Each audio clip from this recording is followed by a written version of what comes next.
Welcome to ClickBank Summit 2023, and put your hands together for your host, Chris Ullery!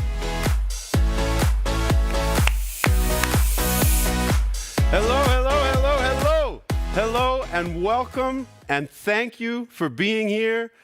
ClickBank Summit 2023. We are beyond excited to have you here, viewers from around the world, all over the United States. I've seen people in the chat from India, from the Middle East. We can't thank you enough for spending some of your time with us today. Over the next couple days, we have an incredible lineup of speakers who are geared and here to deliver education all about affiliate marketing. My name is Chris Ullery, and I have the great pleasure of being your host, your guide over the next couple days. So a little bit about me. I am the Senior Director of Brand and Product Marketing here at ClickBank. I have been in the digital marketing or online marketing space for over 15 years now. So I've got a fair bit of experience in this realm. And it's my pleasure over the next couple days to introduce our speakers, to be able to guide you through some Q&A so that people can ask and get questions answered live. And I want to talk first and foremost, before we really get the day started, about ClickBank. I know many of you may be new to ClickBank. We're not actually a bank. We're not FDIC insured, although there's oftentimes some confusion around that. We do bank clicks, but not a bank in the traditional sense. What we are is a company that for the last 25 years, we recently celebrated our 25th birthday, has basically pioneered an entire industry around affiliate marketing. We didn't create affiliate marketing itself. It's one of the oldest forms of marketing. Really, if you think about referrals, that's ultimately kind of where affiliate marketing comes from. But since '98, actually, we have been in this business. And we offer a suite of services to both sellers and affiliates. So if you're a seller, if you've got something you want to sell online, you can host that on ClickBank. You can sell through ClickBank, and we handle a lot of the front and back office things. And then as an affiliate, you can find those offers in our marketplace, promote those offers, and earn a commission. We offer multiple commission types, from CPA to rev share. You'll hear a lot about that over the course of the next couple days as well. And we really do our very best to help you make bank. Ultimately, that is our goal, to basically give you a platform that enables you to sell your product or to promote products in an entrepreneurial way and basically build and scale an online affiliate marketing business of all sizes and all stripes. And you're going to hear from experts from multiple traffic disciplines over the next couple days too. So whether you're just getting started and you're interested in paid media, maybe you're really deep into Facebook ads, or you're a longtime blogger and you've begun to cultivate an audience and you're looking for a good fit and products to promote to that group. Or maybe you're an email marketer and you have an email list that you've cultivated over a long period of time. Or you're interested in kind of the more cutting edge avenues around social media, TikTok. You're going to hear information from people who drive traffic and own an audience in all those spaces. And they're going to basically give you actionable tips and takeaways, things that you can put into practice, I hope as early as today, to be able to kind of grow and scale your own affiliate efforts. In addition, at ClickBank, to all of the services we offer our vendors and affiliates, we have an education platform that we call Spark. It is basically a masterclass, if you will, taught by multiple experts in affiliate marketing, and it'll take you from day one, kind of ground zero, all the way up through your first paycheck and beyond, and put you on what we call the path to platinum. We have platinum speakers today and tomorrow. Platinum speakers on ClickBank or platinum clients on ClickBank are people who drive over $250,000 or more in sales every year on ClickBank. So they're highly successful. And you're going to hear and learn directly from some of those experts. We've also got later today, as one of our special guests, a ClickBank Diamond client. And Diamond is sort of the prestige tier on ClickBank. To qualify for Diamond, you have to drive over $5 million annually in sales. So you'll get to hear from ClickBank experts themselves who know the ins and outs of the platform and are going to teach you tips and tricks to make the most of your time and your efforts on ClickBank. You're also going to hear from successful affiliate marketers, one of whom just broke platinum about a week ago. So we're really excited to have her on stage later today, all the way up through Diamond, somebody who has been an affiliate marketer for years and has created an entire business on ClickBank. So really, it's going to run the gamut, and I hope that you're going to get really good information that's applicable to your business from each of those people. And you can find even more of that on Spark, where we've built an affiliate education platform that has all of that information and so much more. And then even later today, in addition to kind of our ClickBank suite of services, our Spark affiliate education platform, we have a very special announcement queued up. This audience, people here live, you will be the first to hear about it. A new product that we're going to add to the ClickBank suite. And we're going to talk about that around the end of the day. And we are incredibly stoked, very excited to be able to share some exciting news with you. Breaking news first to this group. In addition to that, we've got a couple great grand prizes each day. So throughout the day, we're going to be monitoring the chats online, and we would encourage you to keep it positive, to ask questions, and we'll randomly pick around the end of the day our grand prize winners. Each day, we are going to give away a $500 gift card, $500 Visa gift card, hopefully a meaningful amount that you can use, whether you're just getting started or you're scaling your growth now, to invest back into your own business. That's the idea there. $500 to basically offer a kickstart. Whether you want to use that on Spark, you want to use that for a paid campaign, enough to really get yourself moving.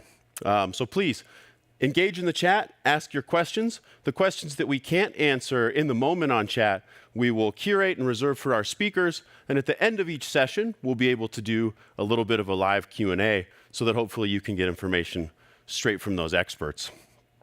One of the things I also want to do as we're kind of getting started is ask everybody to really set your intention for the day. Think about what you want to learn today. And my challenge to you would be, however you like to take notes, whether it's pen and paper, whether you've got your notepad open on a different screen, my challenge would be find something in the information today that you can put into practice in your business or in your affiliate marketing path that's actionable, that you can do right away. And if you get a chance throughout the day to share those things with everybody in chat, please feel free to do so. But yeah, that would be my challenge. Think about what you want to get out of this today, write it down, and see if it's something that you can put into practice right away. And then I would also ask that you visualize your goal coming out of ClickBank Summit. Now, not necessarily what you want to learn, but what you actually want to accomplish. I want you to set that in your mind and think about whether it's your first paycheck from ClickBank as an affiliate marketer, or maybe it's that first $1,000, or maybe it's even bigger than that, and it's what you hope to buy. Maybe it's whatever you picture. Maybe it's the house, maybe it's something for your family. Whatever the outcome, the actual result of your efforts is, I want you to set that in your mind and have it there throughout the day, because that's going to keep you focused and that's going to keep you guided on the path to be successful. So, all that being said, we'll probably get the day rolling a little bit early, just to make sure that we can stay on track and on pace and make the most of your time for everybody who's watching. So, I'm going to transition a little bit and give a little bit of an intro for our first speaker. I'm incredibly excited about our first speaker. He's actually someone I get the pleasure of working with very closely every day.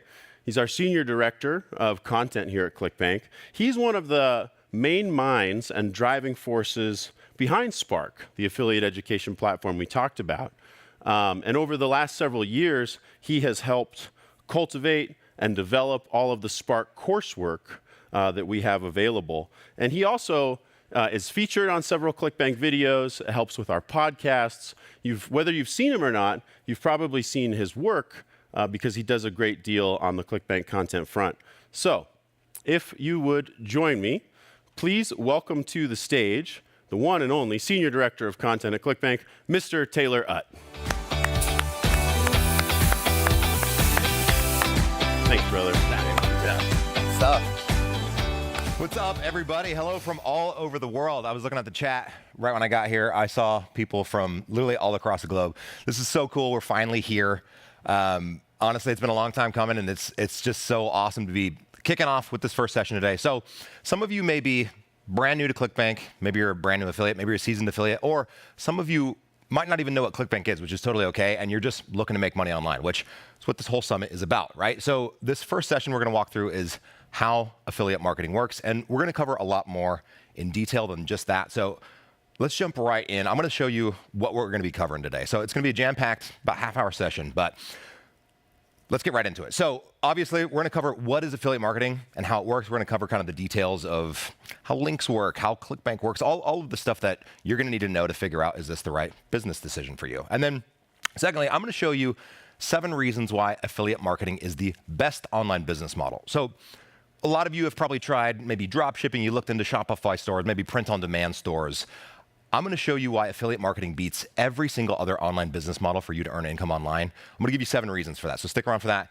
Then I'm going to show you how ClickBank, which this is ClickBank Summit, right? I'm going to show you how ClickBank fits into the mix of all of this. So you're going to learn kind of what the marketplace is, what you do on ClickBank, and basically how you get paid on ClickBank. So that's going to be a cool part. And then the next part is probably my favorite part. This is going to be a 3-step affiliate crash course. So we're going to show you how to pick a niche, a product, and generate traffic in a super condensed, very packed little crash course. So again, most affiliates that I see go on and have success, they follow these 3 simple steps. So we're going to pack this in to a very quick session here. And then at the end, I'm going to show you some real-world case studies of affiliate marketers that are making money online every single day. And it's pretty cool because I've got 3 stories to share with you that I think are probably going to blow your mind and probably relate to a lot of you, wherever you're at in your journey. We've got 3 people, very different walks of life. So who am I? Like Chris mentioned, I am the Senior Director of Content here at ClickBank, and I've been at ClickBank for almost half a decade now, which sounds crazy to say out loud. But guys, I've built pretty much my entire career at ClickBank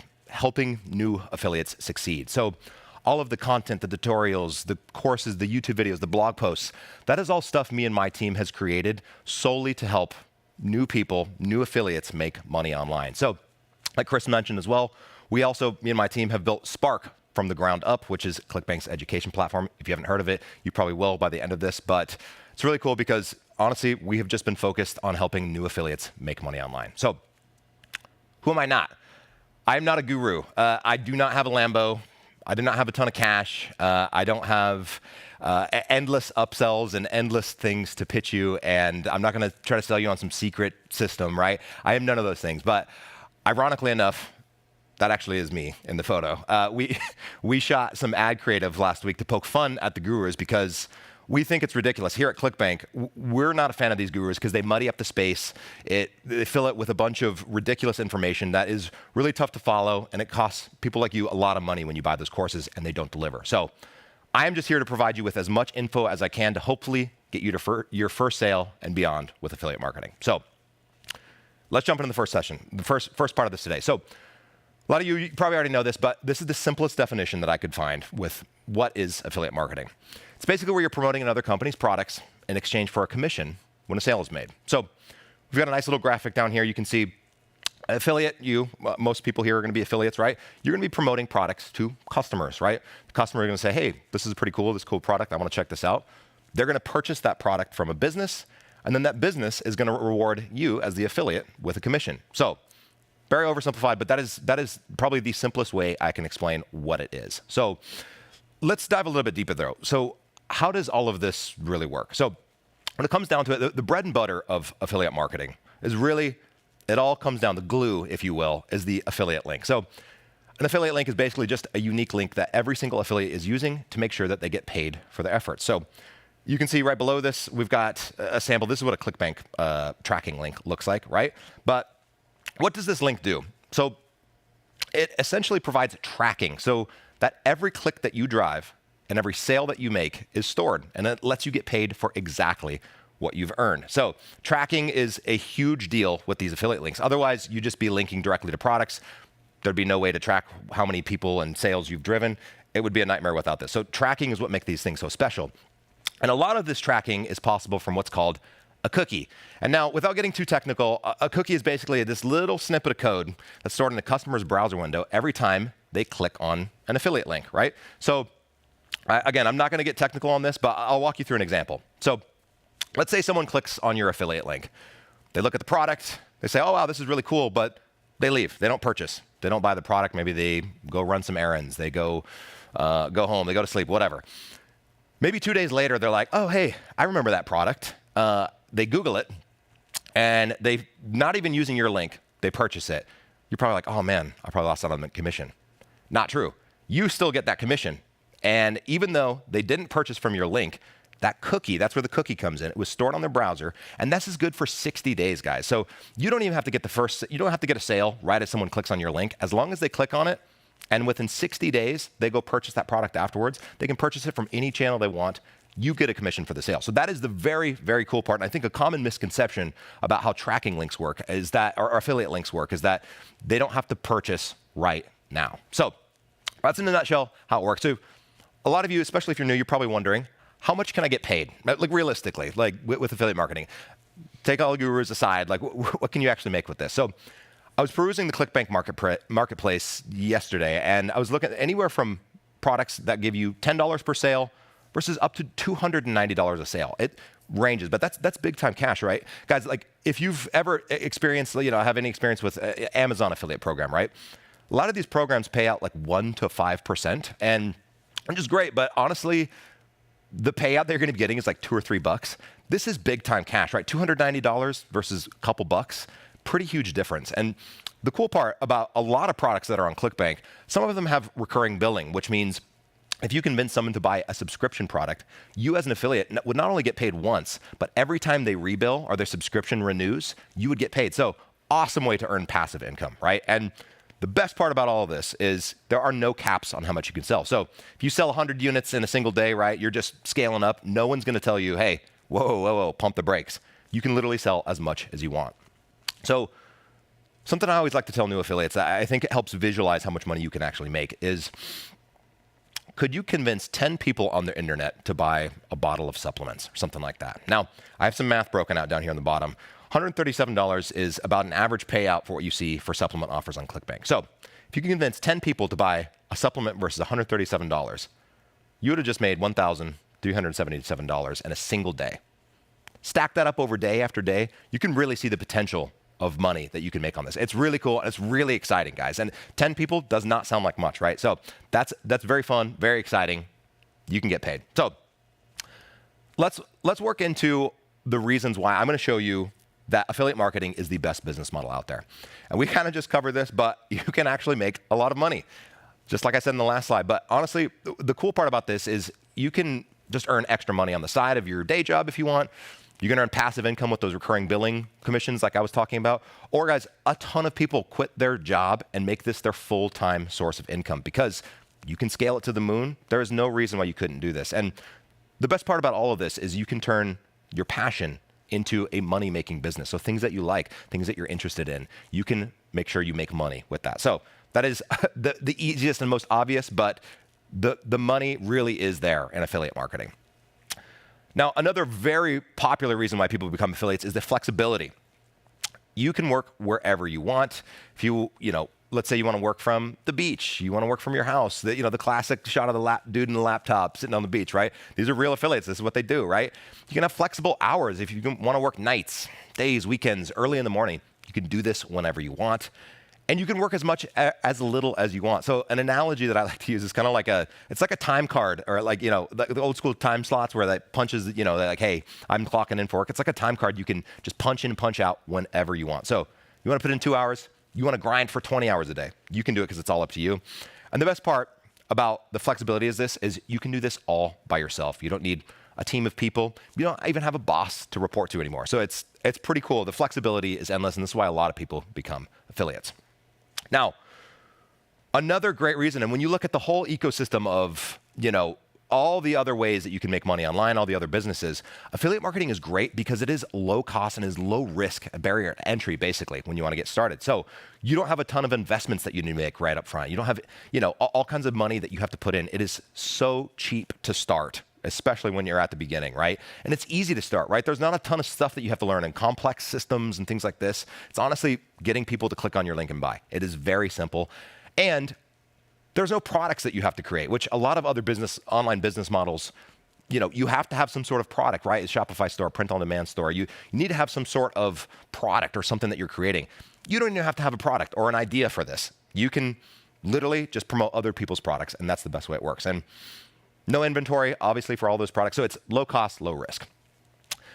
And this is one of my favorites, because I think this is an underrated reason why people get into affiliate marketing. But the techniques and the strategies of what you can do to promote your link are completely endless. So if you like writing, you're a really good writer, right? You can write blog posts, you can send emails, you can write reviews, right? Let's say you're creative, you like making videos, stuff like this, TikTok videos, right? You can create a YouTube channel. You can post on social media, right? Like, there is something for everyone, and I truly believe that, like, whatever your skill set is, there is some way for you to convince someone on the internet to purchase a product from, your affiliate link. So the strategies are endless, and I love that, and I think it's a very underrated aspect of becoming an affiliate marketer. So techniques and strategies are endless, right? And then the last part, which is really awesome, is that you don't have to have any tech, marketing, sales experience. You don't have to know anything really to get started with this, because people start from scratch all the time, every single day, and you learn this stuff along the way, guys. It's a part of every affiliate's journey. All you have to have is a laptop and an internet connection, which is pretty cool in the grand scheme of starting online businesses. So another question I get is, who should become an affiliate marketer, right? We kind of covered the benefits, but I know this is going to sound corny. I know this is going to sound lame, but literally anyone can do this. And I'm going to prove it to you with those 3 stories I was mentioning, right? So the 3 stories I'm going to share with you in a bit. We've got a fishing boat owner in Alaska.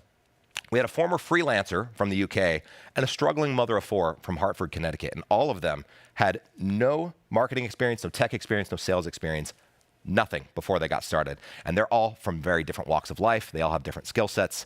So I actually mean it when I say literally anyone can do this. So let's shift gears a little bit. So we kind of covered the reasons why you want to get into this, but obviously we're at ClickBank Summit. This is a ClickBank sponsored event. Let's talk about ClickBank for a second and how it fits into the whole world of affiliate marketing, because I think a lot of new affiliates struggle to really understand what ClickBank actually does in the whole mix of this. So ClickBank is what we call an affiliate network. And basically all that means is a place where sellers come to list their products, right? They have the products, and then affiliates find those products to promote.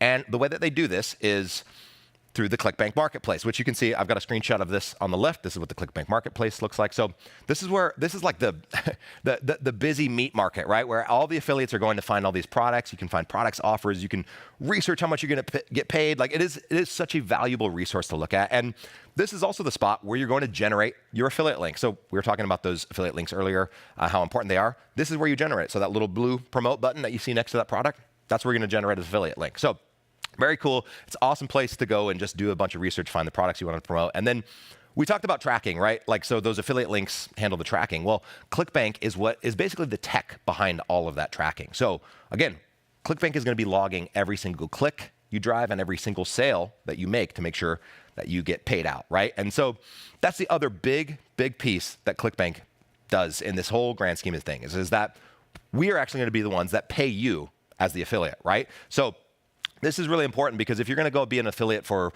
let's say, just directly for a product or another network, a lot of times they will miss payments. They'll forget to pay you. They'll take forever to pay you. And that's a pain in the butt, right? You're running a business. You need that money to invest back into your business. So this is huge, because ClickBank, in 25 years, they haven't missed a single payment. And guys, ClickBank has paid out over $5.8 billion in commissions. So if you want to get paid on time, every single time, ClickBank is the place to do it. And so we are the place that tracks all your clicks, sales, and we pay you. Simple as that, right? So that's ClickBank in a nutshell.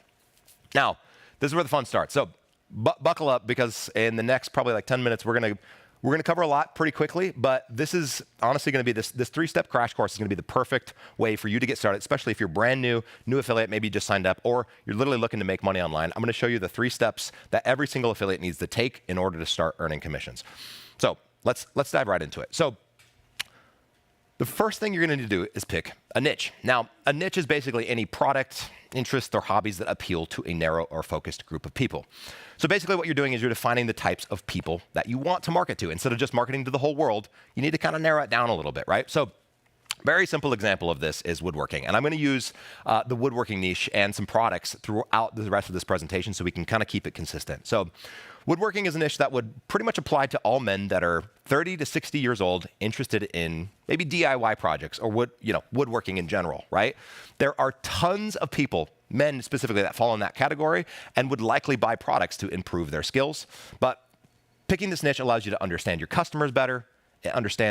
It makes you understand how to market to them better and to promote products to them better. So this is a very important step. So when picking a niche, it's important to think about your own interests and hobbies because you may already understand what the audience wants or what they need. So think about that when you go. But I'll help you get started on this, and I'll show you the 3 most profitable niches on ClickBank. So this, don't ask me why. I mean, time and time again, these are the power 3. We call them the power 3. But health, wealth, and relationships are notoriously, for years, have been the 3 most profitable niches on ClickBank. So the health niche, these are any things like weight loss programs, diet, keto programs, right? Supplements, weight loss pills. Basically, anything that can improve your health. Wealth, more things like making money, being financially stable, stock trading, crypto. Basically, think of anything that can make you richer. These are a lot of times like e-programs, e-books, like courses, things that you can buy with this. And then the last one, which is interesting, is relationships. So think about things like, how to get my ex back. I want to have a stable marriage. How to attract a guy, right? Finding your soulmate. Anything that hits on the power of love, then hits close to the heart. So why are these 3 most top earning niches? It's because there are millions of people in the world that want to focus on these core 3 pain points, right? These are 3 pain points that I think most every single human has a struggle with at some point, whether it's their health, financial well-being, or relationships. And they're all very deep-seated in strong emotions, which makes people much more willing to spend money to fix these problems. So this is why time and time again, we see these 3 niches as the most profitable on ClickBank. But I don't want you to just, if you're picking your niche, right, I want you to go explore. Seriously, open up the marketplace, go explore. You can browse the marketplace endlessly. So if you look on the left, this is a screenshot again of the marketplace. There are tons of categories. Guys, click through them. Find something that you really, really want to do and get excited about because you really need to think about your interests and hobbies instead of just going the most profitable. You can do that, but just spend a couple hours researching different niches and find one that works for you. Now, picking a product is step 2 of this. Once you've narrowed down your niche, now you've got probably a subset of products. But this is a question I get all the time is, what makes a good product on ClickBank, right? And so I get this question all the time, and a lot of people are looking for their very first product to promote. So I usually recommend these 4 things. So first thing, right, is the commission amount. It sounds simple, but honestly, how much money you're going to be making from this product? Is it enough for you to cover your marketing efforts and or make a difference in your life, right? Maybe $10 isn't enough for you to make this worth it. Maybe you do need to make a lot of money, and that's fine. But again, obvious, but you do have to consider it, and I think that's one of the most important pieces. The next is gravity score. And if you don't know what this means, that's okay. It's basically just a stat in the marketplace that shows you how well a product is selling, or basically how many affiliates are making commissions from this product. So a higher gravity score means there are way more affiliates promoting it, selling it, and making money with it. Lower gravity score means less. So if you're just starting out, I honestly recommend just picking a product that doesn't have a 0 gravity score or is the first one in the marketplace, finding something in between that just knows, you can rest easy knowing it's selling just fine. Then find something with an affiliates tools page. So basically what this is a page where the seller is going to give you things like templates, ad copy, demographic data, banner images. It's basically a perfect starting point, so you don't have to create this stuff from scratch. You can get a leg up and figure out what you need to promote with this stuff. So it's a great tool. Use it, guys. It's on the marketplace. You'll see it as the affiliates tools page. Check and make sure that they have that. And then this last one, product quality. Basically, just how does this product look and feel to you? Would this, if you have an audience, let's say you have an Instagram following of like 10,000 people, would this make sense to your audience? When you're picking these products, you have to factor in all these things. I encourage everyone to click through the sales pages, watch through the whole funnel, watch the videos, really start to get to know this product and say, yes, okay, I do think I could promote this. So again, the best thing to do here, just look through products, again, explore the marketplace, and then narrow it down within the niche you selected, and then it'll become much more clear to you which product you want to select. Now, step 3 is where you're going to spend almost all of your time as an affiliate, right? First 2 parts are kind of fun. This is where the job starts. So your job as an affiliate is to drive traffic to your affiliate link, right? So if you don't know what driving traffic means, it's basically getting people on the internet to click your link and purchase the product you're promoting. So this is going to look a little bit different. If you already have an audience, like I was mentioning, let's say you have a bunch of Instagram followers, congratulations, you already have traffic, and you're going to be able to monetize this way more quickly than someone that doesn't. So if you don't have traffic, this is where the hard work's going to start. And I want to point that out because I think a lot of gurus in the space make it seem like, oh, it's easy, follow the simple, whatever secret system. This is where the hard work starts, but this is where the fun starts too. And I see a lot of affiliates give up right at this step because they say, oh, it's hard, I don't want to learn something new, this is really tough. But you're going to need to learn how to drive traffic. No matter what, as an affiliate, that's what you have to do. And it's going to be challenging, but at the same time, this is the coolest part of the journey because this is where you're going to start learning and flexing your marketing skills and honestly, really start creating the cool content that you're going to be creating for your affiliate link. So how do affiliates drive traffic? In a nutshell, this is basically, oops, there we go. You're going to be creating content. So when I say content, this can come in all shapes, sizes, formats, and mediums, right? I listed this whole gaggle of icons here, but right, you can create TikTok videos. You can make YouTube videos. You could use Facebook advertisements, Google advertisements, Pinterest images, blogs. Literally, guys, the list is completely endless. But when you look at this, it can be pretty overwhelming to look and say, oh my God, I got to learn how to create content on all these platforms. And I'm telling you, no, don't do that. You need to pick one channel and stick with it. But even still, it's like, okay, which one do I pick? But I want to categorize this instead of this whole mass of ugly, like, oh my God, where do I start? I want to categorize all of these channels into basically like two main buckets. And the two main buckets are free traffic and paid traffic. So basically, this is going to be very obvious, but free traffic is obviously traffic that you don't have to pay for. It's traffic that you get organically. And then paid traffic, obviously, is traffic that you pay for, but you're getting instant exposure. So I want to give you kind of an example and a run through of free traffic first, right? So free traffic, this can look like a bunch of different things. It can look like an Instagram post. Maybe you just create an organic TikTok video with the hashtag, write a blog post, something like this. But when you're creating this kind of content, you don't have to pay to get people to consume it. Affiliates use things like hashtags or search engine optimization to what's called rank their content on these platforms, and then their content gets exposed to audiences for the first time when they don't have to pay. So I'm going to walk you through a very classic example here. So this is an example of someone on Instagram promoting a product called Ted's Woodworking, sticking with the woodworking theme, right? So as you can see on the left, they've created the video showing some very cool woodworking joint work, something that, it looks interesting. You're like, oh, cool, what is that? Now, I want you to notice over there on the right, you'll see I've highlighted a little hashtag woodworking. This is really important because literally everyone following that hashtag or people that are already interested in woodworking now have an opportunity to be shown that video in their feed organically, right? So when they're scrolling, they're looking through this, they're saying like, oh, okay, cool. This video that you just posted didn't cost any money, has the potential to pop up in their feed for free. So that's pretty cool, right? So now what I want you to look at is the second piece is that text at the bottom, right? It says get instant access to 16,000 plans, link in bio, right? We've all seen the link in bio thing, right? So someone goes to the link in bio, clicks on the link in the bio, and now you have an interested customer that can eventually purchase from your affiliate link. Now this video costs nothing to make, and it was exposed to potentially thousands of people by simply using a hashtag. There was no money exchanged to get that traffic, to get those eyeballs on that, and you just got free traffic to your affiliate link. Now, something I want to point out, this video when I pulled it had 29,000-ish views, which is a lot, but something else I want to point out, link in bio, right? Look at the Instagram handle. They have 108,000 followers.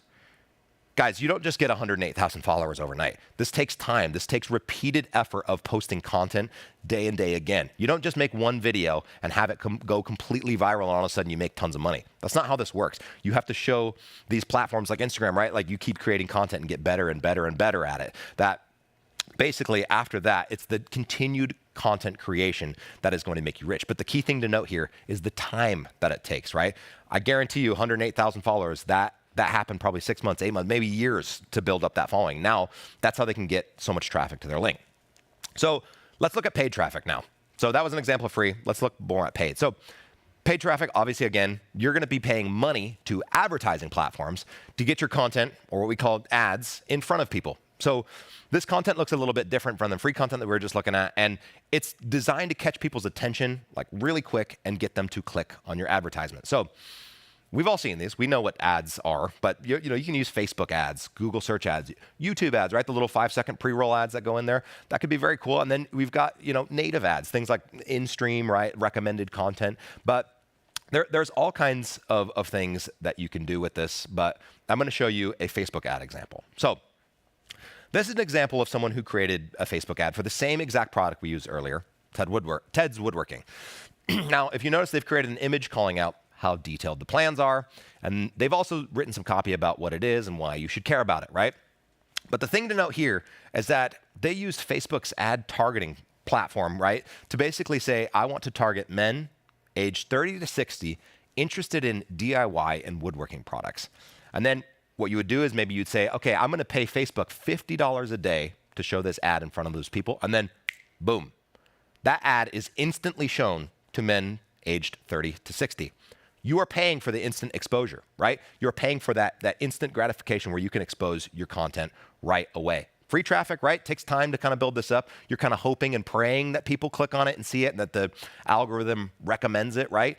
Here you're paying for the instant exposure. So as you can see, classic journey. Let's say guy gets exposed to this. They say, okay, I want to learn more about this. Looks like it drives them to a blog page reviewing Ted's Woodworking. Your affiliate link would sit right there. They click on it, and then boom, you just made a sale. So speed is the key thing to note here. Speed is the biggest thing, and you don't have to build up an audience to get traffic. It's the instant exposure and what you get. So which method of the two should you choose? I get this question all the time. How should I go free traffic? Should I go paid traffic? I'm not really sure. It really depends on your situation, and it has to do with time and money, and honestly, what you want to invest more of. So my colleague here at ClickBank, Thomas McGann, he does a great job explaining this. Probably the best way I could think about how to make this decision. And he was the one that coined this originally. Is basically, do you want to invest your time or your money? So if you have time to invest and you don't need this to work overnight, free traffic is going to be the way to go. And let's say you don't have a lot of money to invest, right? Again, free traffic is the way to go because you can afford to take the time that it takes to build up content, do all the things that you need to do to generate free traffic. Now, if you're looking for success and you need this to work as fast as possible, paid traffic is going to be the way to go.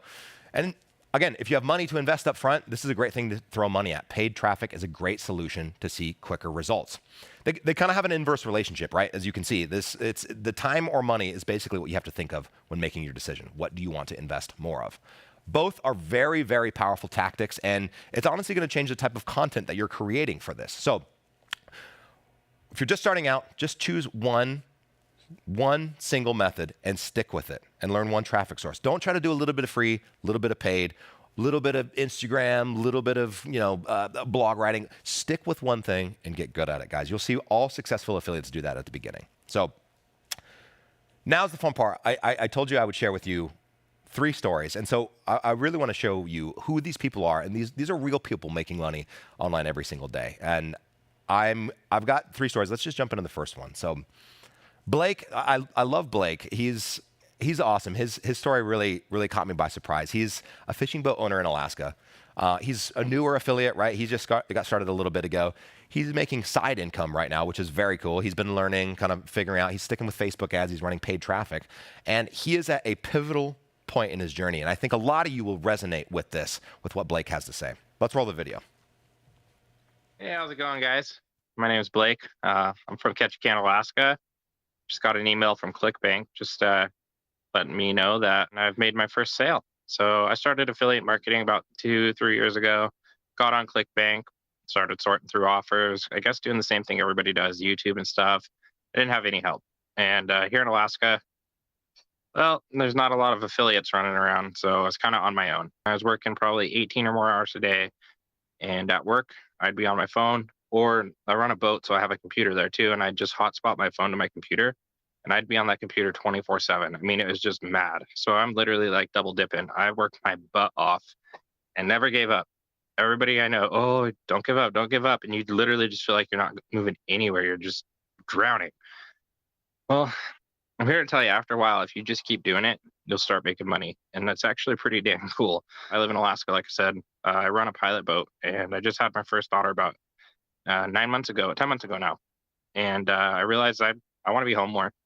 And I'm finally to the point now where here in the next 3 to 6 months, I'm going to be quitting my job and running full-time affiliate business online. But push come to shove, hard work, strive to do hard things well, you'll make it. So yeah, like I said, don't bounce around and use tons of different ad sources. Find one, get good at it, and then go to the next. Super cool, right? So Blake, he's quitting his job. He's going to spend more time with his daughter. Again, when you talk about the flexibility and the opportunities affiliate marketing opens up for you, Blake is like the perfect explanation of this. And guys, for a lot of you that are just starting, he's only probably 6 months ahead of you, right? 8 months, maybe just a year ahead.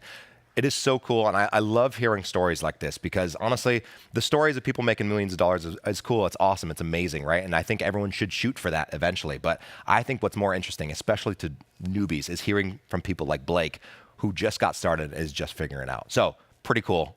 Blake's story is awesome. Now, next story that I have for you is, his name's Marty. He was a former freelancer, and he kind of went viral inside of ClickBank because we know him as the cruise ship guy because his story was so awesome that we just started sharing it all around ClickBank, and everyone's like, "Oh my God, it's so good!" So he was a former freelancer, right? So he was running on Fiverr for a while, and he was struggling to kind of stay on top and make consistent cash. But he is now a full-time affiliate. He is a content creator, so he's using free traffic, right? He mainly does things like software reviews or product reviews. And I love his story because he stumbled across affiliate marketing completely by accident, and he made one review video that popped. And yeah, I'll let him tell the rest of the story. Let's go ahead and roll the video. I was looking for a website builder software, and I saw someone was doing a review of that product, and I thought, gosh, that looks like that review was just so bad in the grand scheme of things. Like, he didn't tell me anything about it, and I could probably jump into that software and just do the exact same thing. But I didn't want to do anything where I wasn't going to earn an income from. So I jumped into, I started looking around, and I saw a term at the bottom of the website called affiliate. So I clicked on it, and they actually paid me to send people their way. And I thought to myself, this would be a really cool way to earn some money. Anyway, I didn't really have high hopes that I'd earn, but I created this, I think it was like a 20-minute video reviewing this software, and I uploaded it. Now, the next day I was going on holiday with my wife, and there was no internet connection. We went on a cruise, and there was no internet connection there. And 3 days on the cruise, we pulled up in one of the ports, and you get free Wi-Fi on the cruise, in the port. So I opened up my emails, and I saw I had a notification, an email saying I've just earned something like $50. And I was like, that's got to be a scam. What is that? So I opened up the email, and it said that the product, someone used my link to purchase the software, and I was thinking, what? And I barely even remembered creating the video because I didn't really have high hopes. Anyway, I investigated it, and it was legit. And I realized, it was from that video. Anyway, that was pretty exciting. And then a day later, we went off. And then the next morning, we pulled up at another port. I logged in and had 2 to 3 more email notifications saying, you've just earned $50, $70, and $120 or something on those lines. And I was like, whoa. My heart was beating. This was crazy because I'm on holiday. I've not done a single bit of work. I've not even got an internet connection. Anyway, so I remember I called up my dad, and I was like, Dad, this is incredible. I found something. I've made this money, sort of thing. And he was like, that's really, really good. After 20 minutes of being on the phone to him and just me being all excited, I looked at my email again, and I had a new notification, a new email saying I just earned $320. That's when everything changed for me. By the time I got back from my holiday, which was a 2-week holiday, I actually paid for the cruise. The cruise was about £800, and I earn approximately $1,400. So the cruise was paid for me by affiliate marketing. How crazy is that? Anyway, from that point on, I just thought to myself, wow, I don't need to sell anything. I don't need to do anything. I don't need a product. I don't need to do admin. I just need to provide people value. And I'll do that through product reviews and stuff like that. So that's how my journey actually started. And then since, it's been a pretty busy year. I've come out with my own courses. I've been #1 affiliates for many different platforms. And yeah, now I just enjoy my life with affiliate marketing. Anyway, that's my story. Thanks for watching. It's so awesome. I mean, you can see why we started sharing that story internally at ClickBank, because like something about going on a cruise and then going into port and realizing your cruise is paid for by something you didn't even realize was happening.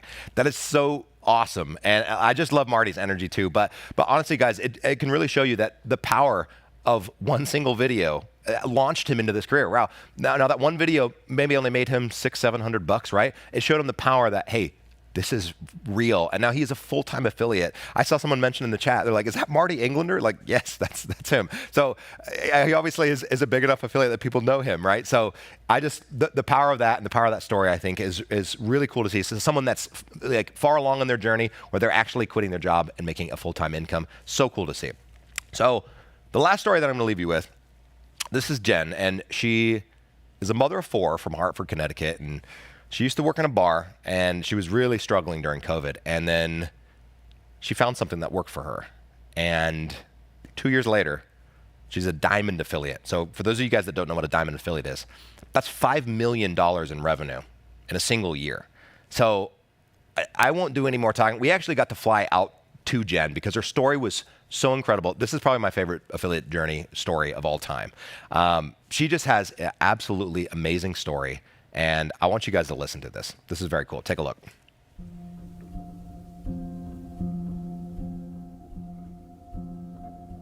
In 2020, life changed. I lost my job. An MRI showed some spots on my brain. Multiple sclerosis has been the deal. It really became a mission, figure out how I was gonna be able to stay home and make a living. I have 4 kids. I have a family to support. I have a household to maintain. I would work 50, 60 hours a week to bring it all home. It was like a struggle to be able to find the time to take them to a birthday party because I had to work. I was like, I know that I can turn my laptop into an ATM if I want to. My name is Jen LeCompte, and I am a ClickBank Diamond affiliate.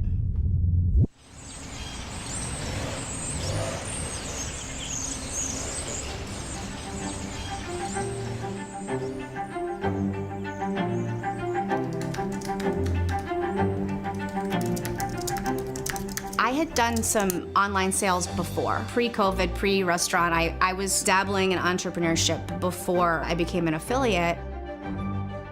I had gotten an email, like I've signed up for webinars before and like, oh yeah, like I'll make, if I remember, type of a thing. And I actually went to this one. It was almost like the stars aligning, and got to know about promoting health supplements primarily through ClickBank. Decided to invest in the course, and at the time it was a massive investment. Like I was really scared.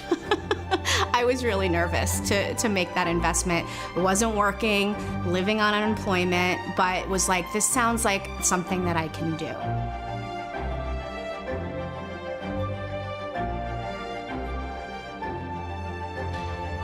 It was in March of 2021 that I got my first sale for Steel Bite Pro. And watching it like a hawk, like what's gonna happen. I think I was sitting here at this table actually. I was having dinner, monitoring my laptop, and was like, oh my gosh, I got my first sale. It was actually fairly quick. Like I was just starting to test ads and write copy and learn all of those things, learn about the creatives. And I think my first sale was valued at like well over $300 in commission. So it's like, holy cow, this works.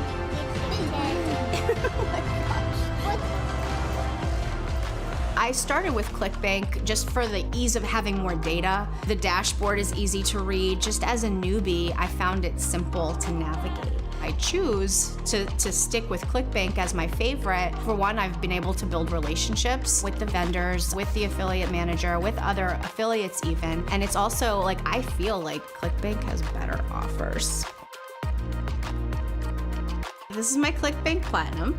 I had a big breakthrough. I was able to cross into Platinum status in 2 months of having that breakthrough, of finding that winner. And then this one, a little bit more coveted. My Diamond Award. I basically did this off of one YouTube video. I launched that on April 1st, and I crossed into Diamond in July. So about 3 months, roughly. Maybe call it 4 months to be safe. About $5 million in revenue on one ad. It still kind of seems crazy to me that like I've kind of crossed into super affiliate status. Like it doesn't seem real. Dig your heels in. Don't take no for an answer. Whatever roadblocks may come your way, know that you're building a business that you're able to completely replace and exceed a full-time income as an affiliate. Be ready to do the work and just, just do the damn thing.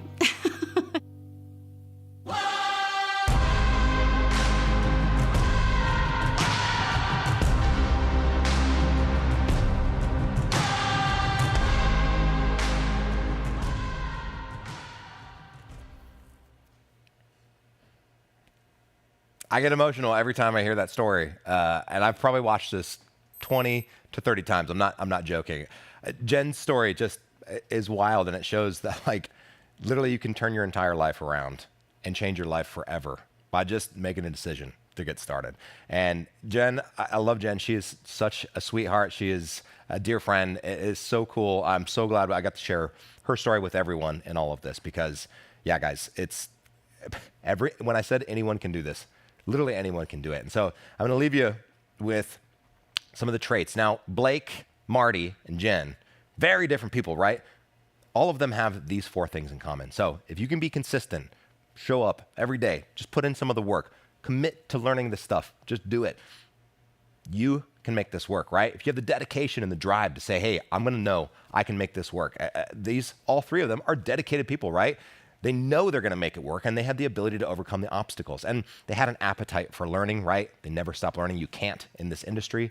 And mindset is the biggest thing, guys. Seriously, I've talked to so many very successful affiliates, and I am convinced, after talking to them, I didn't believe it before, but after talking to so many affiliates, mindset is everything. Believing that you're going to make this happen and saying, I am an affiliate, not I might try affiliate marketing, saying I will make this work. That's what all 3 of them have in common. And every single one of our Platinum and Diamond affiliates have in common when you talk to them.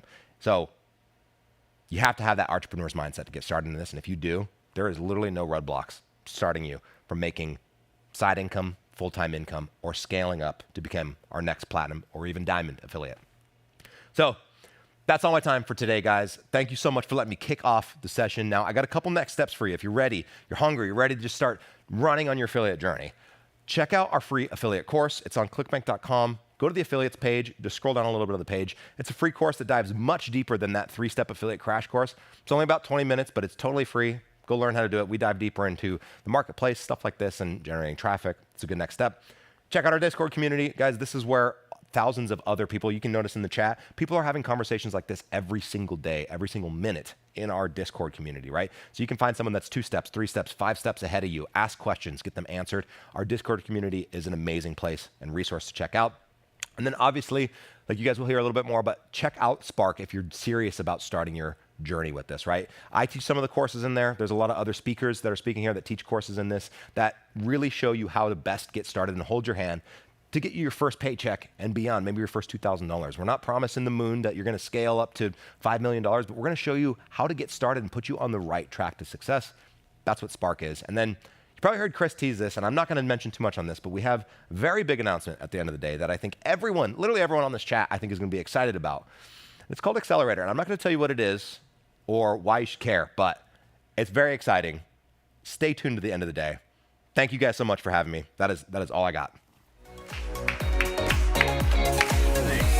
That was fantastic. Time for the Q&A. We do. Great. Yes. Let's do it. Huge huge thank you to Mr. Taylor. Taylor, that was stellar. What I loved in particular about your session is you talked not only about the technical aspects of affiliate marketing, right, like the nuts and bolts of what you need to get started, but you really showcased through real stories the importance of that entrepreneurial mindset and the drive, the dedication that it takes. It still takes hard work. And I think, as you know, sometimes when people talk about make money online, there's this overemphasis on, oh, it's so easy. Yeah. And it's like, even with all the tools in the world in front of you and all the support and a great community like the people online now, it still takes a lot of dedication. It still takes a lot of work. It really does. I think the common misconception, because these gurus in the space say it's so easy, just follow this quick little blueprint and you do it. And like, I think everyone that's gone down that rabbit hole and maybe bought a course like that, it is not that easy. It does take work. This is a business. You don't just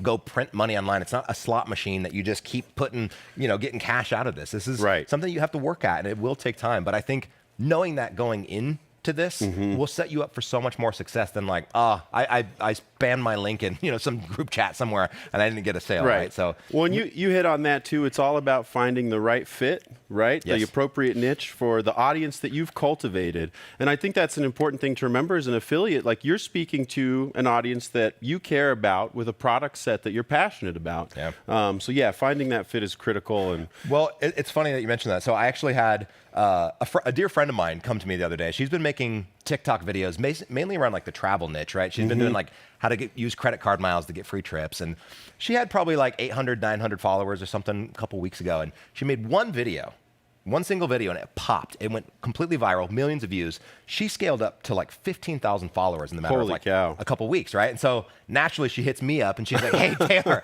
how do I monetize this audience, right? Right. And yeah, I've begun to build a following. What do I do with it? It's what do I do? That's that moment, that spark. Yeah. And so she came to me because obviously I work at ClickBank. She's like, what?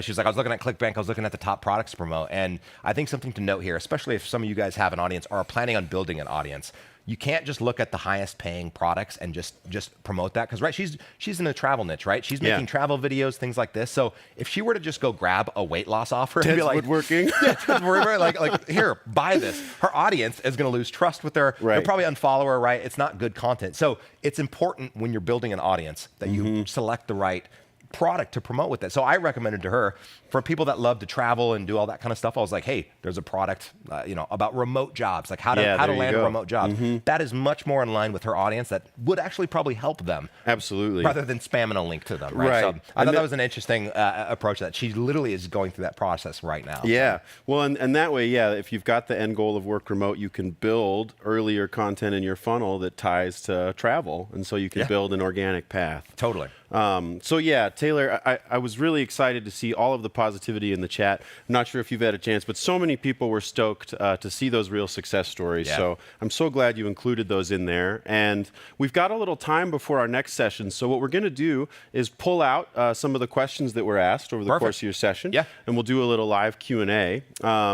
So one of our first, what is unique about ClickBank compared to other platforms?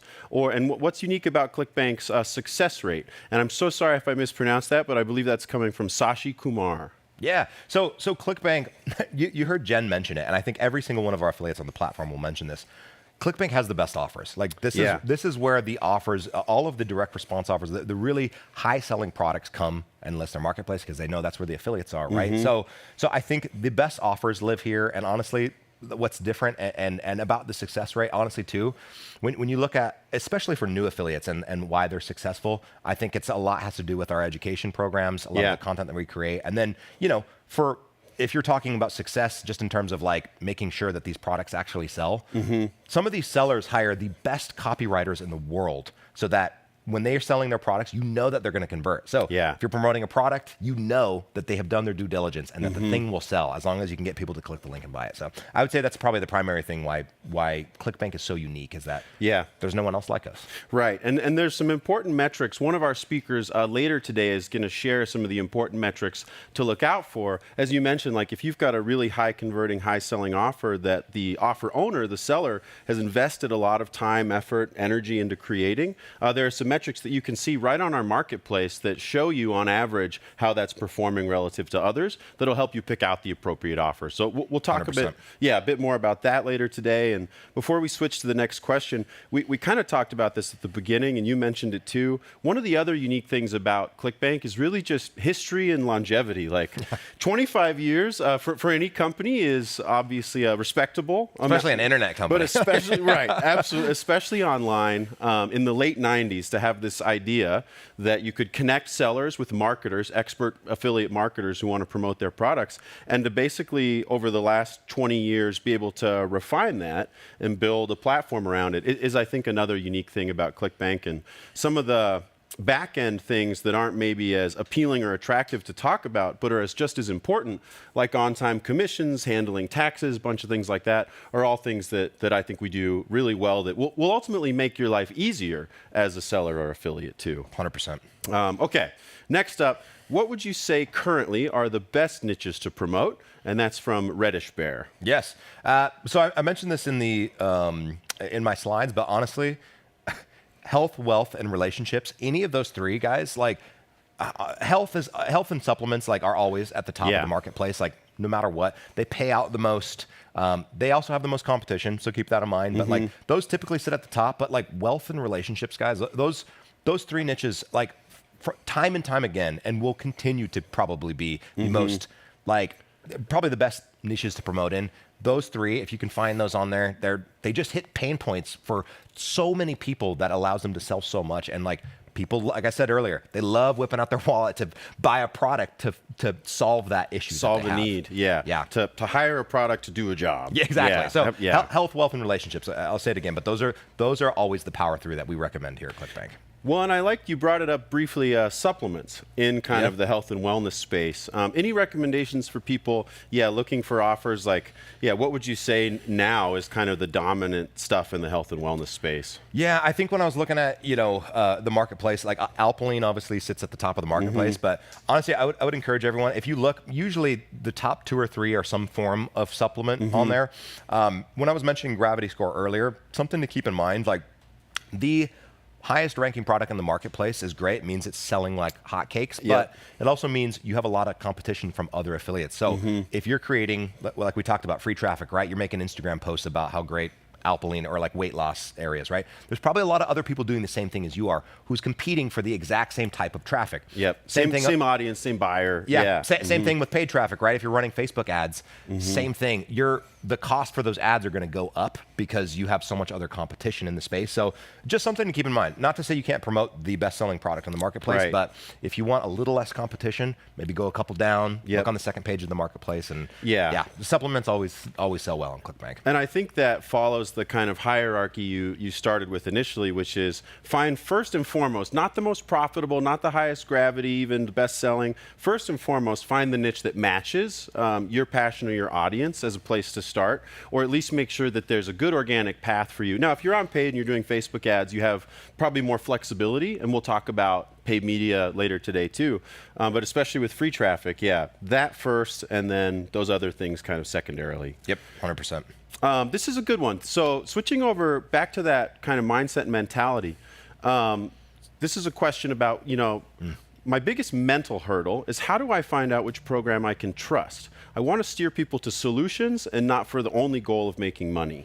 Okay, interesting. So, I mean, I do have to mention Spark, because I'm assuming, like, when you're talking, I'm assuming is this comment talking about like program, like education program? Yeah. So I'm going to say Spark, and not just because that is a ClickBank piece, is because all the other programs out there, the only way that they make money is when someone purchases their course. So they have the most vested interest in just making sure they can get the sale. Once they get that sale, they could care less what type of education they give you because they just made their money, right? So a lot of times these programs out there can be shady because they have no reason, like a guru has no reason to want you to succeed. Maybe other than like testimonials or something like that, but they don't have any reason to make sure that you get the best education. A long-term investment in the success, right. So this is where ClickBank is completely different. And I think why we have built one of the best education platforms out there is because we are the only company out there that has a vested interest in your success. So when you make money, so when you actually start earning and like learning from our programs and you start making your first paycheck, $2,000, $5,000, we take a small percentage of the sale from the seller's side. So that's how our business grows. So we literally are probably the most invested in your success or any new affiliate success, because if we can make you successful, our business grows. Yeah. So the education program on the front side, it's less about getting a sale and just making sure that then saying, okay, up front. up front. Okay, later, good luck out there. We have created an entire education program that makes sure that teaches you how to actually do it, because that's literally how our business works. Right. So, again, I know it's a ClickBank product, but I really do think that's one that you can trust, because it's the only one that's not a guru. It's built by a company, a team of us. You teach, I teach in there. There's no single person dangling the stuff over you and saying this is what it is. So that would be my recommendation on that, to be honest. And I think even if we switch the context there to like what you're promoting to customers to steer people towards solutions, similar thing, it does kind of go back to that hierarchy of your product fit. Make sure that it matches what you already create and are passionate about. Do your best to do that. And then again, similar strategy there. Look for companies, look for offers where there are testimonials, where you've got repeat buyers, where they've got a really healthy, say, subscription or rebill rate, because those are good indicators that, like you mentioned with ClickBank, those offers are interested in long-term success. So they offer some kind of subscription or continuity program. They good upfront sales, but they also have, it's clear that there's a long-term investment in the customer's success. Another one. Great distinction. Yeah, so just so we cover both of those, because I think that's a good commonality. So do you think affiliate marketing can go in the long run or stay relevant for years to come? Or do you think it's more of a flash in the pan? I love this question. I was actually just talking about this with my girlfriend the other day.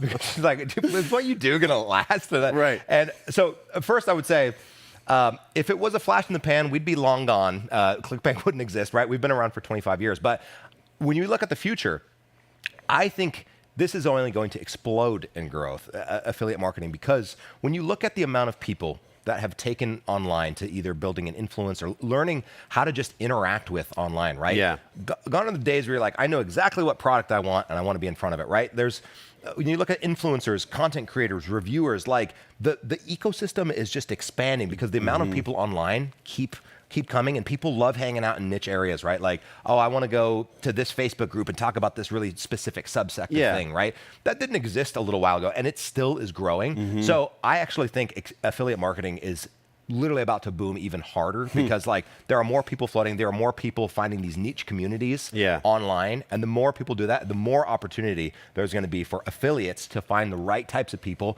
and market the right types of products. Because on the flip side of that, more people are creating products all over the place now. Like, and it doesn't have to be a physical thing that you touch, right? Like informational property, courses, ebooks, things like this. So absolutely. like, I think the ecosystem is just expanding the more people go online, and I think it is a very cool time to be a part of affiliate marketing getting started, because like I think we're even though it's been booming this past 10 years, I think it's going to continue to even increase. Yeah. Oh, I love that outlook. And yeah, I think it matches. It's interesting. There are obviously plenty of enormous e-commerce giants that sell commodities and products of all sorts. But I think you hit on something, which is you want to find your tribe.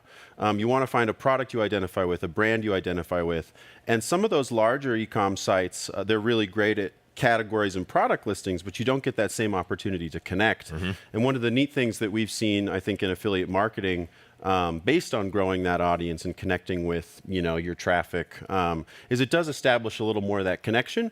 And there's this, I think, rise in non-traditional buying options, right? Like you may 100%. Not always want to support or always shop from the really big e-com giants. Amazon, totally. And they can coexist. Yeah, and you can have both. That's a great point, 100%. So, do you have any industry stats for the direction of the affiliate industry during these, kind of recent economic changes or recent economic times? We can pull a bit from ClickBank, I suppose. I don't have anything off the top of my head, but I do know, like, honestly, the affiliate marketing industry boomed during the pandemic. I think we all know that, right? It was explosive. Everyone was shopping online. But I think what happened was it really changed people's buying behaviors and just their online content consumption habits as a consumer. And so I think with more people being online, it didn't, just because the pandemic went away, it doesn't mean that shopping behavior changed. So I'm sorry I don't have any specifics like data points off the top of my head, but like as far as, you know, economic changes and uncertainty, like that, this is an industry that just motors along, and people keep purchasing these products, and customers keep wanting to shop. And even if we see a slight recession, or we see, you know, a ton of growth,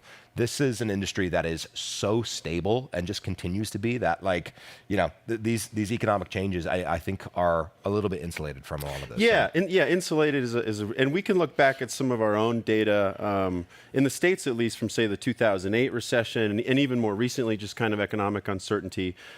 We still continue to see growth because, as Taylor mentioned, people still have more products they want to sell. You still have passionate offer owners who are looking for, you know, they're looking for new audiences, and ultimately that's what affiliate marketing taps and enables, is customer acquisition. So we still see a lot of health on that side. And you mentioned the pandemic, and that's a really interesting overlay with affiliate marketing, because I think there's been noted an increase and rise in the number of people who want non-traditional work. Like you mentioned in your presentation, they want to work from anywhere, be your own boss, set your own hours. Who doesn't want to make money online? Right. I think we all want to do it, right? So I think with that, you know, especially kind of fueled by the early days of COVID, we haven't seen a slowdown in the interest in number of people who are looking for a way to kind of, you know, go out on their own and get into non-traditional work, whether that's in the gig economy or in affiliate marketing. So yeah, a really 100%. Healthy space. Great point. So I'm trying to be an affiliate, but I'm a little scared to start. I've been into ClickBank, I've looked at it, I do have an account, but I don't know really where to begin or how to even post things correctly. So kind of what's the best advice for those early days of getting started? Yeah, so, you know, as far as a resource goes, I would definitely recommend checking out that free affiliate course, because it'll handhold you through a lot of this stuff. But honestly, like when you mentioned like post things correctly, so I'm assuming you're probably using a free traffic source. I'm not sure what you're using on this, but just starting and posting is the first. It's like a boulder. Once you get it going, you can start to get the momentum. But honestly, I see this all the time. The analysis paralysis will kill you. Yep. Because if you sit there and you're like, oh, I don't know what to post. I don't even have the right product. And then you switch and you pick a different product. And you're like, maybe Instagram, maybe it's not for me. And then I go over here. Just seriously, even if you're not getting a single like, or you don't get a single view on your video, whatever platform that you're using, stick with it.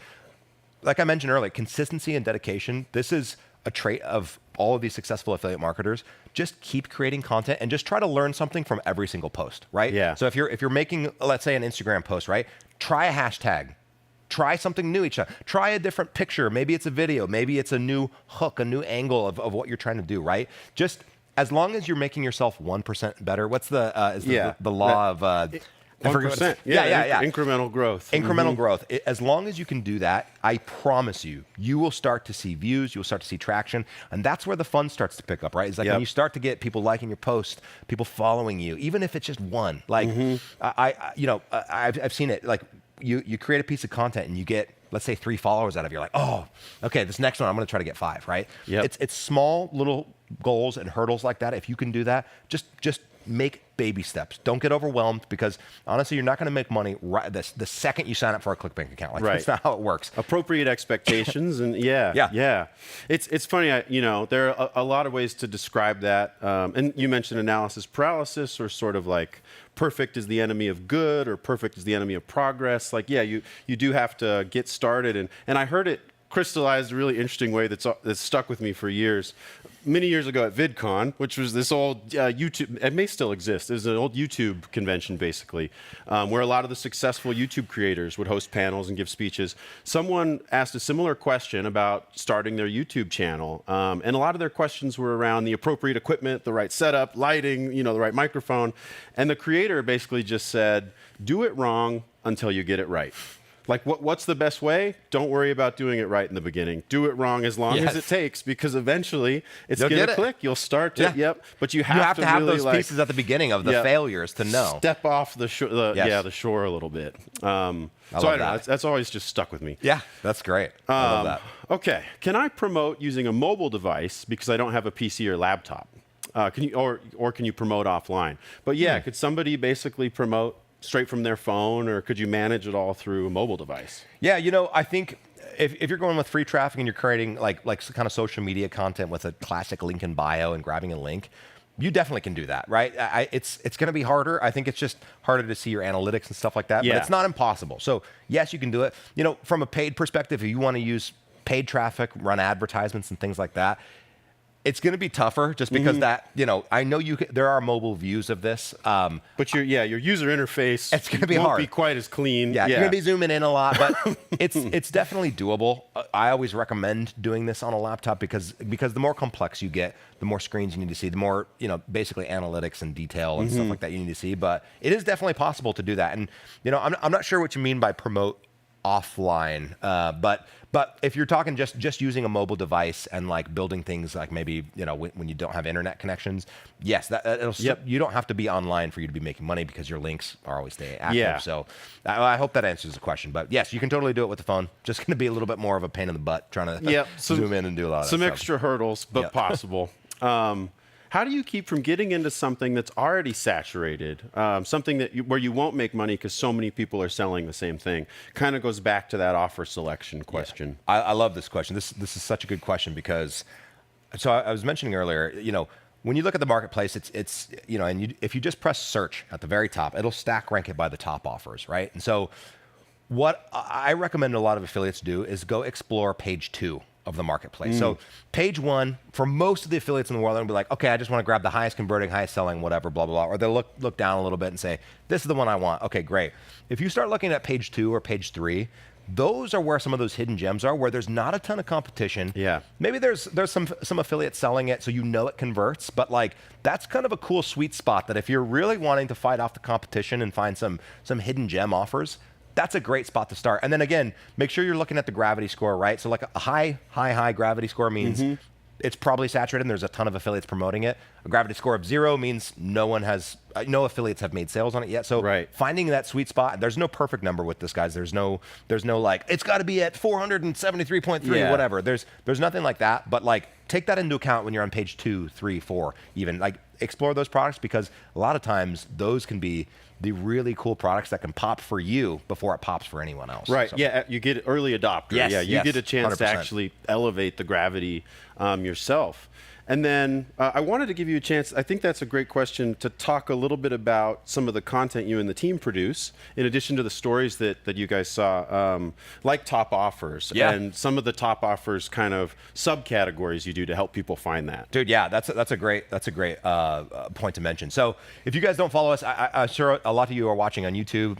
If you subscribe to our channel, we basically do monthly top offers videos. So we lay out the top 10 offers on ClickBank every single month. So we curate it for you. We tell you a little bit what the product is, why it matters, why you should promote it, things like that. And then we also do like very niche specific top offers. So if you're looking for something, let's say like, I don't know, let's say you have an Instagram following around like cooking videos, right? We have a video on there, for example, and a great blog post talking about the best cooking offers for things like this. So if you're not looking to go for the top best-selling ones, we have tons of stuff both on our YouTube channel and our blog and all of our social channels where you can find very like niche specific offers that will really help you find the right thing that you're looking for and the right niche that you're looking for. So great call out. No, yeah, and free, absolutely free for those resources, and they're refreshed monthly or more often on some of the blog posts.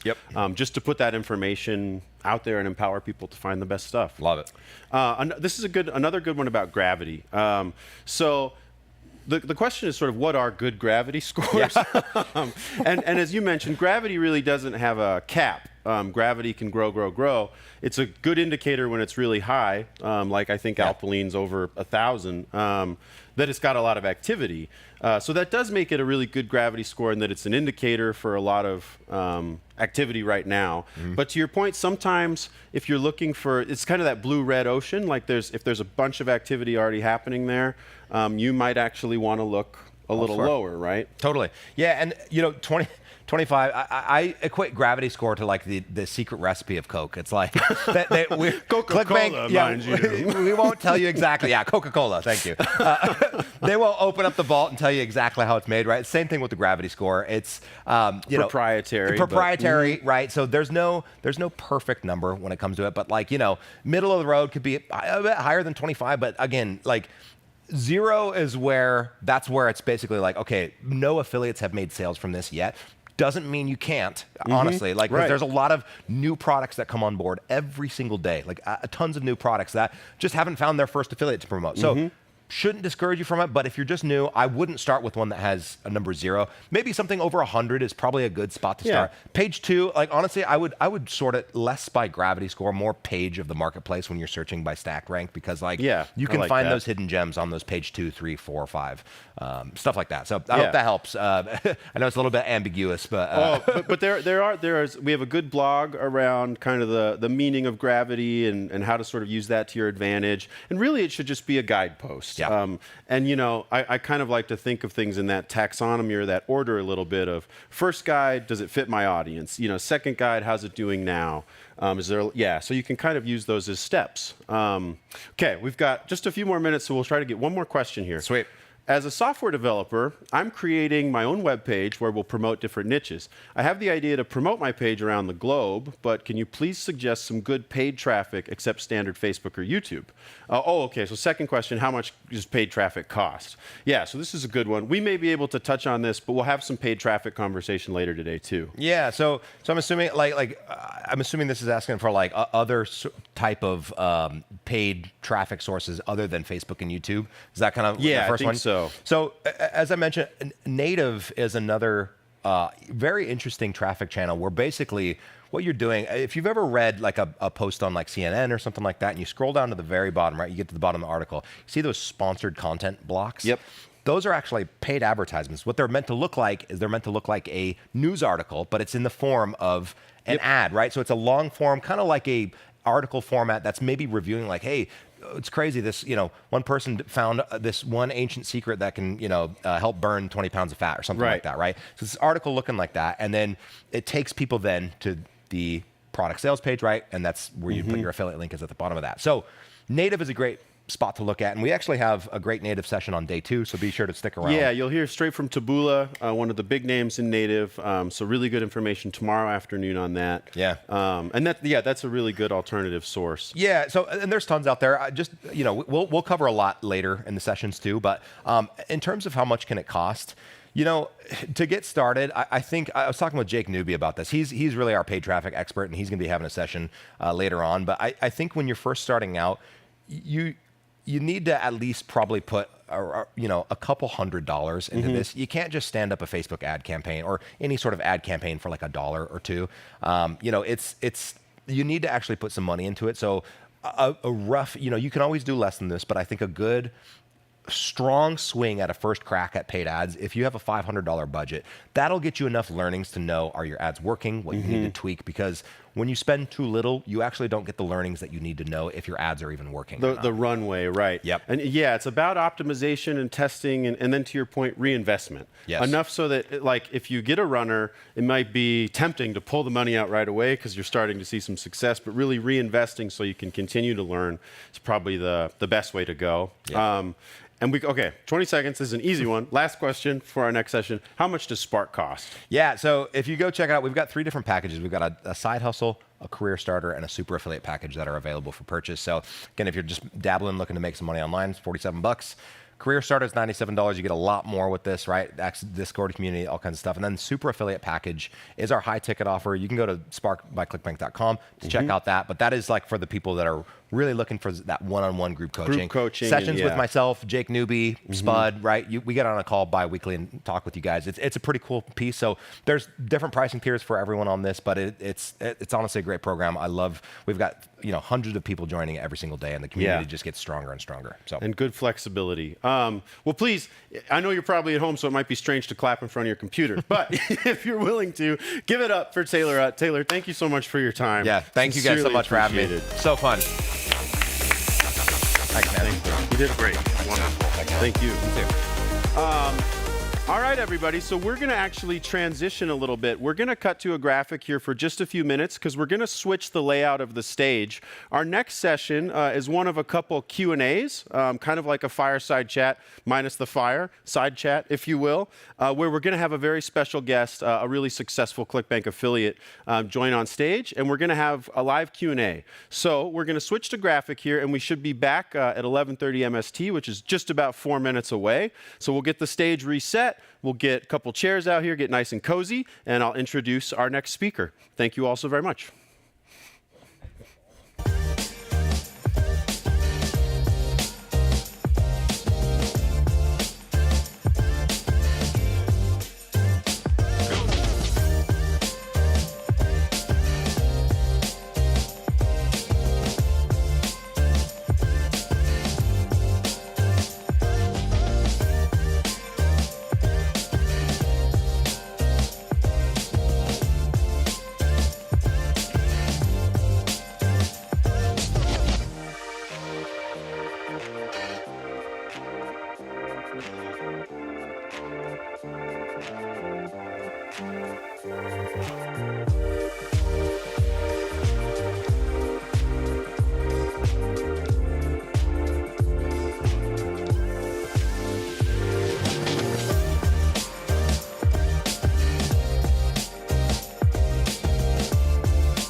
Hello and welcome back to ClickBank Summit 2023. Thank you for your patience, giving us just a little minute for a break there so that we could reset the stage. Because for the next hour, we're going to break away from kind of the traditional point-to-point slide presentation, and we're going to have a little more of an informal chat, a little more of an informal Q&A with one of our current affiliates. Izabela Fukano is her name.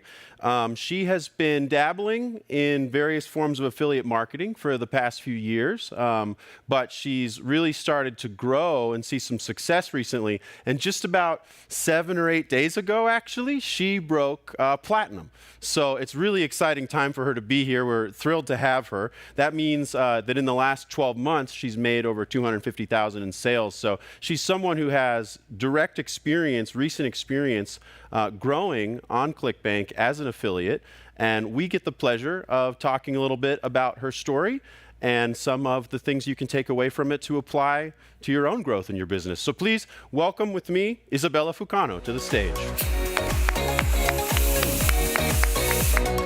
Lovely to see you. Please have a seat. Oh, I'm so sorry. I gestured for the seat, but it looked like a hug. Thank you for being here. Thank you for having me. Super excited. Well, yeah, we are honestly so thrilled to have you. And I guess just as a little bit of a foundation for everybody, easy place to start, why don't you kind of take us back to the beginning of, or you know, what compelled you or attracted you, got you into online marketing? And we can kind of start there, just so everybody knows a little bit of your history and your story, and then we'll work our way into some more tactical kind of tips and takeaways. Yeah, well, let me say first that a few years ago, I didn't even know what affiliate marketing was. I had no experience doing anything online, besides Amazon shopping, but I don't know if that counts. Oh, it does. It does.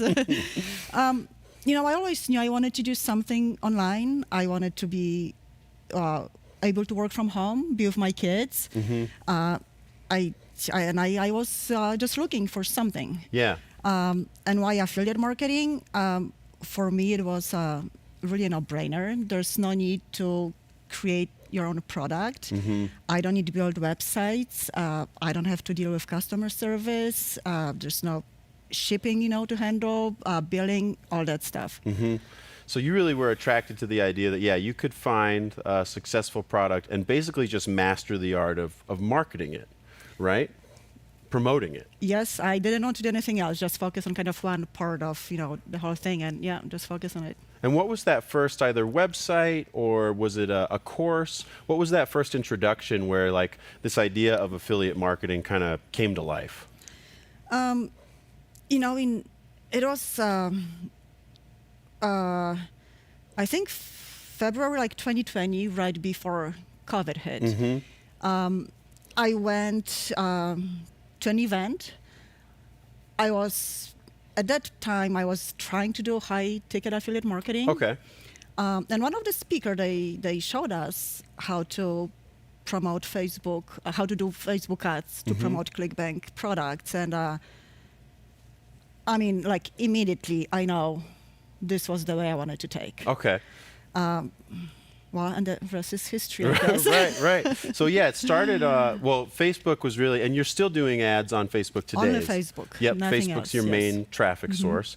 And we got a lot of questions over the last couple sessions about, the amount you need to invest in Facebook to start to see some success. And obviously that will change over time and is kind of variable. But what was your own experience with that?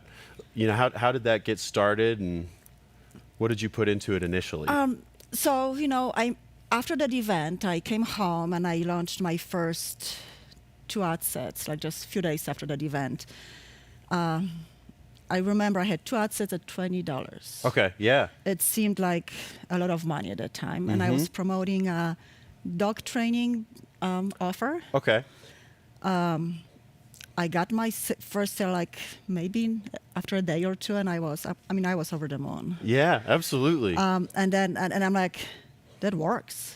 Mm-hmm. I was checking the ClickBank, my account every 5 minutes to see if I have a sale. But and again, I did, and and then I just knew that was the way I wanted to take. It was like the perfect match for me. And $20 to start. So where did you take that and basically, reinvest it to kind of continue growing like reach, or what was the next step with that $20? It all started with the $20 to kind of prove myself that it works, that I can be home and run my ads and it works. And then, I did decide to kind of dig more into some kind of training. Because again, I had no experience, so I didn't know anything. I had to learn about Facebook, how to, create an ad set, what's the difference between ad and an ad set. So yes, I bought a course, I followed it. Yeah. But kind of going back to that, it was just a little bit of an initial, almost a trial, right? Like Yes. You learned enough to be able to try something out, and then saw that success and sort of started to grow from there. That's an interesting thing you brought up. This is jumping around a little bit, but you mentioned it was at an event. How important have events been, in-person or virtual events like this, for your journey over the last several years? They just, the live events are game changers. Like I can't say it enough. That event that I went, it was my first live event. That's when I learned about ClickBank, like how to do it. We're shown like really, you take an offer from ClickBank, you put it on Facebook and you run. So that was again like life changing, because that's what started my journey of ClickBank. And then last year I got invited to go to Platinum Summit. Yeah. Even though I wasn't Platinum. Funny story. So I get the invite, I want to say 3 weeks before the event. It was very last minute, and I knew right away, I had to jump on that opportunity. Like, Platinum Summit, like I'm going. Yeah. It was in Costa Rica. I booked my ticket on Saturday. It was Memorial Day weekend. Okay. Monday, I get email from ClickBank, just a friendly reminder like, hey, excited, to see you in Costa Rica in 12 days, pack your sunscreen and a valid passport. The important stuff. I'm like, valid passport. I had a passport. Oh, shoot. You're like, I got the sunscreen. And a passport, it wasn't valid. Uh-oh. Memorial Day, Monday. Tuesday, I call everybody you could. Everyone. Yeah. Long story short, I ended up flying to Seattle for 1 day. I live in California. Yep. To get my passport renewed in 1 day, 48 hours before my flight to Costa Rica. Holy cow. And made it happen. I made it happen. The event was, amazing. Just, the connections I made. And that was June of last year. That was June, yeah. That was like June, I think like 12. Yeah, 12. Yeah. So that's Sunday. But how important it is, like to give you kind of, an idea. So please, the benchmarks. June 22 until before the event, I had 60,000 in gross sales, on ClickBank. I went more than double that after the summit, and I finished the year going over 200. Yeah, so okay. If you're okay, we can revisit, if you don't mind. I think it's really important to revisit that. So it's a long-term journey, right? And it speaks to a lot of the traits Taylor talked about. Like your consistency or your dedication is so strong that you were like, I'm going to go to this event. I see the value. Yes. I'm going to fly, get the passport. That requires a lot of effort. And at that point, you said 60,000? Yeah, 60, yeah. 60K. And then shortly after, up to 120. Well, I guess more than that, because 60,000 up, before the event. So let's say 5.5 months, and then I finished the year going over 200. Yep. So all within a pretty short span. Yeah. Which is really incredible. Okay, so we'll come back to talk a little bit more about why those things are so valuable. But just for reference and context, so you mentioned Platinum Summit. Yes. We've talked a little bit about Platinum clients and the Platinum program, but that is one of the big things that we do. It's a lot like this event. The value of networking in affiliate marketing, getting to know other affiliates and offer owners is enormous. So even in a virtual event like this, the chance to do that on chat's really important. But Platinum Summit is an event that we host annually for Platinum clients or special guests. And can you talk a little bit more about why that ended up being such a key kind of difference maker? You know, I mean, there's so many things about just, you know, being surrounded by so many successful people. I mean, it was just amazing. And then I got to meet a lot of vendors, a lot of other affiliates, way bigger than me. And the funny thing is, like, it's so cool. I realized they're normal people. Yeah, Like, yeah. They just know those like normal people, and they all started basically where I Similar, started. yeah. You know, most of us didn't know anything about affiliate marketing. We just learned as we went. We made a lot of mistakes, but we just figured it out. Yeah. And that was cool, because I saw, like, you know, some of them, like a few years back, they were doing, you know, totally different jobs, just like me. So that was And just that was willing to huge. stick with it. And Yeah. So it's something about the energy even. Oh yeah. Yeah. I mean, you don't get it just watching replays. Right. You know, you just don't. So and then, you know, there's always like that small talk that happens, you know, during lunch breaks. Oh, for sure. You know, that someone will give you a great tip that's like, oh yeah. And it ends up being the most important part. Yeah, it can end up Exactly, being yes. the real value that you get out of Yeah. it. Well, if you take yourself back a little bit to kind of that beginning, right? You're just getting started. What's the advice if you could travel back in time? What would you tell yourself? Like, what are the kind of big hurdles that you'd look out for, the things that you would do, kind of some tips that people could take away? You know, always hurdles. One really big for me was putting my face on social media, which is kind okay. of crazy. No, considering yeah, this totally. now. But when I started with affiliate marketing, I got involved with high ticket product, and I was supposed to build my own brand, post several times a day, and I just couldn't do it. I really didn't like it. And then when I found out about ClickBank, it was like the perfect match, because that's what I wanted to do. Now just go with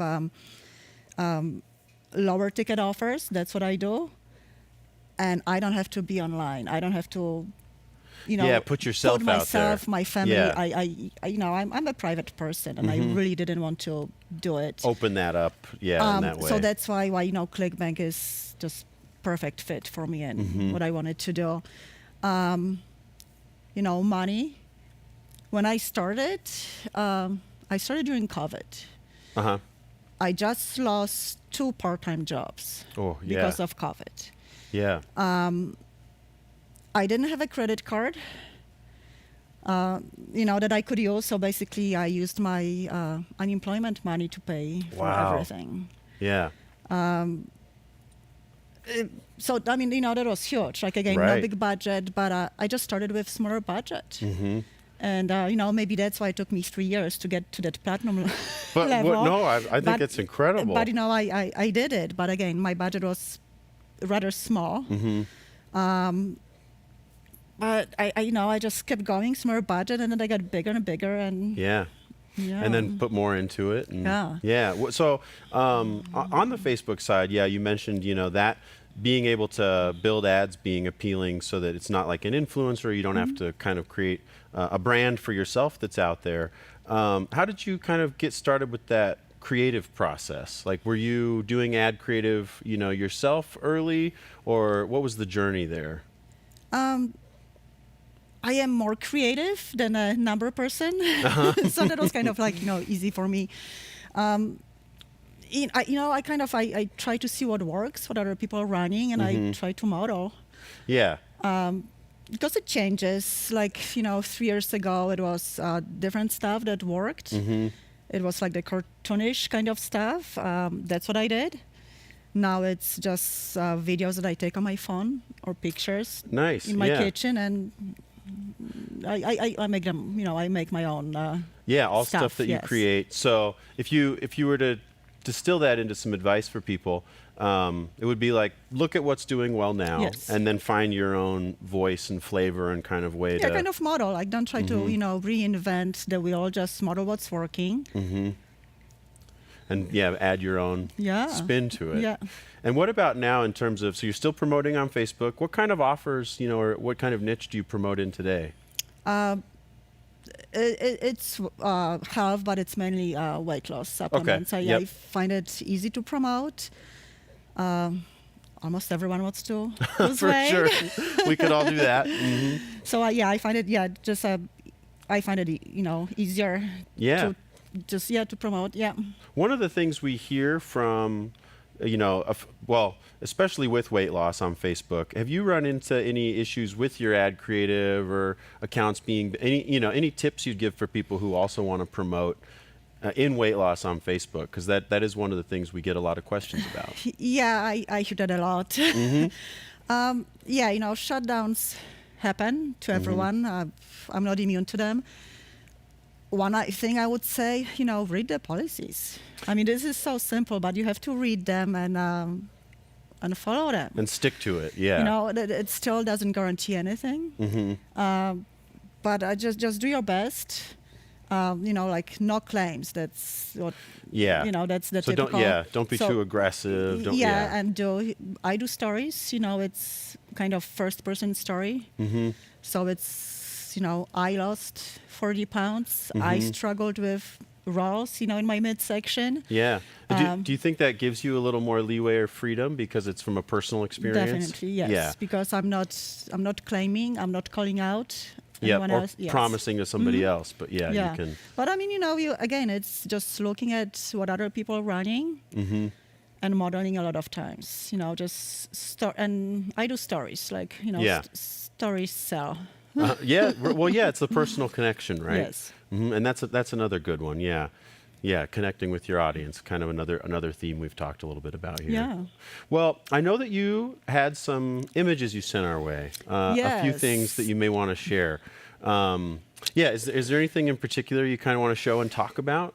Yeah, well, I think my first ClickBank check, that was about 3 years ago. Okay. Yeah, Let's yes. see. There we go. $414. Boom. So let's see the date on that. It was around 2020. 5/13, May 2020, yes. And what did that feel like? So you'd made some sales in your account, but this was the first payout, right? Yeah, and I still did paychecks at that time. Yeah, it was a paper check. I mean, I kissed it. I wanted to frame it. I didn't. But it just felt. I mean, the paycheck felt great, but I think just seeing it in my ClickBank account right after the sale came through, that Was just as motivating. Oh boy, like I can't describe it. Like it's really that was crazy. Well, it's like it's working, right? It's an indication It's that it's working, paying yeah. off. That was the first paycheck. I think I had one. It was my first ever 10K week. So no, not this one. Let's see. Not this one. Another one. Oh. Yes. January 3rd. So that was my first 10K week. So from that first paycheck in 2020 was the first one, and then now we're at 2023. Yeah, that was 23. So that was pretty recent. And then, so that's January. And then January I ended up 70,000 in no, 100,000 in sales, I believe. But it was 70,000 after like 2 weeks in January. So that was the previous screenshot. Yeah, let me see if I can go back right there. Yeah, so that was January 17th. What I love seeing here, I kind of like the historical journey. So with that, a few years in there, what did it take to keep you, what kept you motivated? What kept you going? Like, what are the tips you would give? Right. No, it is. Yeah. It's the mindset. So, and my, the Target guy that didn't give me a job. So one right here. here. That was, and you can read it out. That's the story, like that. Yeah. So 3 years ago, went to Target for a job interview. Early 40s, college degree, no related work experience. but you needed something, and yeah, I thought working at one of your favorite stores would be a great solution, right? You'll make money and get a discount. We could all use that. Yeah, and then what happened there? The guy who interviewed you was half your age, made you feel, probably vulnerable, right? Very uncomfortable. I mean, I thought when he came up to me, I thought he was taking me to the interviewer. Oh, yeah. And then he's like, sit down, and he starts asking me questions. And I'm looking at him like, dude, you could be my son, basically. Right. And so you didn't get the job. I didn't get a job, yes. But it ended up maybe working out, because what happened next? Yeah, and that's, and that was the thing, like, I applied for an associate, not a regional manager. So right. it's, like it says, like the rejection was painful, that I'd like to admit. Mm-hmm. But I don't know, it's just something, he broke something in me, and I told myself, I'm never gonna go for another interview. I'm gonna work for myself. Yeah. It was part of that spark, right, that clicked. It was, it was like, I mean, that was painful, because I was like, if I can't even get a Target job, it was painful. But now, that pain to platinum, for lack of a better. So I suffered for a little bit, but I'm glad that I didn't get a job. Yeah, right. I'm really glad. Well, but that made me so motivated. Mm-hmm. And then I decide it's like online business, or there's not an option. I didn't give myself a plan B, not an option. There's like, I'm not gonna try to make it work. Mm-hmm. I will make it work. There's no plan B. Yeah. Just no plan B. So it has to happen. Pure commitment.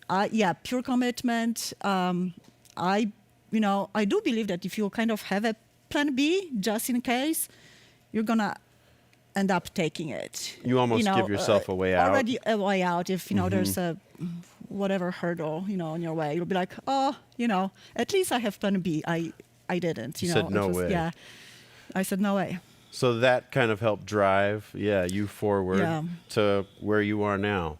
Well, I want to take just a quick second to, again, sort of reemphasize and reiterate a big thank you, because it's not easy, to come and share vulnerability in a personal story like that, but it means a lot. I think it means a lot to us and to everybody watching, because it really shows how personal this is. And a lot of times we end up talking about tools and technology, and we'll do a bit of that too, but I think what you go back to is, this personal journey of yours is really I feel inspiring. like there's just so many people, kind of just like me.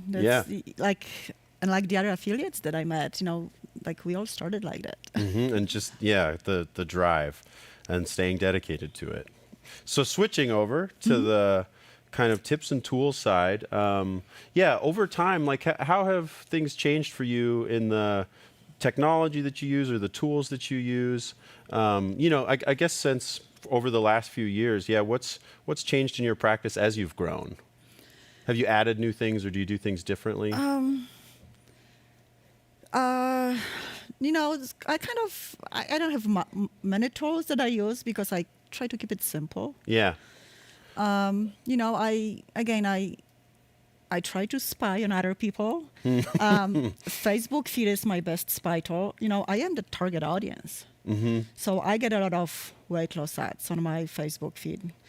And I watch them. I go through the funnel. I, look at the images. Mm-hmm. I look up the page. So I know if it's just they're running one ad or 100 ads. Mm-hmm. That gives me an idea if, it's a successful campaign or not. Yeah. And, again, I use my phone for my images or videos. Mm-hmm. I use Canva just to maybe edit them a little bit. Yeah, nice. Mm-hmm. Just to put a little bit of design onto or, it. Even to format, change the sizing. Mm-hmm. But that's kind of it. Like I like things simple. So so again, kind of going back doesn't always mean it's easy or you're going to have overnight success, but simple is good, because then you can. It sounds like just by being aware of what's out there, what's not being in a vacuum, like looking at what's doing well, and that kind of goes back to some of the earlier questions we were getting about areas of heavy competition, like weight loss is one of the most competitive, but at the same time maybe also gives you a lot of creativity and information. Yeah, I mean, it is competitive, but again, I found it just easier to scale. Once again, like everyone wants to lose weight. When I started, my first ads were for a dog training product. Right. But that was kind of to see, how to create an ad. That was kind of like a learning product. Testing ground a little bit. And then I did a manifestation because I like woohoo stuff. So I thought it would be a good kind of fit. And I was getting sales, but I don't know. I couldn't scale it as much as I wanted to. And I saw the other people just going crazy, doing crazy numbers with weight loss. And then I went, weight loss it is. You're going to go weight for loss it. it is. So yes. you were stuck with the traffic source. You stuck with Facebook, but you Yes. were willing to experiment a little bit with different offers. Yeah, I mean, after I switched to weight loss, there's kind of no looking back.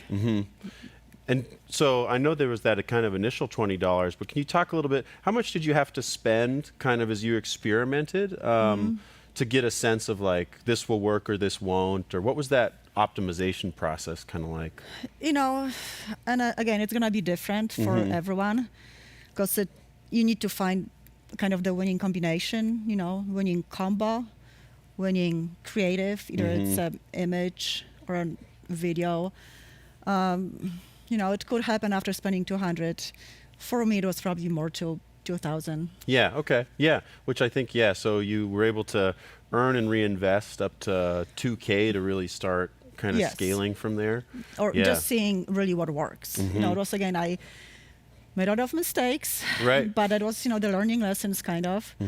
I tried to schedule my ads, let's say at midnight, and I ended up doing PM instead of AM. Small But again, things. Small things. But again, not a failure, just a learning lesson. Just double check, triple check your Yeah. ads. Well, and it's like that, obstacles are opportunities. To your point, if there's no plan B. Yeah, I mean, it's, Yeah. I say it's all a learning lesson. There's just no failures. Yep, you just keep growing. Yeah. And what are those indicators? So you kind of mentioned like, when you begin to see something working, what are the things you look for? Is it really just dollars in, dollars out, like return on your ad spend, or are there other things you look at? No, I mean, it's just ROI. Yeah, pure. Yeah, I mean, if I get sales and I'm making money, I don't care about anything else. I don't look at anything else. Keep yourself really focused. Yeah, again, I'm not a number person. I'm really not. Well, that's kind of cool though too, because it shows. Yeah, I'm sure we've got some people in the audience who love affiliate marketing or performance marketing because of all the metrics, right? So you have people like that. That's not me. So I just simple. When I'm testing, yes, I look at some other numbers. I look at my CTRs. Yep. If it's not there, that means the creative is not working. And so that's click-through rate or CTR, just how many clicks you're actually getting for the ads you're putting out there. Yes. But if it's not good, if it's, I like, like 4% is the minimum. Okay, you're kind of looking for like yes. benchmark engagement of like 4%. But if it's at 378 and I'm getting sales, I don't care about it. Sales first. No, but that's what it is. Yeah. I'm in it to make sales, to make money. So. And how often are you kind of swapping out creatives or testing new things? Like, are you, pretty? Have you find what works and stick with it, or are you always kind of experimenting? When I started, I would switch offers about 3 months because I felt that was the lifespan. Okay. Or there was a new offer, and I'm like, that's gonna be growing, so that let's me kind of jump on the new offer. And the same with creatives, about 3 months. Now I feel, I have a better idea of what works. And I am creative, so I feel like it comes kind of easy to me to make a good creative. Right now, I've been running the same offer since November, and same creative, same copy. So closer to like 6 months now. Yes. So now, do you think with that experience, you've just got the comfort to kind of know? Yeah, because then it's like if I refresh, let's say a creative or a copy, it's basically my alt creative or copy. So I don't really make new copies. Now you've got a kind of library Yeah, almost? I have a library. It's a waiting shelf. Okay, I didn't run this. It's my previous winner. Let me put this in. Okay, yeah, that's a good, so, and that's a good thing too, is kind of always be testing. So yeah, you'll basically keep those things in rotation. Exactly. So you might switch out, Yeah. but you'll be able to, after a few months, reuse Yes. some creative. I will make a new creative once in a while, but copy, not much. Keep the It's- winning formula. Exactly. Yeah. I'll switch out the hook, obviously. But other than that, And that's one of those things too, with the time you've spent, over the course of a few years. Yeah, has it taken about that to build a big kind of library that now you're in a position where that's easier than it used to be? it is. Because again, and plus, you kind of, you get a feel of what's working. And again, if it worked, 6 months ago for one offer, I pretty much is going to work for another one. There's a good chance because it's different offers, but at the end, it's still weight loss. Yeah. Well, and I think that's good advice to always keep a good archive or system for all the copy and creative you've used that's worked. Because don't discard it, right? Because the chances are. I discard if I know that something didn't work. Yeah, but the winners. That's another, another library. It's like non-winners or didn't work. Well, I want to switch here in a second to some of our questions from the chat and from the audience. But before I do, I think one more question for me. If, you wanted people to take away one thing from if you had one piece of advice to give either to new affiliates or that you would give to yourself, what's kind of the one thing that you would want to emphasize? For affiliates or already, running ads or doing affiliate marketing, it's just, you never give up. You just, you keep testing until you make it happen, until you figure out what works. That's really nothing new. I know everyone says that, but that's kind of what it is. Yeah. And then for somebody who hasn't yet, who's just interested or maybe watching but hasn't taken the plunge. If you can get a coach or get a training, do it, and just find someone who's already successful and then follow their steps. Don't try to invent the wheel. Don't try to make your own. Just model of what's working. I like that, and I think a coach, an education program, and even to your point, just being aware of what's successful in your space. Yeah. Okay. Well, thank you for sharing your story one more time. Really appreciate you being willing to come out and kind of share some of the personal hardships that have helped you build, the business that you have now. Thank you for having me. Yeah, it's truly a pleasure. And we'll switch a little bit just to get some questions from the chat. This is a good one. Kind of going back to your earlier days, you mentioned high ticket. So what's a low ticket versus high ticket offer? Low ticket offer is, supplements that I'm promoting. So it's the, $50, maybe $100 bundle.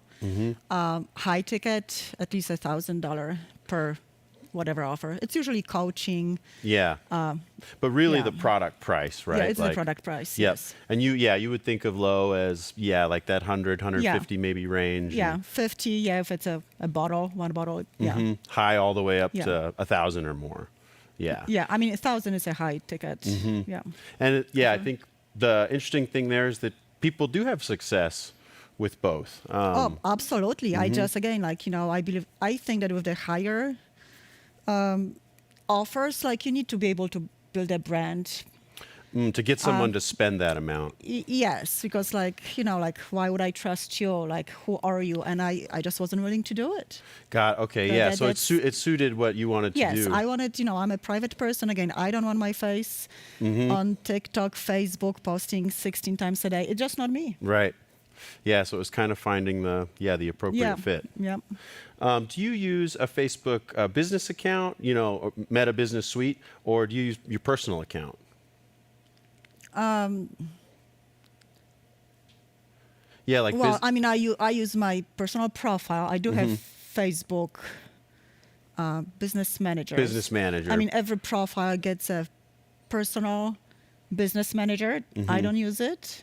I use the business manager. Yep.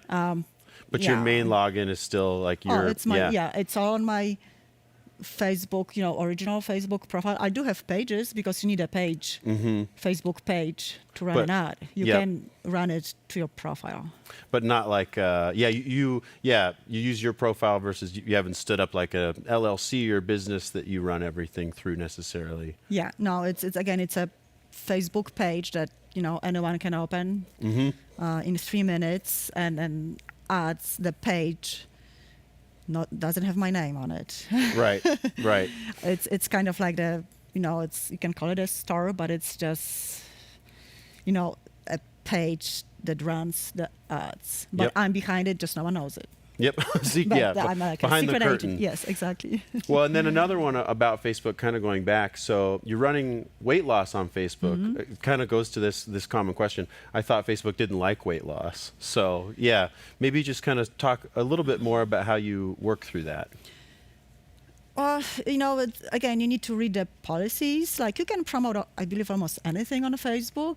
If you stay within the guidelines obviously.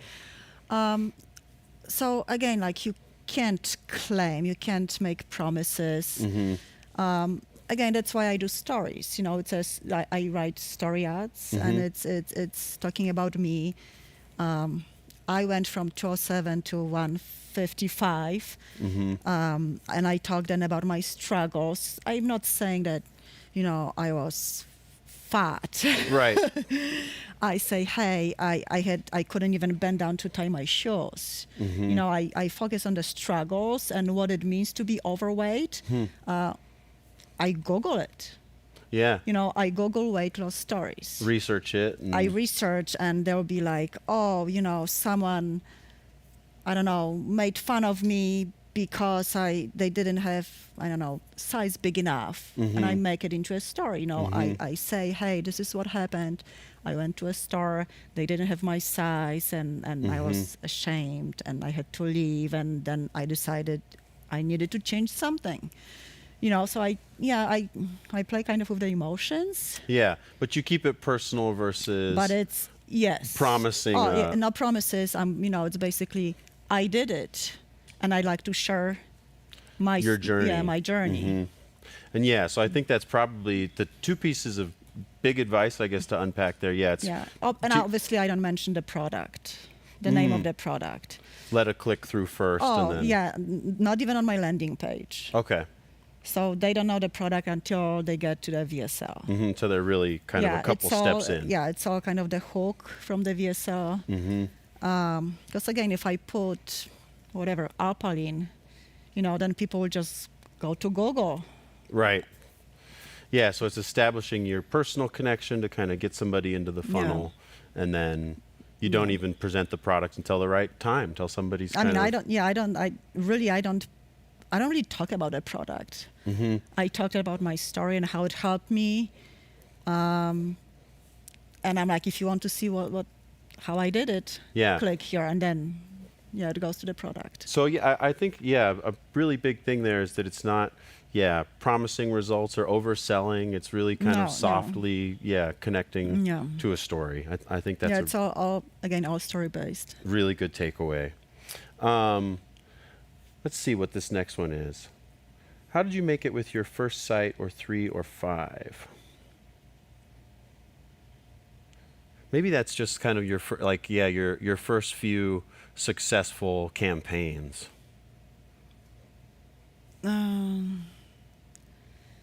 My first successful campaign was. I'm not sure what it was about a campaigner side, but right. Again, like just testing. Again, and it just it hit. I remember it was Metacore. It was October 2020. I made it was October. I guess I don't have a post for it, but I made my first $1,000 day, and it was huge. It was huge. But one product at a time. Yeah, just I got it. One at a time until you could get enough to try another one. Oh yeah. And then do you use Google or YouTube ads as well, or strictly just Facebook? Facebook. Only Facebook, nothing else.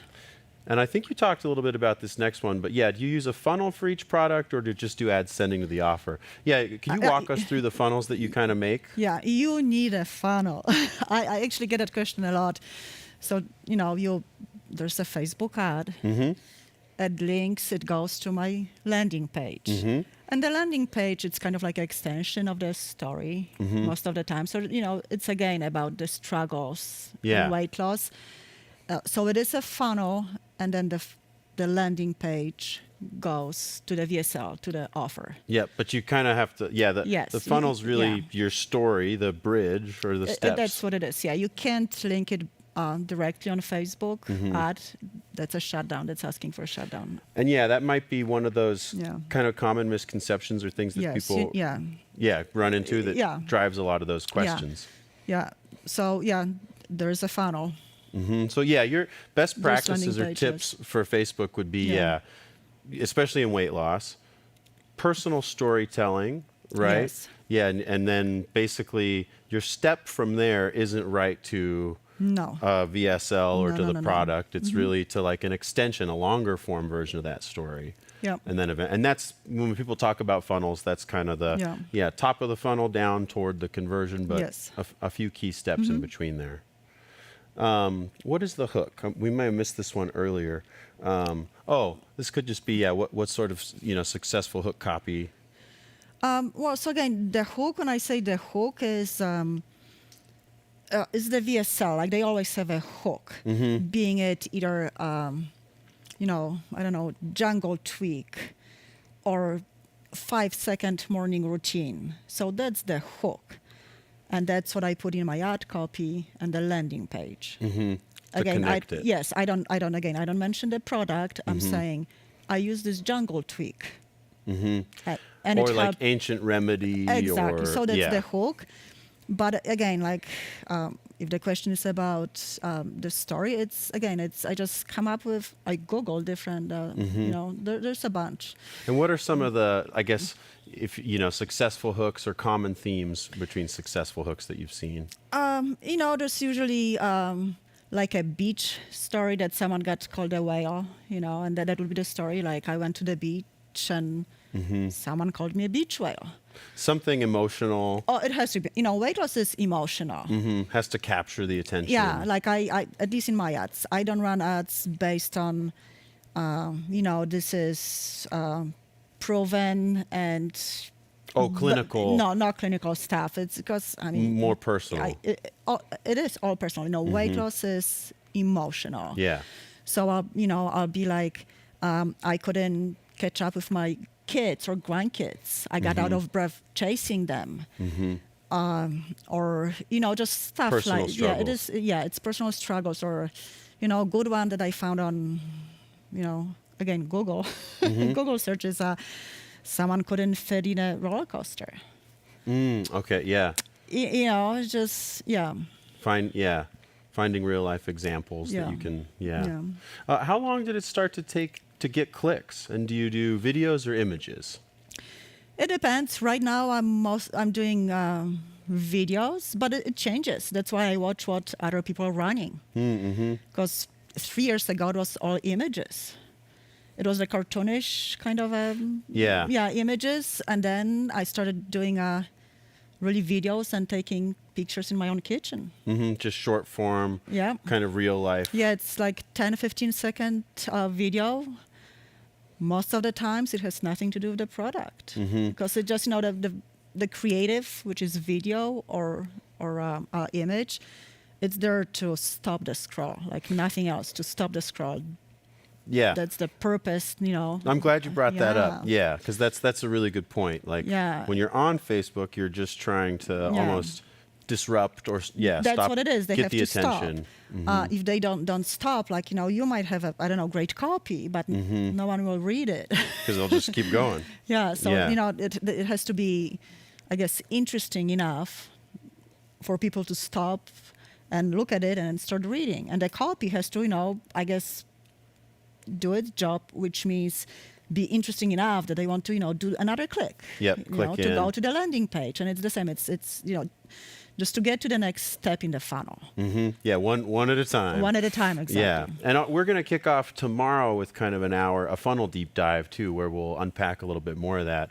But I think you bring up some really good points that like each step in a funnel kind of has a distinct purpose. And at first, you're just trying to get somebody to pay attention. Exactly. Like, my Facebook ad is not to generate a sale. I don't have the end sale in mind. I just want them to click to my landing page. Yep. And then get deeper into the story and engage and invest. Yep. And then eventually, You got it. You can run ads now. and you probably lose some amount of people at each step along the way, of course, right? That's just how it is. But And it's just, it's just a natural. There's no 100%, click through. No, yeah. Right. If only. So that's fine. That's fine with me. I don't need everyone to buy, just enough to. A couple more. We've got a little bit more time here before we kind of transition. Let's see. What if you don't have a personal story to tell on the landing page? I think I know what your advice probably should be. I mean, I don't have a story. Those are not my stories. I kind of steal them from other people, and so you just look up a story. Yeah, so that's it's almost all it is. research what's gonna capture attention. You research a weight loss story. It doesn't have to I don't have a weight loss story, my own. I'm just using somebody else's. It allows you to generate. Yeah, that gives me an idea, and I rewrite it. And I think you covered this one originally, but just kind of going back because it was so interesting. What was your starting budget? Again, starting budget when I was just trying to get a feel, it was $20 an ad set, 2 ad sets. So it was like $40 a day. And I mean, that was huge at that time for me. Like I was like, oh my God.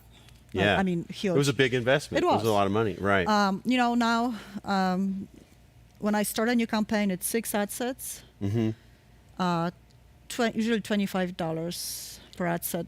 Okay, so 6 ad sets, 25 each. Yeah, so it's $150 a day. Okay, $150 a day to get you started. Yeah, that kind of speaks to the next question. So $150 a day. Yeah, how much do you reinvest for ads on a monthly basis?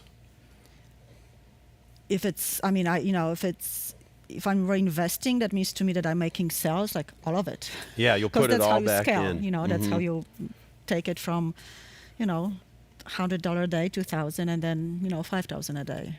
Keep. Yeah, putting the if money. It's working, as much as I can. Yeah. So I mean, really. Right. Generating sales. Yeah. At that time, your credit card is your limit. Maximum reinvestment, basically. Well, yes, if it's working, obviously. I like that. Okay. Yeah.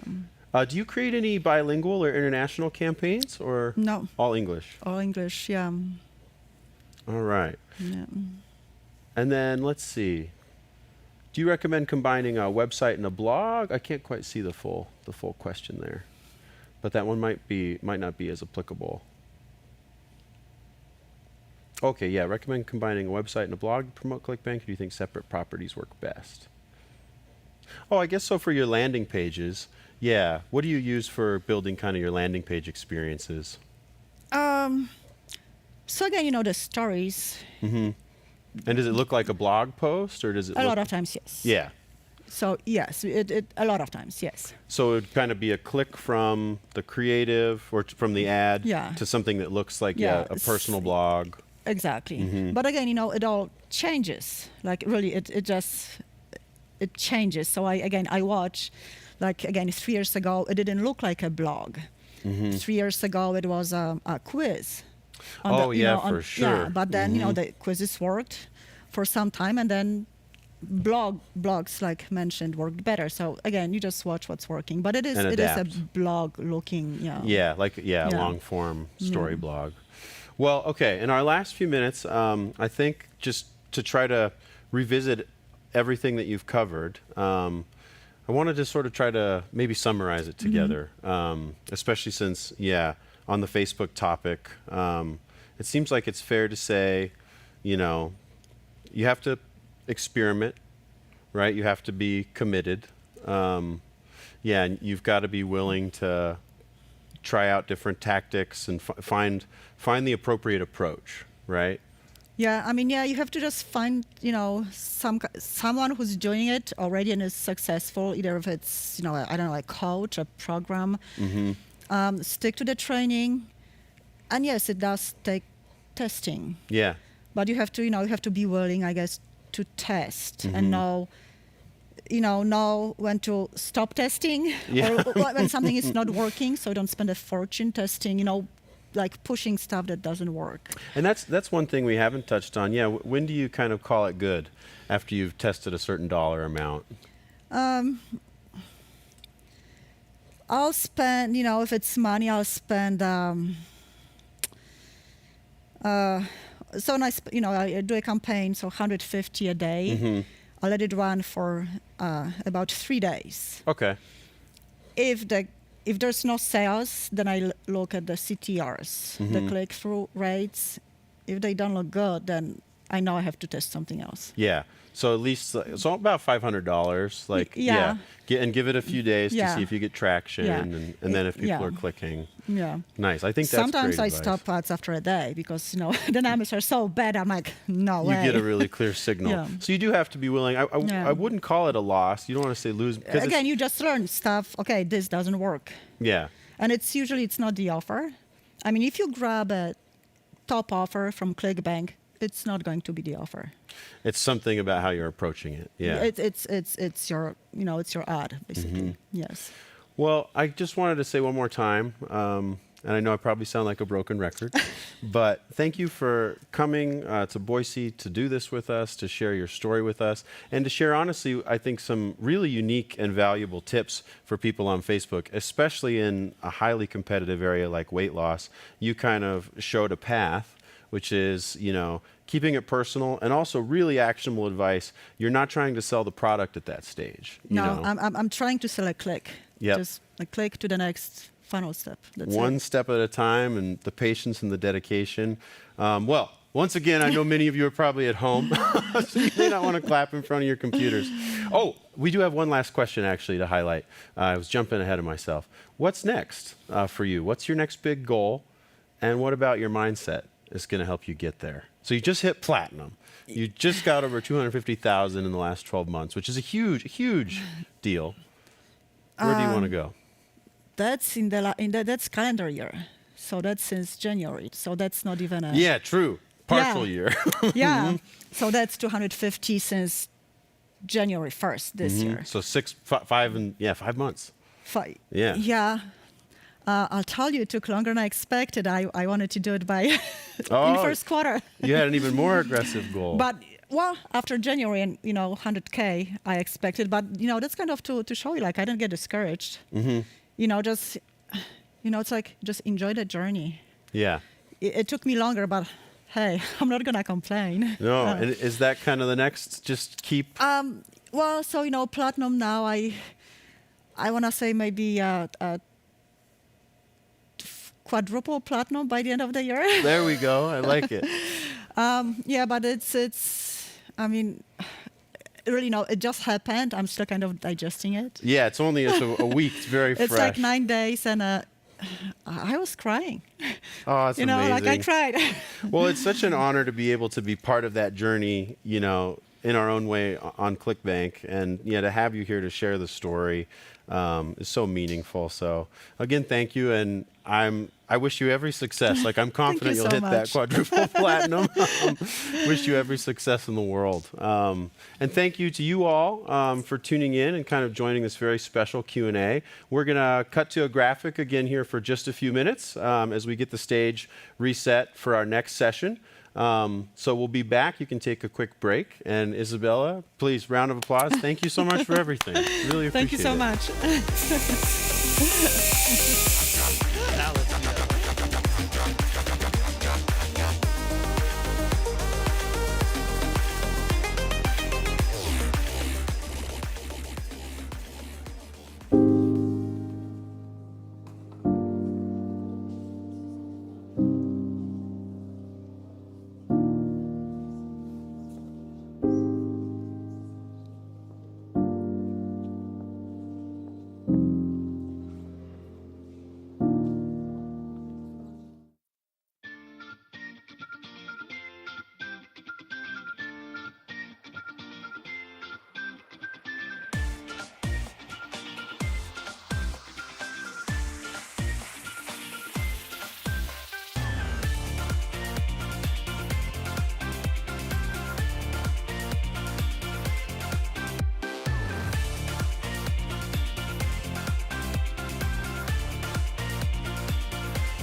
Welcome back to ClickBank Summit. Thank you for giving us a few brief minutes to switch the stage up again. And a huge thanks to everybody for watching over the last hour or so who got to see and experience Izabela's story. Again, can't iterate or reiterate enough how thankful we are that she came and was able to share some of her personal journey with us, combined with a bunch of really great actionable tips if you happen to be running Facebook ads. Switching over to our next speaker. This is a session I'm really excited about, presented by somebody I love, another person I get the pleasure of working with on a daily basis, one of our very own business development managers, which means that it's somebody who's responsible for bringing and growing new business to ClickBank. So he knows the ins and outs of building a business on our platform. And he also happens to be, if I may say so, one of the nicest, kindest, best dressed people you'll ever meet. Please give it up for Mr. Kyle Meredith. Welcome, Kyle. Thank you. Thanks for doing this, man. Yeah, of course. Thanks, man. Godspeed. What's going on, everybody? So first, just to give a special thank you so much to Valiant Studio for putting this together. This is an amazing full production here. To Chris, our amazing host here, and to ClickBank's marketing team. There's so many people behind the scenes that are putting a lot of work and effort into producing this. So too many names to be able to share, right? But Monica, Stephanie, Spud, Brett, Taylor, Jake, so many different people behind the scenes working their magic here. So thank you so much. So yeah, today we're going to be talking about the 7 pitfalls to avoid when getting started in affiliate marketing. So let's start off with talking about who I am and why should you care, right? So my name is Kyle Meredith, and as Chris alluded to, I'm a business development manager. So that means it is my job to go find new business for ClickBank. I specifically focus on trying to find new high-performing offers to bring to the platform for affiliates. So my day is really filled with conversations with entrepreneurs, both people that own a product and people that are affiliates and just promoting those products, right? So people like Jen and Marty and Izabela that was just up here, and offer owners as well, to try and help set them up for success and make the most of their efforts on the ClickBank platform. So just a couple of notes there, right? I'm an offer and an affiliate hunter. I love connecting people together that can help enhance each other's business, help each other make more money, help them strategize. I'm a networker by nature. I really love all of that. So let's talk about you though. So which one of these buckets do you kind of fall into? Right? Are you just getting started in affiliate marketing? You're here just seeking to learn more. Maybe you're launching your first campaign, or if you're like me, sometimes you get stuck in paralysis by analysis, right? Indecision is killing you. You're having a hard time getting started. And maybe you're in a different bucket. Maybe you're looking, you're already doing some volume and you're just looking to scale up. No matter which one of those buckets you fall into, you're in the right place. And I hope today that I can give you some kind of value that you can take away and use within your business. So let's jump into the very first one, right? Pitfall number 1 is picking the wrong platform. So I'm, of course, biased because I'm at ClickBank. But in those conversations, and I mean, I've had hundreds, if not thousands, of conversations over the last 3.5 years at ClickBank from affiliates who have talked about how important the platform is to them. Like, let's use one example here. Some affiliates are able to run directly with an offer owner, right?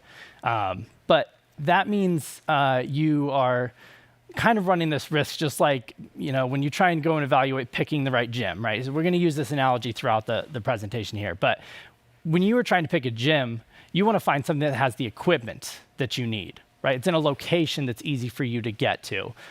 Because if you don't have set up for success at the gym, you're probably not going to be able to have success sticking to a schedule there, right? So let's take that same ideology and let's apply it to a platform, right? A couple of key things that I think you should be looking for in a platform. Number 1, does it have reliable attribution? Are you going to get credit for the traffic that you are sending? Are you confident that you have that tracking built in place? Number two, you're confident that you're going to get paid, right? That's the most important one. The more you get paid, the higher you can scale. So payment frequency is super important. Do they have payment methods that are like a good fit for you, right? Can they do wire transfer? Can they do direct deposit? Is physical check what you prefer? ClickBank has different options. That's why it can be a great option as well. Number three, and this is something that Taylor talked about in his presentation this morning, right? Does it have high-performing offers? ClickBank offers are designed to convert to cold traffic. That way you can know confidently that you just need to work on improving your campaign because you know that the offer is going to convert for customers. You don't have to control for that variable. You're just figuring out, how do I improve my own campaign's performance? ClickBank is a platform full of high-performing offers, and it's really important for you to find a platform that contains that. And number four, provides analytics, right? You're going to get analytics if you're buying ads on YouTube or Facebook, you're driving native traffic through Taboola, Outbrain, MGID, something like that. You're going to have analytics from that platform.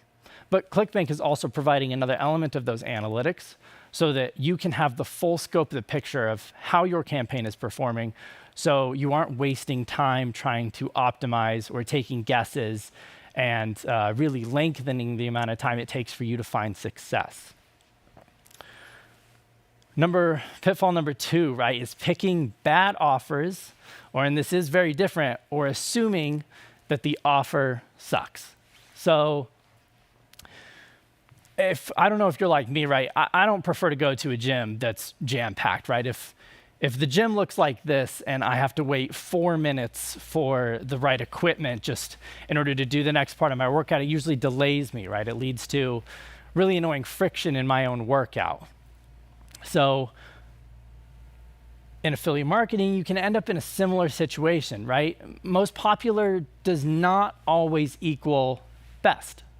So if you go to the ClickBank marketplace and you are searching for the top offers regardless of category, something for you to keep in mind is you're probably going to be competing with the most affiliates you possibly could be, right? If you pick the top offer on ClickBank, that is probably the most saturated offer on the platform, which means when you're buying ads, those ads are probably going to be more expensive for you.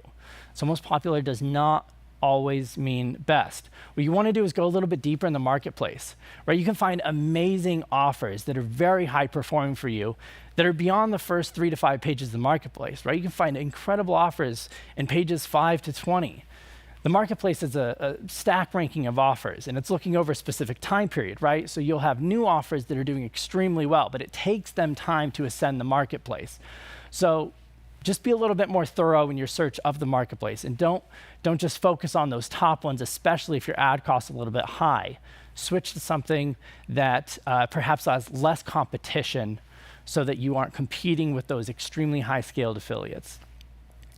If you are in contact with the vendor, right, which you can do in the ClickBank marketplace, there is an affiliate contact field. They can either provide email or Skype, so you can get a hold of them.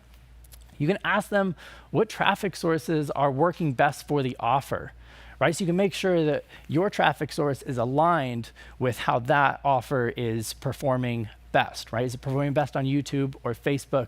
Is it organic? Is email is what's crushing it, right? Understand those so that you can be sure that you're aligned with it. And collectively, those will allow you to diagnose the problem, right? You're driving traffic to a high-performing offer, and you are focusing on your analytics so you can figure out, okay, why is my offer not converting? Or if you're already converting, you can simply figure out, okay, what lever do I need to pull next in order to boost conversions, make myself more money so that I can afford to scale up higher. Pitfall number 3, shiny object syndrome. I'm sure everybody in their life is familiar with this one, right? At times I've suffered with shiny object syndrome myself, but it's incredibly important, right? So if you go to the gym and you are dabbling in bodybuilding and CrossFit and MMA, calisthenics, all these different workout types, you might get a little bit better at some of them, or maybe even all of them, right? But Instead, what if you took all of that energy and you focused on one type, right? You would get so much better, so much faster at it. So pick one traffic source when you're running it. You want to become an expert in one traffic source before you try out more. Put all of your effort and energy into that one, right? Learn that traffic source, dedicate yourself to it, reinvest your profits into scaling up higher with it, and focus on mastering it. Become better, 1% better every day. That will compound over time. I promise that will make a huge difference in you. So avoid shiny object syndrome. Stick to one source. Pitfall number 4, right, is guessing. Right? In that same analogy we've been talking about, right, you don't want to change up your plan too frequently. Right? If you change up your plan too frequently, you don't necessarily see progress. You don't know how you have come forward in the last 2 weeks and how you are different now than you were then.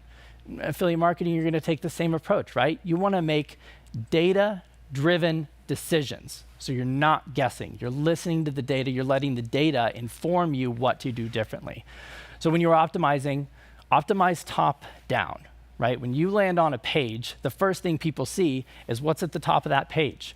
Right? And it's called above the fold. When you land on a page, everything that you can see before you start scrolling, that's called above the fold. So you want to optimize top down in order to increase your conversions. Second thing, this is really important, limit how many variables you are testing. If you test too many variables all at once, you don't necessarily know what led to an improvement in your campaign. So it doesn't mean you have to test one element at a time. You can test more than that, but certainly don't test 3, 4, 5 elements at a time, because you're going to be uninformed as to what led to an improvement. Something that I would also highly recommend too is, especially if you're a beginning affiliate, focus on trying to make changes that are going to really move the needle for you, right? If you're trying to improve your campaign, test an entirely new creative angle, right? Change that headline out, because that's going to be a huge needle mover for you. You don't necessarily have to focus on the onset about changing the verbiage on your call to action. That might be a smaller change for you to be able to make that makes more sense for you to test when you're at a higher scale. If you don't think that you have a chance to improve your campaign by 50%, I wouldn't spend much of your time or budget doing that. And if you want to try and get an idea of like, what do I optimize first, what do I optimize second, put yourself in the shoes of the customer that's seeing your ads, right? What do they see first? Depending on what your traffic source is, they could see the ad first, they could be seeing your email first, they could be seeing your blog content or your organic content on social media, whatever it is, right? Think about what they see first. That's what you want to focus on improving first. And then think about what they see next, right? Are they going from your ad to your pre-lander? Are they going from your content straight to your sales page, right? Because if it's straight to the sales page, you've passed that off. Now it's up to the offer to convert the customer. But think about what you control next, and that's what you want to focus on as you make a funnel improvements throughout, okay? So let's go to pitfall number 5, blowing your cash, right? Super easy analogy here, right? You get injured at the gym, you cannot go work out again until you're recovered. If you blow all of your cash, you're going to have to build that back up if you want to try the same traffic source, right? You may have to pivot to organic and trying to build up a free audience, which is a longer tail effort, right? It takes more time to do that and a lot of consistency. So use your capital as wisely as you can. In my opinion, you can, this is really geared for people that are buying ads, right? But in my opinion, you focus on the necessities. What are the necessities? One is a page builder, right? And you can get really cost-effective page builders. I personally like options like Convertry, Lead Pages is another good option, ClickFunnels is a good option. You'd even be able to probably use a site like Wix though, right? It may not have the sexiest URL, but it's gonna be cost-effective for you so that you can put the majority of your money into the ads so that you can try and improve, right? Because you have to acquire that data. And then from there, you can equip with more tools as you grow. So that's when you can start looking at third-party trackers and spy tools, paid stock images and videos, split testing software, and courses. Now, I know we've heard a lot about courses today, but if you're just beginning, there's so much free content that you can get out there. And I promise at the end of this presentation, I'm going to give you some sources, some resources that you can use to try and obtain information without having to pay for it. Courses can be great at building a foundation of knowledge for you. They can be amazing resources, but you don't have to start there. Right? That can be something that you graduate into in order to figure out what levers you should pull as you are growing your business. Right? And things like paid stock images and videos, they enhance the quality of your creatives. They make they add some polish to it, if you will, right?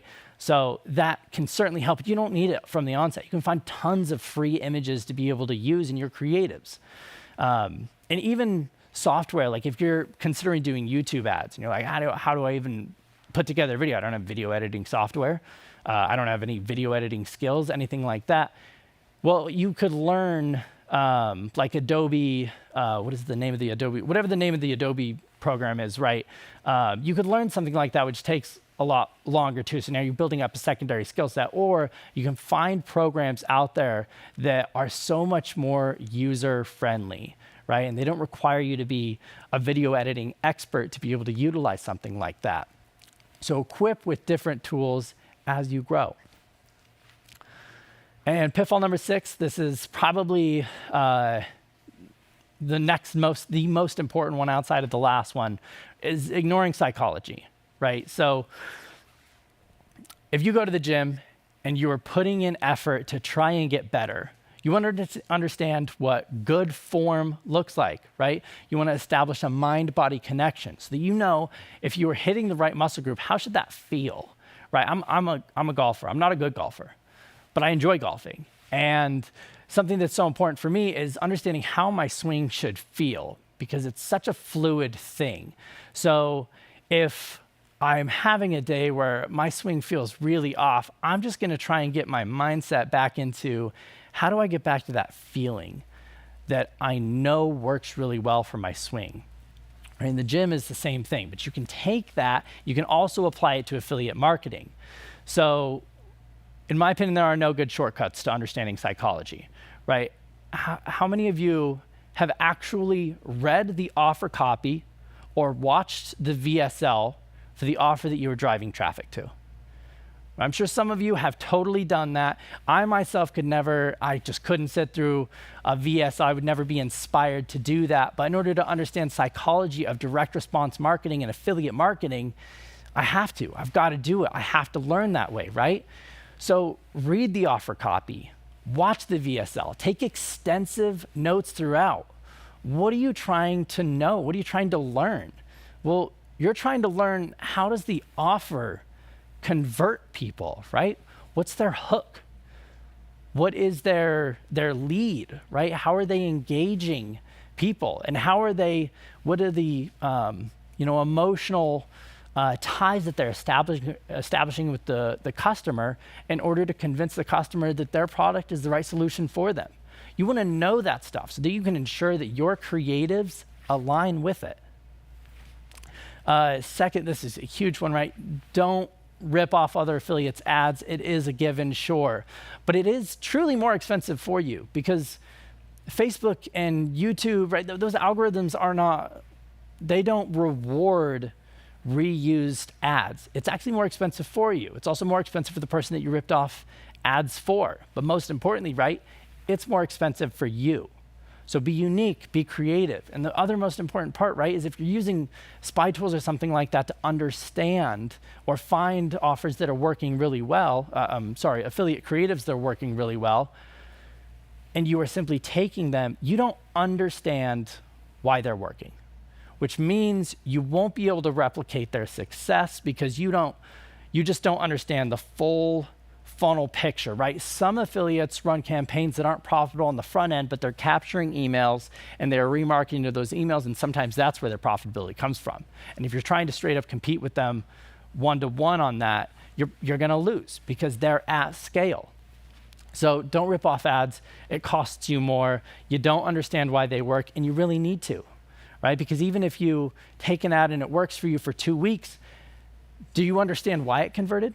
Can you recreate that for another offer? Because if you can't, your success is going to be really short-lived. You might make a bundle of money, and then you might lose it, again, because you haven't taken the time to try and understand the psychology of why those ads work and why the offer works that you're driving traffic to. Think about, how do you align your creatives with the offer? Can you use their hook, right? Is that hook really compelling? Can you use it in your own ads to try and drive the right audience so that you have high quality clicks going to that sales page, right? You don't want low quality clicks that are jumping out and abandoning it, because you're paying for those. You want to make sure that they're high quality clicks. You want to make sure that you've identified the right audience and driven them to that sales page, right? And most important pitfall here, right, is abandoning ship. So you have heard Izabela talk about this earlier today. Taylor talked about it. He also shared some of the presentations from the short videos from like Jen and Marty and stuff, right? Affiliate marketing success does not happen overnight. It takes time to learn this, right? You want to create a plan to be consistent so that you can see results. Be patient with it, right? I'm going to share with you a couple of different quotes here. So the first one, for every reason it's not possible, there are hundreds of people who have faced the same circumstances and succeeded. I think this is really powerful, so I'm going to share it one more time, right? For every reason it's not possible, there are hundreds of people who have faced the same circumstances and succeeded. If you're trying to have success in affiliate marketing, you're not trying to reinvent the wheel, right? You know that it's been successful for a lot of people.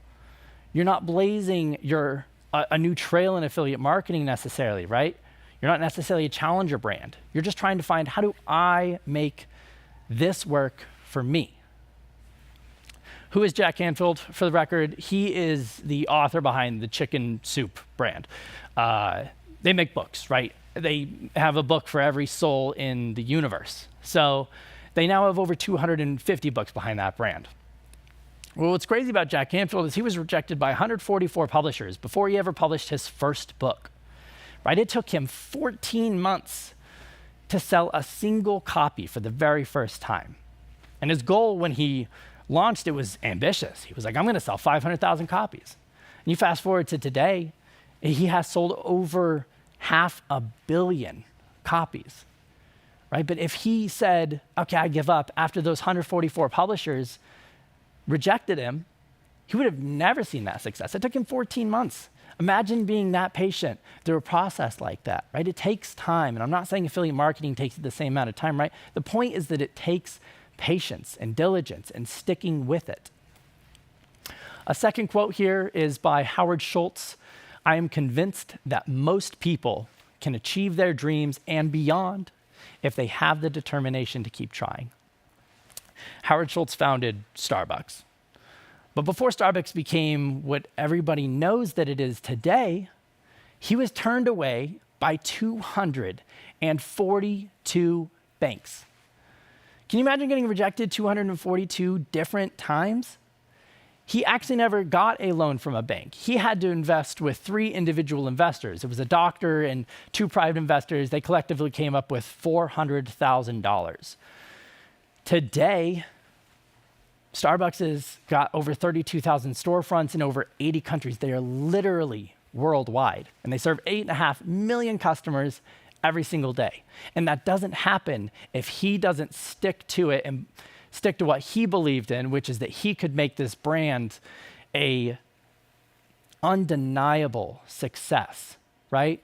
If you are truly passionate about affiliate marketing, you need to adopt the same mindset that you're going to be successful. And you're going to do everything that you can to learn how to be successful. And it's going to be hard. You're going to have some campaigns where you're negative, right? You don't make money. But what do you learn from that? You're going to learn amazing things that help you move forward in the future and have that successful campaign. In Jen's story, right, she talked about how she did it for years. Before she had her first truly successful, incredible ad, she was out there for for multiple years putting it together. And then all of a sudden it changed. Business changed virtually overnight. Third quote here is going to be by Thomas Edison. I have not failed. I've just found 10,000 ways that won't work. Thomas Edison is largely credited with inventing the light bulb, right? Kind of more so builds off of different people that were successful before him, but he did make the first commercially viable light bulb. And his research notes show that he failed 2,774 times to invent the commercial light bulb before he succeeded. He had to experiment for 14 months, the same amount of time it took Jack Canfield to sell his first copy of his book. And he invented the phonograph despite being partially deaf. The phonograph is the first man-made item ever to record sound and play it back. And despite being partially deaf, he was the first guy to ever do that. And today, this is a total estimate, right? Nobody actually tracks this, but there's estimated to be over 8 billion light bulbs in use today. I would argue it's probably way higher than that, because I don't know I don't know anybody that actually tracks these figures, right? A couple of other notables here. At 18, Walt Disney was fired from a local newspaper because he lacked creativity. You tell me 5 people who are more creative in history than Walt Disney. And you might be able to come up with a list, but it's still going to be a short list, right? Everybody knows this one in high school. Michael Jordan failed to make the varsity basketball team. He was not innately talented. What he was good at is that he could stick with it. He wasn't going to be outworked by anybody, right? Mia Hamm, who went on to become one of the greatest female soccer players in history, was born with a club foot. Despite that, she still found incredible success. So, in affiliate marketing, treat this like a business, because it is. It's your business. You want to craft a plan, you want to stick to it, and you want to be patient. It doesn't happen overnight. You may not be profitable your first week, your first month, your first 3 months, your first campaign, your first 3 campaigns, your first 5 campaigns, but you're going to be learning so much along the way. If you want to make this a long-term business, you need to treat it like it is a true business, because it is your business. So I promised a few resources for you, so let's go ahead and jump into those real quick. The ClickBank blog, most every article is published by this guy named Daniel Thrasher that works at ClickBank. He is incredibly passionate about what he does. He puts his heart and soul into publishing those blog posts. They have a ton of valuable content on them. There are 3 different resources here, and I promise we're going to share these slides with everybody after they'll be available after we wrap up here. But there's 3 different specific ones. If you want to learn more about landing pages, succeeding at affiliate marketing, and how Daniel got his first sale, those 3 blog posts will be great. Second is ClickBank's YouTube channel. Another shameless plug here, right? But we interview incredibly successful affiliate marketers, and we are constantly producing content that is designed to help you succeed. So Taylor and Jake and Dylan, everybody that's involved with the ClickBank YouTube channel, it takes so much time and effort to produce those, and they really do have you guys in mind when they are producing it. So if you think you'd get some value out of it, please consider checking that out. And the third one is the Affiliated Podcast, where we interview people like Jen, like Thomas Giddings, this diamond affiliate that's on ClickBank.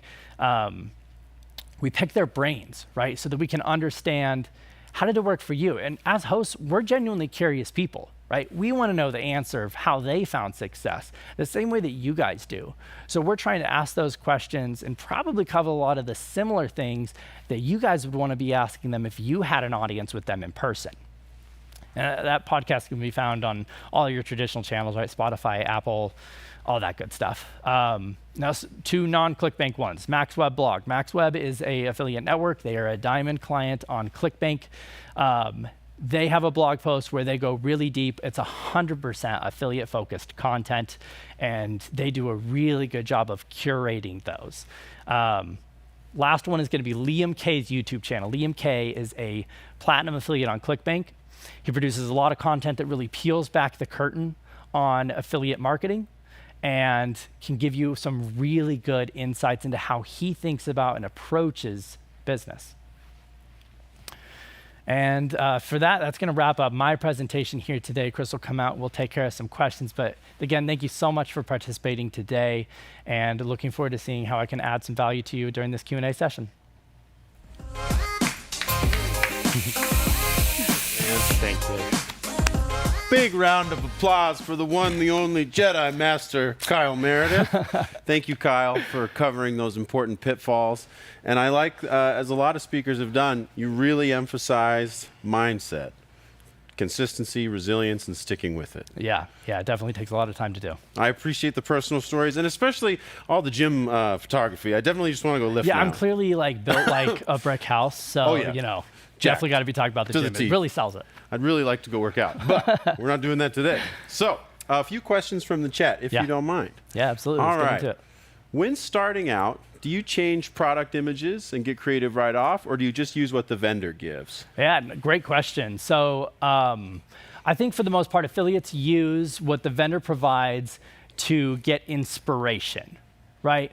You can certainly use what they provide, but I like completely unique funnels that are simply grabbing inspiration from what the vendor provides, right? If you're doing email marketing and they've provided email swipe copy, well, typically ESPs don't reward copying, pasting the same creatives that others are selling. So again, it's digging into the psychology and figure out why are they providing this email creative? What really works about it? And what can I learn from that so that I can improve my own creatives? The same thing with images that you're trying to consider adding for your pre-landers and stuff like that. I would swap out product images myself using what works for the offer owner in mind. Yeah, I think that's a great answer. Yeah, it's often like brand guidelines, like really if you're going to a really good affiliate tools page and they've provided a really good array of resources, that's almost giving you guidance and signposts to sort of how best represent the brand in your own way. So I think, what you're trying to emphasize is use those to your advantage so that you still represent the offer, but you do it in a way that speaks to your audience. Because I think as the affiliate, you've got a unique point of view, a unique angle that you want to take advantage of. Yeah, and something to keep in mind that adds to that, right, is just because it works for one affiliate doesn't mean it's going to work for you, right? So those creatives are not one size fits all because your audience is probably different than somebody else's audience. So like Chris is talking about, you want to curate the information so that it fits your audience best. Yep, and if this were a big brand and we were talking about Nike, they're going to have a brand book, or Adidas, or any really big consumer package, big brand is going to have a book that shows you their colors, their typography, their tone of voice, but they're all to enable you as the creator to kind of speak on behalf of that brand, or in this case, sell on behalf of the brand. So I think it's a great answer. A good one right here. What's the difference between rev share and CPA from Ami Ben? Yeah, great question, Ami. So rev share is basically a percentage commission of a sale, right? Let's say 70%. An offer owner might say, hey, whatever this customer buys, I'll give you 70% of that commission. You are sharing that commission. And with that, you're also responsible for if that customer performs a refund or a chargeback, right? You are also sharing the responsibility of helping make that customer whole, just like ClickBank does, just like the offer owner does. Everybody basically gives back what they made to make that customer whole. CPA is a fixed dollar amount, right? Let's say $100. Rather than 70%, it's $100. Regardless of what that customer buys, you're going to make $100 on that sale. And you do not share the responsibility to make that customer whole, right? CPA is typically a little bit lower than rev share because of that shared responsibility, but offers on ClickBank have typically really low refund rates, right? We are a merchant processor. We want to make sure that the quality is traffic, so we're going to have quality offers on the platform. We're going to maintain relationships with quality affiliates. So typically, you're not going to have, you can't fail going either way. Mm-hmm. Yeah, that's a great point. Two commission types, both really valuable in their own right, and sometimes they just work better for one person or one type of affiliate than another. To your point, CPA, with that upfront earning that you make, even if it's not as high as the potential earning on RevShare, there is a certain predictability to it. You know exactly what you're going to make in commission, the dollar amount, and you're going to keep that regardless of any refunds. So we find sometimes, I think, for media buyers who are just looking for predictability or they're trying to forecast, that CPA might be a little bit easier. But RevShares are a more traditional model, and we offer both as a platform, and it's really up to the offer owner if they want to offer both on an individual offer. Yeah, absolutely. And you think of an example, right, where the customer buys from you for the first time, you get your first conversion on a new campaign, and you're on a rev share agreement, right? And that customer buys, let's use a supplement, for example. They buy one supplement, and that supplement was $59, right? You're going to get 70% of that $59, but that could be misleading as to what you could actually earn on that offer, right? Because if the customer bought 3 or 6 bottles, you're gonna make much more on that, right? So there's so much variance to it. CPA is oftentimes something that's a little bit more guarded by offer owners because they want to make sure that your traffic is really quality before they're offering that, because they're taking on more of that risk, right, for the refund and chargeback element. But both can be really viable strategies for you. And you did mention it in your presentation, the blog. Maybe we can drop it in the chat or we'll follow up with it. But we do have a really great article put together by Daniel, kind of CPA versus rev share that weighs some of the pros and cons and when you might want to consider either of those commission types. Okay. Can you expand on what you mean by making data-driven decisions and optimizing top-down? That's from Cheney Okai. Yeah, absolutely. So, right, if you were making data-driven decisions, it means that you're basically looking at your analytics and you're figuring out, all right, what is the problem? Is there a reason, a specific identifiable reason why my ad's not working? Am I getting a ton of impressions, but I'm not having anybody click through my ads, right? I need to tweak my ad copy probably. Am I getting a lot of people that are landing on my pre-lander, but nobody's clicking through to the offer? I might need to redesign my pre-lander, right? You want to let the data inform your optimization decisions. And when I talk about going top down, it's because you want to pull the levers that are going to move the needle most for you, right? Look at the very first thing that customers are seeing, optimize that, right? Identify in your data where there's a hole. You're having bad performance here. Well, let's try and optimize that, right? We're gonna let the data drive that decision. And optimizing top-down is really just about looking at what customers see first, so you can make sure that you're really driving more people through the funnel in a more meaningful way. So I hope that helps in expanding on that, Cheney. Yeah, I think if I can, a great answer. And I think as Kyle pointed out, depending on where that hole is or where you see the gap in the data is going to help inform what you need to change. So yeah, to your point, if you're getting a ton of impressions on an ad, which means just lots of eyeballs, you've got tons of people seeing it. So the reach is good, like lots of people, you're getting in front of people, but the click-through's low. Okay, so then you can identify why aren't people clicking. If it's like a click-through, but then the conversions are low, okay, why aren't people buying? It'll enable you to sort of, figure out where you need to focus next. And you'll probably find that you've got to work on each stage at different times as you go. But that is one of the cool things. I have a partial background in sports nutrition and consumer packaged goods, and you get something on the shelf and you spend an immense amount of time to get it there, it's going to be on the shelf for a pretty significant amount of time. Whereas in our world, you're constantly able to tweak and refine and adjust and find what works best. Yeah, absolutely. Great advice. Next question. What is CPM or cost per million? Why avoid, as you mentioned? I don't think I mentioned avoiding CPM, but it is basically the cost for 1,000 impressions in your campaign, right? What I would say is don't become overly reliant on any single piece of data, perhaps unless that piece of data is your return on investment, right? Are you actually making money? That's the most important piece, right? So you can focus on CPM, CTR, CPA, right? There's so many different variables you can focus on. I don't think any one of them are innately bad, but they can be misleading.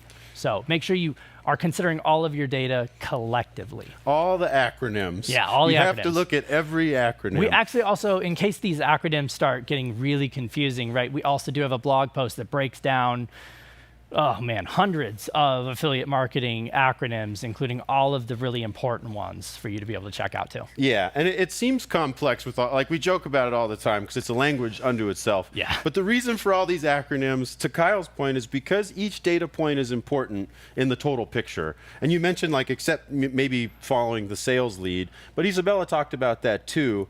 Like, okay, if the sales aren't there, but other things like CTR is, it kind of helps you drive your decision back from that point. So it is a lot to work with, but each of those, will add value and tell you where to look.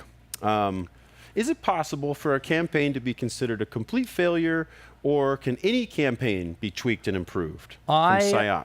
Yeah, I was going to say, hopefully we are pronouncing your name correctly, Sayak. Yep. That's a great question. So is it possible for a campaign to be considered a complete failure? Yes, absolutely. Typically, what you don't want to do, right, is you don't want to continue to pour money into an ad that is not working, right? You want to try and improve the ads that have some good, meaningful data for you, right? But in that example that I talked about where I said you want to try and make optimization decisions, especially if you're a beginner, that can really move the needle for you, right? They can perhaps increase commissions by, or your conversions by 50%, right? You might be testing 2 different ads against each other, and they have completely different sales angles on them, right? The hooks are completely different. Maybe the landing pages look relatively different as well. You're trying to pull the levers that are going to give you the best return. A great answer. All right, another one. How can I calculate a great CPC, cost per click, on Facebook? From Camilla. Yeah, so that's the reason why that's a tough one is because you have, like Izabela talked about, you have high ticket and you have low ticket offers. There's so much variability in terms of how much that traffic costs, right? And what obstacles you're going to be trying to overcome when you are promoting offers. So it's hard to give you a blanket CPC target or anything like that on Facebook, because Facebook is going to give you the CPC. But what I would do is I would look into how much am I making on the offer, right? Is it profitable for me? Because your CPC could be any number of figures and you could still be profitable, right? So it's a really vague and complicated answer that I gave there, but hopefully that kind of mindset approach to it really helps. Yeah, and I think it kind of goes back to what Izabela was talking about too, and you've reiterated, as complicated as it seems, I think there's a desire to want to know the answers before we try, but with some of these things, you will really begin to learn those benchmarks as you get a feel for them, which might mean a small investment. That might mean, like Izabela shared, $20 to $40 to get started. Might mean running, $500 over the course of a few days to get a sense of what's working. Yeah, let's just jumping ahead. back in here real quick. I had a conversation with an affiliate late last week who shared with me the sales data that they were experiencing on their campaign. They had spent something like $390, but you look at their cost per click and it was $10 and some cents, right? It was an expensive cost per click. Out of that $390 that they sent, they had 31 clicks to the sales page. Well, on ClickBank, a great offer that converts to cold traffic probably converts, generally speaking, in the ballpark of 0.9 to 1.9%. So if you have 31 clicks, that means you're looking for a 3.1% conversion rate if you're trying to make a decision about whether that cost per click is good for you or not. It wasn't enough data, right? It was statistically insignificant data. So again, $10.50 EPC could be great for some offers, but generally speaking, this guy was promoting a supplement. You're not going to be able to scale $10.50 EPC on a supplement offer. It's just, you aren't going to be profitable on that. Let's switch it up a little bit. Can you change products when you're testing what works? So I suppose this is probably about switching between offers. Yeah. From Delma. Yeah, so absolutely. Another great question, right? When you have creatives that are proven to work, they're typically going to work, generally speaking, for a lot of offers in that same space. So if you have this funnel that converts really well for like a blood sugar offer, for example, you can probably test a new offer using those creatives, as long as your hook kind of aligns in a general way, right, with another offer that you're trying to test to see if it works for you before you go in and you invest all this time to spin up unique creatives for it, right? Because it's time and intensive to do that, especially if I'm sitting here encouraging you, hey, read the offer, watch the VSL, take notes, learn that. That takes time, right? But if you have proven creatives, yeah, you can absolutely swap out the products in order to test it. But if it works, obviously you're going to get the best results if you're using unique creatives for it. Yeah, and I think that kind of connects back to some of Izabela's teachings too.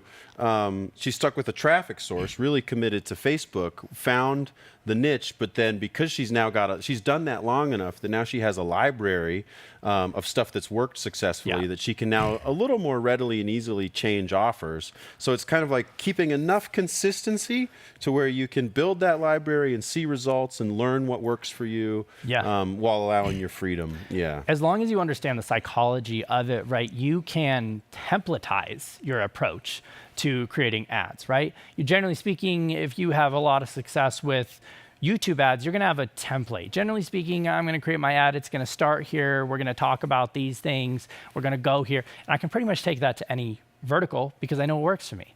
Facebook is going to be the same thing, right? You can create those ad templates based on what you know works.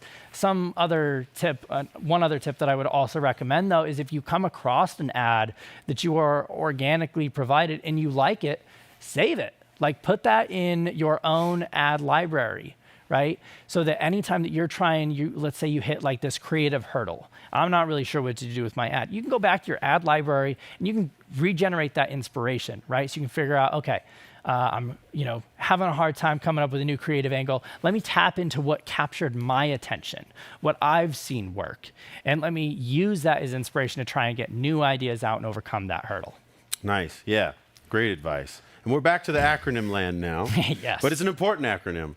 What is a VSL from Yane? Yane, that's a great question. So you'll hear the term VSL and TSL. So a VSL is short for video sales letter, and a TSL is short for text sales letter. Essentially what it means is if you go to the sales page for the offer that you're trying to promote, if it has a video, and that's the main sales element, that's a VSL. Mm-hmm. If you go to it and it just has words on the screen, text on the screen, that is a text sales letter. Yep, and you can, if you're new to direct response, I don't know, these look very different than your standard e-commerce product page. It's not so much a product listing as it is a story. It's a sales letter, to your point. It's often long form, and if it's in the form of a video, they're typically fairly lengthy videos. Yep. We see success 40 plus minutes. So yeah, you don't have to be. It's very different rule set almost, and that's because you're speaking so directly to an engaged set of to a tribe, an engaged set of consumers. And if you aren't super familiar with direct response, right, you're new to that space, a very simple way to think about it, right, is direct response marketing can be applied to virtually any vertical that there is in existence, right? Just this week, we came across a tattoo artist that was selling his services on a direct response landing page. What direct response is trying to do is it's trying to drive user behavior, right? What is the offer owner, the sales page, whatever it is, what is it trying to get the customer to do? Is it trying to get them to buy? Is it trying to get them to sign up? Is it trying to get them to download something? Whatever it is, you can use direct response marketing to try and drive that behavior. That's oftentimes why you see an e-com style lander is so short, but it's taking so many more touch points in order to try and drive that conversion. You're having to build that brand reputation. On direct response, it's designed to convert somebody from the very first time that they land on that page and they're not familiar with the brand. Mm-hmm. They're not familiar with the product. So direct response marketing itself can be boiled down, oversimplified into that lens. Which, to your point, cold traffic earlier being someone unfamiliar with the brand. Or the offer. This is an interesting one. Is having a squeeze page absolutely necessary? Will this be addressed later from Jason? So Jason, I don't know if that question will be addressed later specifically. What I will say is sometimes people get squeeze page and landing page mixed up, right? So for the most part, especially if you're driving ads, we're going to pivot into landing page real quick because I get a lot of misconceptions from people with this question. That's why I'm going to make this pivot here. When you are driving ads on a platform like YouTube or Facebook native, you typically can't go direct to offer, right? You can't go from your ad straight to the offer. You need to have a bridge in between, right? Which is typically a pre-lander. And there's a ton of different names that are associated with it, but it basically means a page that you own. And it might, let's say you're driving from a YouTube ad, right? somebody clicks from the YouTube ad on like the Learn More button, it would load a pre-landing page, which you own, and you might make it look like the sales page somewhat. Don't make it look identical. That's typically a weird customer experience. But you might make it look somewhat similar. And it just looks like a video, and if they click it, it's going to play it. But really, you're embedding your ClickBank hop link behind that, and as soon as they click it, it's going to redirect them to the sales page. It's going to cookie you for attribution for the sale, right? So the reason why you need a pre-lander is because you can't go direct, right? Squeeze pages, things that allow you, like affiliates that want to capture and start building up their own email list, right? They might add a field on their pre-lander that allows them to capture the email for the customer that's on the page. How do you drive that behavior? Well, give the customer incentive to give you their email, because otherwise, why would they, right? Put yourself in the shoes of the customer. Why would you submit your information there? If you are promoting, let's say, Ted's Woodworking, right, a woodworking offer, you might give them some free plans. Or if you are promoting a supplement, you might give them some digital education for free, right? They give you your email. In exchange, you're going to deliver that to them. They also have subscribed to you. Yeah. So now you can remarket to them. So many different ways to go there. Sorry, that was a bit of a long answer. Yeah, you're building value along the way. You're offering value in exchange for something. And going back to that kind of cold traffic conversation, you're warming the traffic up. Yeah. You're not just driving someone straight to a sale. So some steps, some bridges in between definitely are beneficial. Which also honestly helps you drive the right customer, because we talked earlier in the presentation about driving high quality clicks rather than low quality clicks. If your pre-lander can help kind of qualify those. Qualify those right clients for you. Okay, we have just a few minutes left. Last question, and I've seen this one a bunch in the chat, and we are going to talk more about it later, so this may serve as a slight tease, but does ClickBank offer one-on-one support to create landing pages and funnels for ClickBank? I'm not techie, so I was just wondering, or do I get assistance through another marketing platform? Pitbull Puppy. Pitbull Puppy, that's a name right there.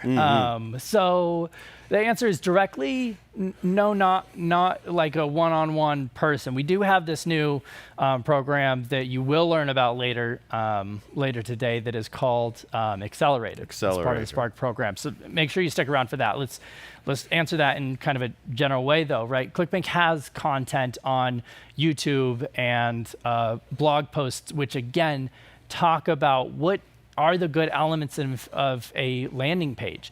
Most of the builders, like Convertri, like Lead Pages, they're WYSIWYG. What you see is what you get. They're drag and drop. You don't have to be a coder, right? You don't have to know custom HTML in order to do it. If you do, great. You can have a more cost-effective solution. But these page builders are designed to just allow you to basically take pieces of a puzzle and put them together. If you're familiar with Canva and creating putting together creatives on Canva, it's kind of the same thing, right? You've got this a bunch of templates you can select from on the side, and then you're just modifying it to fit whatever you want or need. So even if you're not techie, that's okay. Find a landing page builder that allows you to just drag and drop in order to come up with your own unique design. Yeah, and I think we get this question a ton, and it's a really good one. And I think what can be overwhelming about this space is that you're connecting a lot of different individual solutions to kind of build a working network for your business or your brand, and that can in itself be a little bit overwhelming. So as Kyle mentioned, we are going to talk a little bit later about something we've been working on. Because we get this question so often, because we know it's such a consistent pain point, that we hope will bundle and streamline a lot of those solutions into one individual product to make that step in the affiliate journey significantly easier and faster. Because I've seen questions in the chat today and all the time. How long does this take? Is it going to take months? And if you're just starting out and you're not as familiar with the tool set, there is a longer onboarding and time and learning curve. But it is our goal to accelerate that, to shrink that, and basically make it easier for you to have the tools you need in one spot. So we're going to talk a little bit about that later today. Before we do, One more enormous thanks to you, Kyle, for sharing your wisdom, your insights, your expertise with us today, all of which he's gleaned, helping people onboard over to ClickBank these last several years, building businesses on the platform every day in a very real way. So thank you, Kyle, for your time. We are going to take a brief break after this presentation. I think we'll probably take 15, 20 minutes. Our next is set to start at 1:45 Mountain Time. So 20 minutes from now, we will be back with our next speaker, a fantastic affiliate. I think one of your... You're going to get so much value out of this next one. A young guy, yeah, extremely smart, one of your good friends, Isaac Kevelson. We'll be back in about 20 minutes with Isaac. But I hope over this 20-minute break, you get a chance to reset, kind of refresh, come back in 20 ready to learn for the afternoon. We have a whole additional array of speakers, and I did see some questions really about kind of the how around this. And yeah, Anna Steward, one of our other affiliate managers, will be here, and she'll show some things on the ClickBank platform. So for those of you who have been looking out for like, show me how this works, we're going to be able to provide some of that insight too. So thank you so much for sticking with us so far. Huge thank you to Kyle and all of our experts so far today. We will see you back in 20. Cheers. Thank you.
Welcome back to ClickBank Summit, the second half of our first day, all about affiliate marketing.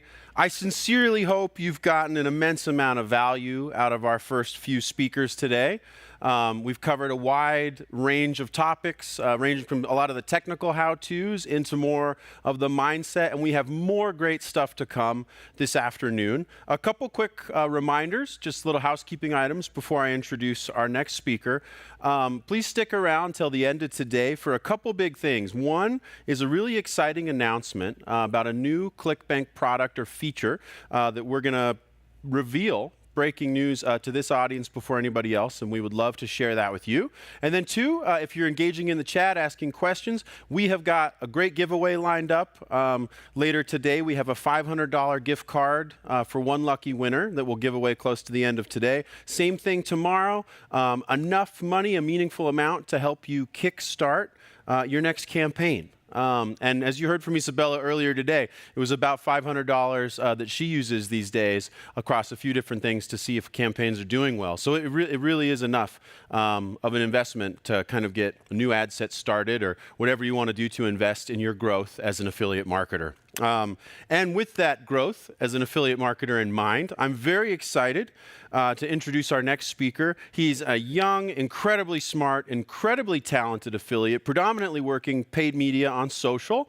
And he's going to talk about the 80-20 rule, the things you need to do, the important things you need to prioritize that can really help you move the needle as a new affiliate. The stuff that if you invest into it, it's going to have a big payoff. Please welcome Mr. Isaac Kevelson. Thank you, sir. Glad to be here. Good to have you. Stage is yours. Thank you. Hey, everyone. My name is Isaac Kevelson. I'm a ClickBank Platinum affiliate. I do affiliate marketing full-time, focusing on running ads on social media. So I created this presentation. I called it the 80-20 Fast Track to Affiliate Success. And, you know, it's not really about giving you some hacks that's just going to cut corners and get you rich quick. It's more so, what are the strategic, simple, and precise moves that are going to really be the biggest levers to move the needle for you? That's why I call it the 80-20 Fast Track. 80-20 is this universal principle that states 20% of actions cause 80% of results. So I've basically broken down this presentation into 3 sections. So first one would be mindset. So really mindset is, I'd say, the most important. So, you know, all your actions are going to follow the way you think, and there's very common patterns, common beginner mistakes. And so if you can recognize that and focus on the things, like the real way you should be thinking, that's going to help you a lot. Next, I'm going to talk about paid advertising. So paid ads could be really confusing, you know, a lot of fancy buttons, but you know, there's really an 80-20 to it. There's really only a few things that matters. You know, as far as the buttons, I'm going to tell you the ones that really matter, the ones you have to focus on, and the ones that don't matter that much. And, you know, also your funnel, which is really actually what matters more than any buttons. And then lastly, I'm going to focus on the 80-20 of marketing, which is mainly I'm going to be talking about how to bring the right type of traffic into your funnel. One that's like actually going to be high quality traffic that purchases. So how to gain attention of the right type of people and get that into your funnel. So first, let's start with 80-20 mindset. So this is probably the biggest mistake most beginners make, is that they're just not willing to invest money. So, you know, if you're running paid ads, you just have to. It's basically unavoidable. In my opinion, you ideally want to have a few $1,000s set aside. And the reason for that is because you need to be able to run ads and get data to test things, right? You're testing things and you're getting data so you can create systems that are ROI positive, right? So you really need to have money set aside for running ads, and also for software, right? So you do need landing page software. There's various other softwares that are helpful as well. Third-party tracking software, spy tools, creative editing tools. So, I just want to make it clear you can't skip this part. It could be scary, right? So, it is scary. But I like to look at it like there's really an element of asymmetric risk. So what that means is your upside is basically unlimited, but your downside risk is kind of capped, right? Like you can lose money testing campaigns. Like let's say you lose a few thousand testing a couple campaigns, but then once you hit one campaign, you'll make up for all your losses plus a lot more. So there's really asymmetric risk. So when you're spending money, you're buying data, you're buying feedback on what's going to work, and once you do build the funnel that works, it's really going to pay back for all your losses. So what to do if you don't have money though? So just to be frank, like you really need money for paid ads. So there are things you could do to reduce the amount you need. Mainly, I would just say save all your money for ads. You do need a page builder as well, usually, unless you're able to direct link in some cases. But really, save all your money for ads, and also run proven offers, because that's one less variable you have to worry about losing money on. If you're running a really proven offer and it's not working for you, it's not because the offer is bad. So, all right, so I want to talk about mindset, right? So it's really important to stay focused and the right level of focus. So one of the most common things that mess up beginners is shiny object syndrome. It's basically where, you start working on one thing, maybe you're making some progress, and next thing you know, something else that's cool and novel and shiny will catch your eye. And then you're just switching to that, and then you keep just bouncing back and forth, and you're not making any progress. So that really can mess you up. And then sort of the opposite personality of that some people have a problem with is overfixation on trying. They choose one thing, they stick with it for so long, and even if it's not working, they never pivot to something else, right? That's why I call it, don't get married to your campaigns. You need to know when to cut your losses at a certain point. You need to be able to pivot. So next we have perfection paralysis. This is when people just get too caught up in the little details, right? It's very common, let's say just little stuff. I don't know, the button color needs to be perfect on your landing page, things that just don't matter that much. And you don't want to take too long to make decisions that aren't such a big deal, especially when you're starting. Usually decisions are not such a big deal. So you want to move quick, but the alternative personality to that some people struggle with is that they're too hasty, right? They're lazy. They just want to throw up some garbage that they barely spent any time on and expect it to work. But it's not going to work that well, you're just asking to lose money if you're, just really not spending any time on it. So you kind of have to have a balance of all these things, right? You don't want to have any of these extremes. And it's really, really common to have these mindset mistakes.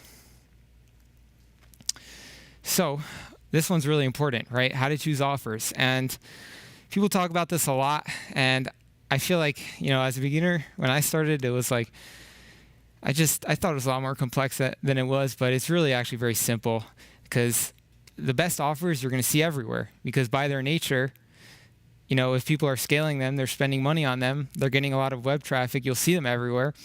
They'll be ranked at the top of the ClickBank marketplace. And the stuff that scales more is easier to make work. That's just really the nature of it. So go for what's proven, It'll just be easier to make things work. That's my opinion.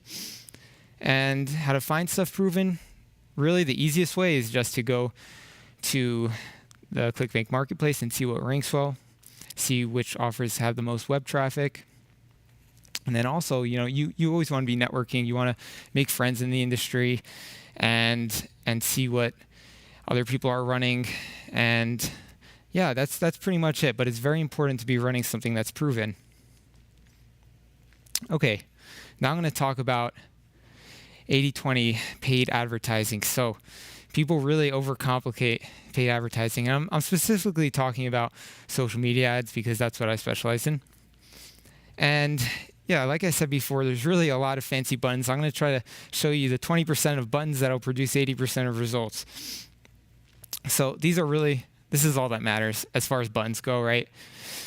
So firstly, you have to understand you need to optimize for the right thing. So for like Facebook ads, for example, so ad platforms have a lot of data on their users. They know which users are most likely to do certain actions. So you want to optimize, you want to choose to optimize for purchase conversions. Because if you're an affiliate, you're trying to generate sales. You don't want to optimize for link clicks or for engagement, even though the cost of ads will be cheaper.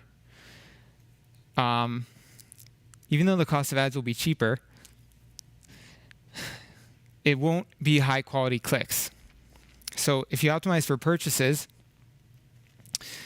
Facebook knows which of their users are most likely to purchase. So, okay, that's the most important thing. Next is demographics. You have to just do something that makes sense. So, for example, you're running a beauty offer. You don't want to be targeting men, right? That's just obvious. Like 99% of men are not going to be interested in a beauty product.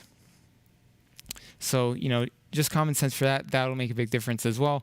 Lastly, interest. So this is useful when you have a new account, doesn't have much data yet. And, ad platforms will let you select interests where they have categories of users to target that have a high affinity towards certain interests. So you could select interests related to the offer. This is good to start with. And then once your account builds up data, you can go more broad. So, all right, let's talk about metrics and why they matter. So this is important because our whole goal with affiliate marketing, it's a very simple business model where we basically, all we want is to put money in and get more money out, right? ROI, return on investment. So we're creating these money machines, right? So that's everything. So everything is about ROI. So we have to understand our costs come from the ads and our revenue comes from making sales on the offer. So let's talk about our costs, right? Ad platforms will charge you on a cost per 1,000 impressions basis. That's your CPMs. And then, you'll get a certain percent of people that see your ads will click through your ads. And that's your click-through rate. And that'll determine your cost per click, right? If 1,000 impressions cost you $10, that's your CPM. And 10 people click it, so you have a 1% CTR. And so 10 people click and it costs you $10. It's $1 per click. So then your cost per click would be $1. Right, so that's your cost to get a click. And then let's talk about the offer, right? How much are you making when the click lands on the offer?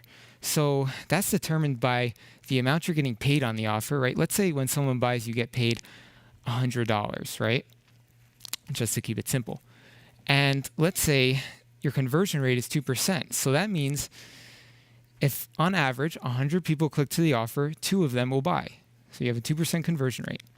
And if you get paid $100 per sale and 2 people buy, you're making $200 off of 100 clicks, right? So you're making $200 off of 100 clicks. So your earnings per click is $2 a click. So basically our whole goal is to get the cost of a click on an offer for lower than the earnings per click on an offer. And that spread in between will be the margin you make. That'll be the profit, right? If it costs you $1 to get a click to the offer, and you're getting paid on average $2, your earnings per click is $2 on average on that offer, then that's 100% ROI. You're doubling your money. So that is really the basics of metrics and why they matter. So you have to build this machine where you can get clicks on the offer for less than your earnings per click on the offer. Okay, so now let's talk about split testing, right? Efficiently split testing, because this is everything. How do you actually build that system where you could put $1 in and get $2 out? The way to do that is through split testing. Because, you normally, when you launch an ad and a sales funnel, it's usually not going to be just profitable day one. Maybe if you get like super lucky, the metrics will work out that you are, but very rare. So really, you have to be testing different parts of the funnel. You have to be testing different ads. You test different ads. Okay, this one does better. Now my click-through rate went up. My cost went down a little bit.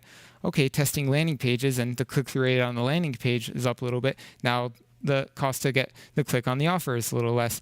Okay, well, maybe the EPC is a little low. Can I figure out a way to get that higher? So there's various ways. Maybe I could test a different offer to get that EPC higher. So at the end of the day, though, again, you got to get the cost per click on the offer for lower than the earnings per click on the offer, and you do that through testing. So this is really how you test efficiently. So a lot of mistakes, a common mistake beginners make is not testing until the point of statistical significance, right? You can't just get 10 clicks to an offer and determine how good it is, right? You can't test 2 different offers, 10 clicks each, and then one of them gets like a sale, like a lucky sale, and you think that, oh, this one must be better. No, because if you were to repeat the test, you might get different results because it's not statistically significant data. So you really have to send enough clicks and get enough conversions for the data to be sound enough to make decisions based off of. Next is controlling the variables. So when you're split testing, you want to control the variables as much as possible, right? So to keep your data accurate, so let's say you want to test 2 different ads. Ideally, you'd want to launch them on the same day, because let's say you launched one on a Sunday and one on a Monday. The one on Sunday did better. Did it do better because it's a better ad? Or did it do better because it was launched on the weekend? I don't know. I mean, listen, like, you could also use your common sense. If the one on Sunday did like 100 times better, okay, nothing would do 100 times better. But if it did like way better, then okay, yeah, it probably would do better regardless. But you want to control the variables as much as possible. If you had 2 different landing pages you're testing, you'd want to send traffic from the same source, from the same ad, let's say, because testing 2 different landing pages with a different ad sending traffic to each landing page is going to distort the results. And, you might think one lander is better, but maybe that lander is getting a higher click-through rate because the ad it's coming from is sending a higher quality traffic. So you really need to control the variables. And lastly, I want to talk about the difference between multivariate and A/B split testing. So multivariate is multiple variations. So it basically means the variations are basically like very different. So A/B split testing is where, let's say you had 2 landing pages, you would just make like one change, one small change, where it's like maybe the headline would be reworded or something like that. Multivariate would be where you would just have 2 completely different landing pages. So I like to do multivariate testing. It's way less tedious. It's way more cost efficient because you can see huge, triple-digit percentages and differences between the variables you're testing. Versus A/B split test, if you're only changing one tiny thing, it's very cost ineffective and tedious. You'll usually only see small differences. So let's talk about some mindset stuff in regards to split testing. So first and foremost, you don't want to make emotional decisions. This is very common because, let's say, you spent a really long time making an ad. You spent 10 hours making this ad. You just poured everything you had into it, and you're just dreaming about it. You think it's going to work. You really want it to work. And then, you throw it up on Facebook, test it against some ad you just made in 5 minutes. And then, you get the data. And the one that took you 5 minutes ends up doing way better. And, you get emotionally attached to it, and you just let the losing one keep running, keep losing money. You can't make decisions based on emotions. You have to make decisions purely on data. So that's really important. Similarly, you need to know when to cut your losses when you're testing. If you really want something to work and it's not working, the data shows that it's not working, cut it and figure out how to pivot, figure out what needs to significantly change, right, to make it work, right? You can't keep running something just expecting it to work on its own. Lastly, within ad platforms, this is just a quirk of running ads. There's this element of randomness where you could have the same, let's say, the same ad set ad. Everything is set up the same, and you'll kind of have different results. So you want to account for the element of randomness. If you're testing ads, just duplicate it a few times so you could see if there's some consistency. Okay, this ad is generally performing a little better across multiple ad sets. Okay, so let's just talk about tracking. We talked about the split testing and why it's important and the way you have to go about it. So how do you actually track it, right? So first, let's talk about the Facebook pixel. This is essential, or any ad platform pixel, really. You need to have your pixel set up throughout your funnel. So it basically records events, right? It records when someone lands on your page. It records when someone clicks a button on your page that you want it to track. It can record someone adds to cart, and most importantly, it records when someone purchases. And this is important for your own split testing, right? So it records that data and attributes it back towards where it came from. If it came from this ad, you'll see the number. Okay, 2 sales came from this ad in your ads manager.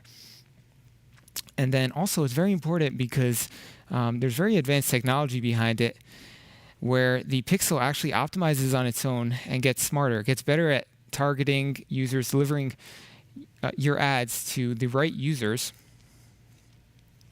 that are more likely to buy what you're running. So it's very important. Everyone needs their Facebook pixel set up, and it's free. Next option, you can also optionally have a third-party tracker. And, that's great. It can be much more accurate than the Facebook pixel since there are certain privacy restrictions imposed on ad platforms now. So it's good to have that alongside it. However, it's not completely necessary if you're on a tight budget. Okay, so let's talk about 80-20 marketing. So really, the main thing, I believe, the most important thing is you have to be able to get attention and then also get attention of the right type of people that will buy, right? So let's start with hooks, right? So, social media advertising is interruption marketing. People are scrolling, seeing pictures of their friends, and you really need to interrupt them. You need to interrupt the pattern, right? So you don't want them to just scroll by, like everyone's scrolling, seeing a million things in a short amount of time. So you really have to have some sort of pattern interrupt, something that sticks out a little bit. And there's various ways to do this, right? So your ad has to have some element of pattern interrupt. It could be something that's weird, something that invokes curiosity, something that challenges or confirms a belief they have in an interesting way. Maybe something that they didn't know. But you really have to keep this in mind. And you could study how some of the biggest ads on the internet are running, and you could see that they all have incredible hooks. So let's talk about angles. So this is also a very important element. So what is an angle? So you have to understand when you have a product, there's various reasons why someone would purchase that product. So let's say you have a bicycle, for example. There's various reasons why someone would want to buy a bicycle. Someone might want to get out in the sunshine more. Someone might want exercise. Someone might want to join the local cycling club. So you have to test different angles, test appealing to different groups of people that could potentially purchase your product. This is a huge lever. This makes a huge difference, right? Different angles is going to bring a different type of person into the funnel. And some angles are going to do a lot better than others. So it's really all about testing that, bringing the right person into the funnel. Also, you got to keep the funnel congruent. So if the offer has a certain angle and your ad angle is like totally doesn't even make sense for that, it's not going to match up. There's going to be a lot of drop off over there. Now let's talk about clicks, cost versus quality, right? So not all clicks are created equal. Some clicks will just do better than others. There's various reasons behind that I'm going to go into. Some clicks have high intention, higher likelihood of purchasing, as shown by data. Some lower intention. And it's really not about just getting the cheapest clicks, because if they don't buy anything, it doesn't matter. ROI is all that matters. So what actually affects click quality? So there's various reasons, but these are the main ones. So really where the clicks are coming from, right? Which traffic source are they coming from? How are you targeting on that traffic source? How are you optimizing? So that really affects click quality a lot. Your traffic temperature, are they completely cold traffic, meaning they've never heard of you before? Or are they warm traffic? Maybe they've landed on your page and you're retargeting them. And so warm traffic will be a higher quality click, more likely to buy. So next, angles, right? We went over angles. So certain angles will just do a lot better than others. You know, it'll appeal to maybe a higher quality segment of the overall audience. And certain angles will also actually affect the click-through rate as well. So that's really important. And then pre-selling. So let's say you're getting clicks for, let's say you're just getting clicks on the offer that just aren't converting, right? So what if you could sell them before they even got to the offer, right? What if they were already sold? They're already really curious, so now they have higher intent to watch the VSL. That's what pre-selling is. So do you need a pre-sell? So you have to compare the offer cost per click and earnings per click. If you're getting, let's say you're getting clicks for cheap on the offer, but they just aren't converting. The EPC is low, so you know you're losing money, right? If your EPC is lower than your cost, you're losing. So what if you could pre-sell a little more? So by the time they even land on the offer, the earnings per click will go up because the conversion rate will go up because they'll be more likely to buy because they've been pre-sold. So that's what pre-selling is all about. So let's say you're running like a clickbaity ad, right? So it'll have like something sensational, everyone's clicking on it, but those clicks are going to be low quality, right? So if that's the case, you'd want to have some sort of intermediary page, right? Like a landing page that's built to sell them before they even reach the offer page, right? So even though you're going to have some drop off, because now there's an added step, by the time they reach the offer, they're going to be more likely to buy. So it actually makes up for the drop off and more. But if you're running targeted ads, landing pages could also still be useful, and they're useful for other reasons besides pre-selling. But you know, if you target your ads more, if you sell, maybe you have a video ad that's even a little longer, so you could sell through the ad itself. So basically any selling you do before the offer is pre-selling, and that'll make your EPCs go higher. So you know, that's what it's all about. And okay, that's basically the end of my presentation. So again, I really wanted to just give you guys the 80-20, you know, what really matters, the simplest, most strategic levers that you could pull that will make all the difference for you. So I hope it was valuable to you guys. And I created this email. So if anyone wants to reach out, my email is Isaac, summitcontact@gmail.com. So thank you guys so much, and have a great day. Thank you, Isaac. That was awesome, man. Sincerely appreciated. Those were some serious insights from the sharp mind of a performance marketer. I know that was probably in some ways a little deeper and more technical and more metrics driven than some of what we've done before, but such a great amount of information. So thanks for being here and sharing your expertise with us. We've got a bunch of questions in the chat. So if you're cool with it, we'll just dive right in. Let's do it, yeah. Okay, so we'll handpick a few of these and make sure we get to answer as many of these live as we can over the next 15 minutes or so. So this is a good one because as a Platinum affiliate yourself, you have a lot of experience here where you've got to learn how to select the appropriate offer. So how do you personally pick good offers on ClickBank? What's your method? Well, I'd say for beginners, the most important is just to find something that's proven. So you don't want to run something that nobody's having success with. So that's really the most important. And if you could play to your strengths, that's really helpful as well.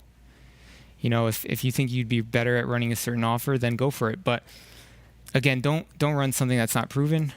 I mean, you can. Maybe you could find a unicorn that's just totally unsaturated and it still converts like a top offer. But if you want to reduce your risk to a certain extent, you want to run stuff that are proven. Yeah, and so would you, kind of like we talked about earlier, you know, from like a red ocean, highly competitive space to blue ocean, maybe unsaturated but not proven, would you say go somewhere in the middle? Like, it's obviously having some proven affiliate, you know, sales, but isn't hyper competitive yet. Like, you kind of search for the right middle ground? Perhaps, yeah. It's interesting because usually the more competitive offers, they are more competitive for a reason. It's a sign they're doing well, right? Yeah. So it's an indicator that something's working, but yeah. Okay, so it is just kind of finding your appropriate, the right approach to that. Yeah. All right. And so you talked a lot about metrics. This is kind of a broad question. So you may want to take it a few different ways. So what are good target metrics? Right. So basically what I was saying before, there's no set number. So really the only metric that actually matters is ROI. Right? You want to put $1 in, get $2 out. So at the end of the day, you got to get clicks on the offer for less than the earnings per click on the offer. So even if your clicks are really expensive, if your earnings per click are super high, then you could still be profitable, right? So that's literally all that matters, you know, and that'll vary based on a lot of things. Yeah, just the right ratio, if you will. Like, going back to Izabela talked about that, and Kyle did too. Like, if you've got strong OI, that is ROI, you're earning more than you're spending. Yeah. That's your great first indicator, and then you can optimize everything back from there. But following that seems to be the most telling benchmark. Yeah. That's what it's all about. It's like, you know, Kyle had all the weight loss stuff. It's a calories in, calories out sort of, you know, it's a simple equation in that regard. So that's the big one. As a beginner, what type of budget should I have as a beginner? You talked a little bit about the amount you'd recommend people setting aside. But I don't know. Are you fairly flexible there? Do you feel like I mean, I'd say it's hard to really come up with like an exact number, but generally, like, I mean, I'd say like per campaign, like it's easy to lose $500 testing a campaign. Like, obviously when you're testing, like maybe you'll be running negative. So it's not like you'll spend $1,000 and you'll lose $1,000. Maybe you'll spend $1,000 and you'll lose 500. So then you're down 500. So yeah, I'd say be willing to lose up to 500 per campaign. If I had to estimate, it's really tough. Yeah, for sure. But yeah, ideally, just so you could at least test enough campaigns that you could hit one to make it work, you want to have at least a few $1,000s. It's really hard for me to recommend otherwise. Well, I appreciate your honesty with that too, and I know that's a significant sum. That's a lot of money, and it may take some time to build into that too. But I think your approach is one of like have a bit of a budget. I mean, have a safe harbor that you can. I wouldn't, to your point, say lose. Like you said, it's more like that you can optimize and learn with, and you may not get ROI back on every dollar, you know, 1-to-1 right away, but it's going to teach you what you need to do that down the road. For sure, yeah. Yeah. So I appreciate you being candid with that. It's one of the most common questions we get, and it is highly unique and highly variable, but it's important to have realistic expectations about it. Going all the way back to when we talked with Taylor, you know, trying to steer away from like it's easy, you can do it overnight, no cost. Like to really do it well, it is good, reasonable, healthy to have a bit of a budget for it. Yeah, and I mean the budget could also like be spread out over time. Like maybe you could allocate $500 a month to testing, right? Like it doesn't necessarily have to be, I guess, a lump sum. Yeah, very good point. Yeah, I'm glad you clarified. How many days should I run a losing campaign until I cut it? From Francisco. So days don't really matter. It's just how much data do you have. I mean, I guess you could say like maybe one day was a fluke, so I guess 2 days. Like if it's doing that 2 days in a row, but really I just base it based off the data. Like if it's really not even close, just cut it. Like But if maybe you're break even, a little less than break even, okay, yeah, maybe let it run a little more because maybe the next day it'll do 30% better. But if you need to do 200% better to get it to work, it's not gonna change. Yeah, it's a good. So like, the delta, the gulf between Yep. like where you are and where you want it to be. Yeah. Have you had any that you've cut sort of day of, or like what are the indicators that you Yeah, look out if for? it does awful when you launch, Mm-hmm. I mean, it's actually very common for your cost to be higher when you launch. It's just some quirk that seems to happen. So I guess sometimes it is worth waiting maybe like 12 hours. I don't know an exact number, but yeah, if it's doing like not even close, then really there's no point in waiting. You'll just keep losing money. I've never really seen something that's just doing awful and then just start working. Maybe something breaking even will start working if you let it run a little bit. But those early indicators are important, and really like just give it enough time so you can kind of weed out any like discrepancies, and like enough time, a healthy amount, 12 hours or more, just to see you have a good amount of data and duration. Right. Most importantly, you need to have enough data. Yeah. What different types of landing pages do you see do well? Or are there some even that you admire that you've looked at over time, your time in the space? So really like just you have to just see what's working. So like, ClickBank has a lot of VSL offers. So for those, the landing pages that usually do best are the ones with like the video thumbnails on the lander and kind of a brief curiosity invoking description. So those ones seem to do well with VSLs. It also depends on the traffic source. Advertorials is another big one. Quizlanders too.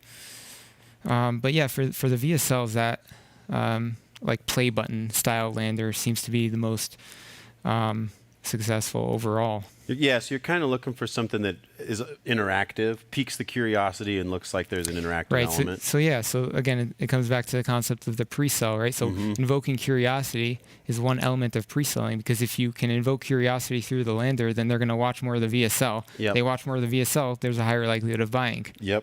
I love it. All right. And yeah, I love the entire philosophy you shared, because it can be overwhelming. There are so many different things we'll talk about, things you can do, and having that mindset of what's going to give you maximum ROI or what's going to move the needle the most for the least amount of effort in a strategic way is just a great way to think about it. It's really all about strategy, because like I believe the person that has the best strategy wins. It's not necessarily the one that works the hardest.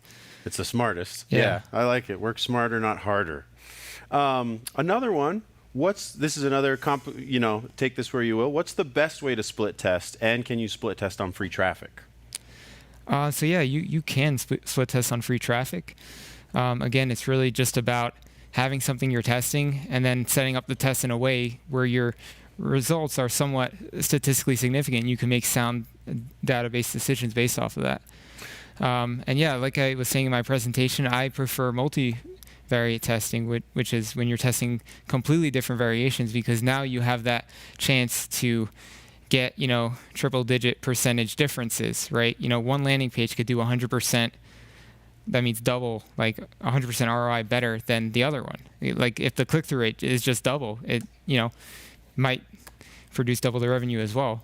So, yeah, that's basically what it's about. So from that method, like, yes, do you swing big first and then optimize and do smaller, more incremental tests after you've got some clear winners? Yeah, I would say as far as doing small incremental tests, it's only really worth the time and money if it's something you're running for like a really long time. Because otherwise, for that same amount of time, you could just launch a whole new campaign. So make sure it's got shelf life if you're going to invest a ton of time. Yeah, if you're going to do like tests to try and get a 10% bump or something, yeah, you better be running that for a while.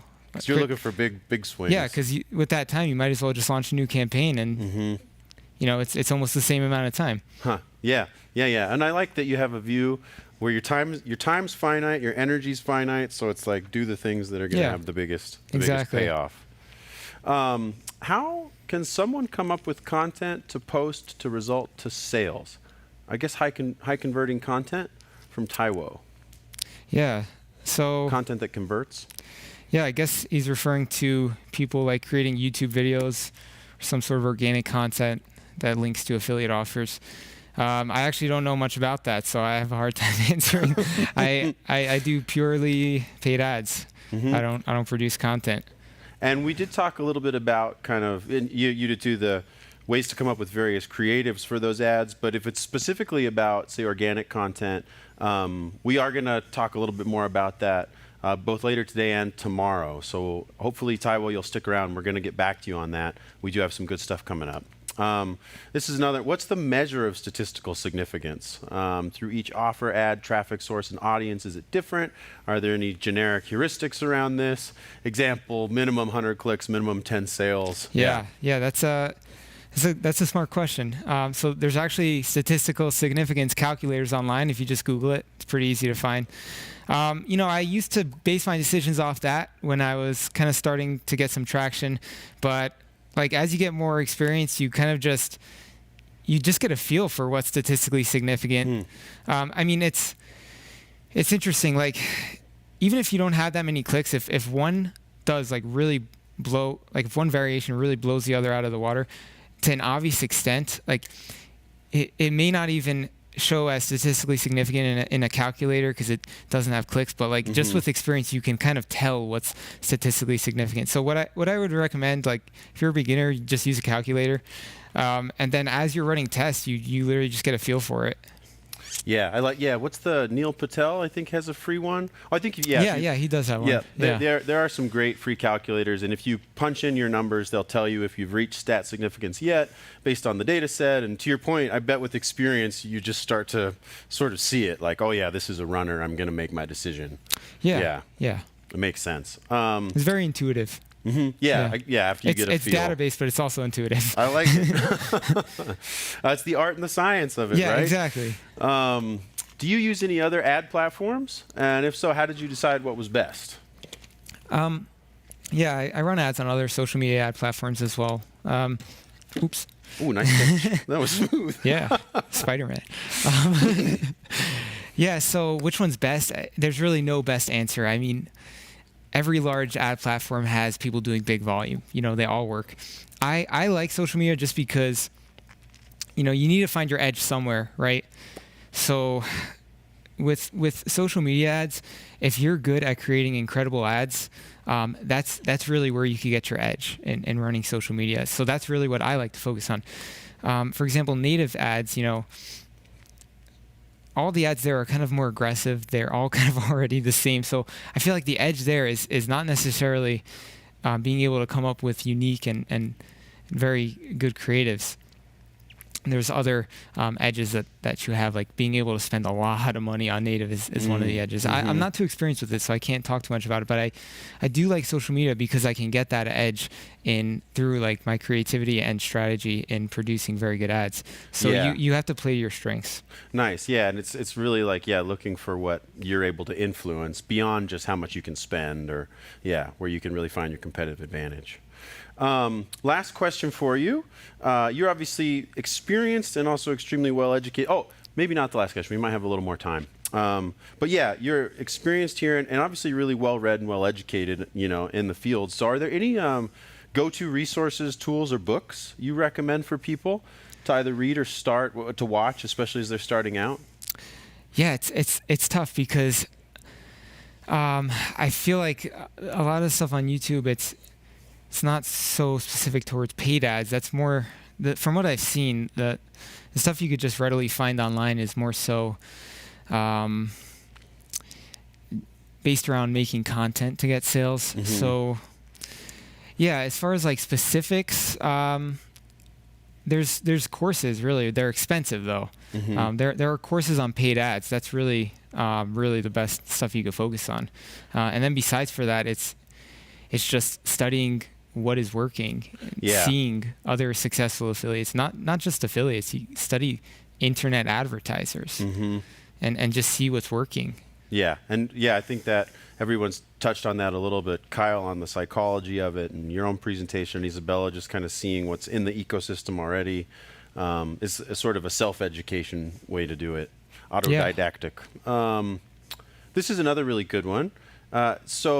Multiple affiliates promoting the same offers, right? Highly competitive, good indicator that it's working. But how do you stand out in that environment? Yeah, so it's angles, right? So you could have the same product and various reasons why someone will buy it, various reasons of appealing to people's curiosity to get them to click on it. So yeah, it's all about angles. Test different angles. And just out-angling the competition. Yeah. Yeah. Angles are probably the biggest lever you have on your ads. Yeah, and you test. What's kind of? I guess if you were starting out, a new offer and wanted to test out a bunch of things, like what does that kind of look like? Do you test multiple angles? Yeah, always, for sure. Constantly, right? Yeah, so I take a multivariate approach to that. So I'm not only testing different creatives in the ad, I'm testing the whole messaging of each ad is different because I want to scattershot, get the biggest difference in results from each, so I could be efficient with my testing. And then start to hone in kind of. Yeah, exactly. And then one angle is doing better. Okay, now I can produce more creatives around that same angle. So it's almost like the big cone of like a big reverse funnel. Yeah, that's exactly drawing what it is. a weird diamond shape in the air, but you're capturing a wide net to see what gets in there, and then when you see your results, focusing on double down on what's working for sure. And I think that's a really good systematic answer to that question. Why is there a need for A/B testing if a landing page is getting more than 10% CTR? So 10% CTR is extremely bad on a landing page, so you would definitely want to test different landers. So yeah, but if your landing page is to a certain point where your click-through rate is actually very high, like maybe it was 70%, then yeah, you kind of hit that point of diminishing returns, right? So yeah, you could test and maybe bump it from 70 to 75. Is it worth the time and the money for the test? Probably not. I would just spend my time on something else. But yeah, there is a point of diminishing returns. I would definitely not say it's 10% though. Fair. What tracking software do you use? I like ClickMagic. That's what I use now. Volume is good too. I don't use it anymore just because I think it's more complex than it needs to be, at least for what I'm doing, right? So different track. It's really just preference. They're all good. It's just preference. Yeah, I was going to say, have you tried a few and just sort of whatever kind of interface you like the best? Yeah, that's basically what it is. Interface and whatever has good support. That's important to me. It's really, it doesn't matter that much, honestly. They all basically do the same thing. And ClickMagic, Volume, RedTrack. There are quite a few, but Volume and RedTrack we've got really good partnerships with if anybody's out there looking for third party. Yeah, those are great too. Yep. Yeah. And you mentioned Volume as one that you've used too. So there are a lot of good providers out there. What's a realistic profit margin or ROI for affiliates to expect with paid ads and top ClickBank offers? So honestly, my opinion is it doesn't even matter. Like your whole goal is to just make as much profit as possible. But where it does matter is like if you're only spending like $500 a day and you're getting, let's say, a 10% ROI on average, that's not going to scale, right? So that's when your margin needs to be higher. So like if you're spending $500 a day and on average you're doing 100% ROI, you're doubling your money. Okay, maybe that could scale to a couple thousand a day, and at the level. At a higher level of scale, the ROI will diminish, and maybe it'll balance at like 30% ROI or something. But that's really where it matters. You want to scale as much as you can to where you're just locking in the most amount of profits. Because I mean, if you're only getting 10% ROI on $500 ad spend, and you scale up, you'll probably be running negative because the algorithm gets a little less efficient at scale. So do you look at cash flow or like try to maintain a certain amount? Yeah, cash flow is also very important if you're limited. You have to stay on. Then you definitely want to maximize ROI for sure. And when do you recommend taking a profit from your revenue, not just reinvesting it, repeatedly? Good question from Robin. And that's almost another cash flow question. Like when's the right time to feel like I did it? I can pull some of that now. So I don't know why you would ever stop running something that's working unless you run out of money. That's the only reason. Like if you're spending $1,000 a day and you're getting $1,500 back, like why would you ever stop running that? So you would say keep doing it until the indicator changes almost. Yeah, and then if it stops working, you're spending $1,000, you're getting $800 back, and maybe because there is just some element of randomness where certain days will just do better than others. So obviously like. If the trend seems to have overall shifted towards the negative direction, then you would turn it off. But there's really no reason to turn off a campaign that's profitable. Well, and I wonder if the question's a little around, so entrepreneur, you've got your own business. Do you select a certain salary that you want to pay yourself? Like, is there an amount that you pull out, to pay yourself? That's more of like a tax question. Like, I'm actually not too familiar with that yet. Okay, so you don't have a personal, you'll pull incremental amounts out, Yeah, I mean, you definitely need to leave enough, though, in your business bank account to keep running, to keep spending, for sure. So basically, hit that so that you can continue to scale and then work from there. But put that as your first priority. If the campaign's running. Oh, yeah, for sure. I mean, you invest your money in the stock market, you'll maybe get 10% a year, versus if you're literally making 30% ROI on a campaign, why would you not prioritize using all the cash you have to daily make 30% on that money daily versus 10% a year in the market? Take everything you have and invest it like mad. I'm happy with 5%, at this point with a CD or something. So yeah, it's a huge difference to your point, and I think you bring up a good point that capitalize on it while it's hot, right? Like invest into it, while the numbers are really good. Yeah, because it won't work forever. Nothing works forever. Last question. What's better to measure? I guess what's better to measure? Cost per click or cost per 1,000 CPM? Again, it's all about ROI. So your cost per click is derived from your cost per 1,000 impressions and the click-through rate on that. So they're kind of the exact same thing, really. So CPM could be a good indicator if they are jacked up really high. The ad platform might not like your ads, or you're just in a very competitive vertical. But yeah, again, even if your costs are really high, whether it's your CPMs or your CPCs, it doesn't really matter if your ROI is still high. Yeah, so always just keeping that in mind. Yeah. Even if it's expensive to get the click or expensive to get the eyeballs, as long as you're making more than it costs in either case, healthy. Yep, exactly. Well, Isaac, thank you so much for your time and Thanks your expertise today. It was so awesome to have you, and especially just the depth of knowledge that you went into and the technical acumen was really great. So please, big round of applause for Isaac. Thank you for being here. Thanks, Appreciate man. it. Cheers. All right, so lining up for our next speaker today, somebody I am incredibly excited about, someone I get the pleasure of working with every day. It's one of our amazing affiliate business development managers.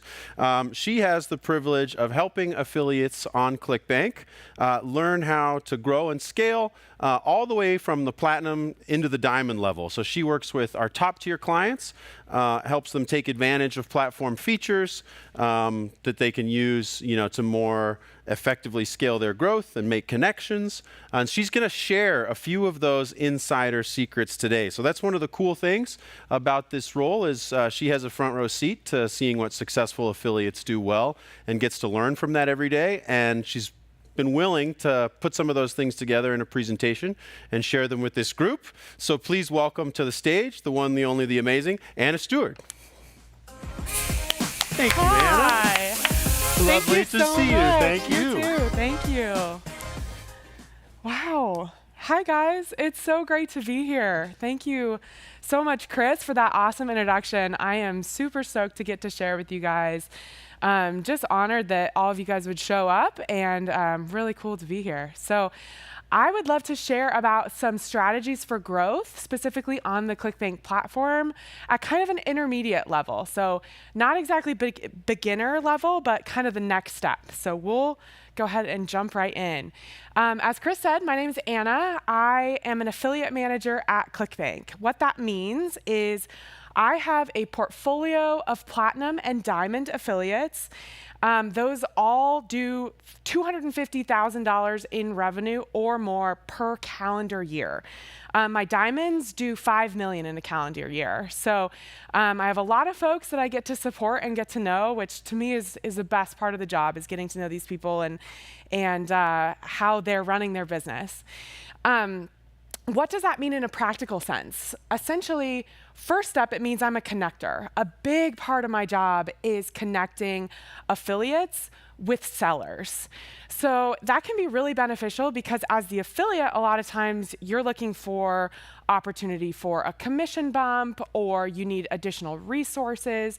It can just be super, super helpful to get connected with that vendor, So I facilitate that introduction a lot, and other folks in the industry sometimes too, but that's typically the most common for me.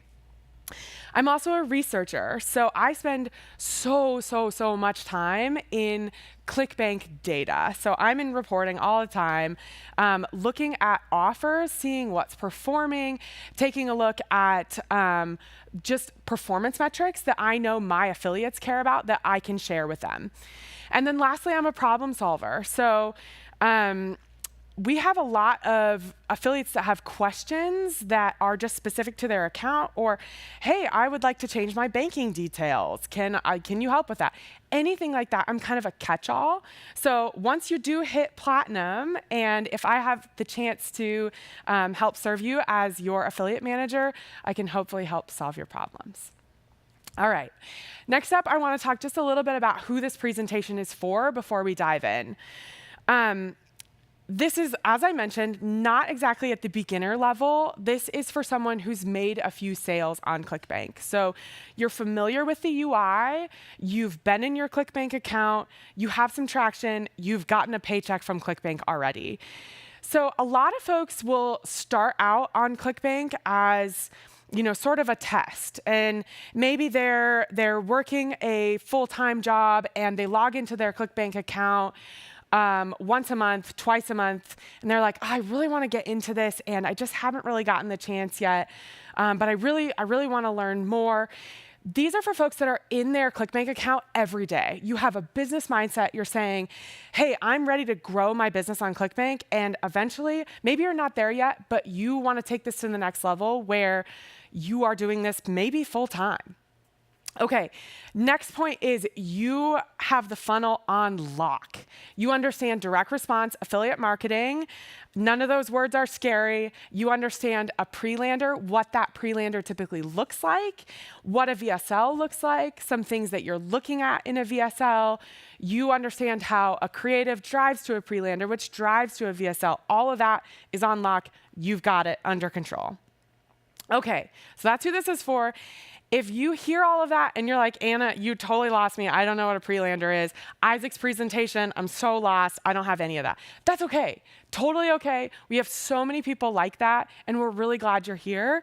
I do recommend that you stay on just to hear a little bit more about what may be in the future for you. I think you can glean some things from this presentation and other presentations that are to come, like Ed Scow, who's going to talk later. He's going to have some really good information. He's a diamond affiliate. So stick around, but just know that there may be some concepts that are a little bit further down the line for you. Okay, quick overview, and then we're going to jump right in, I promise.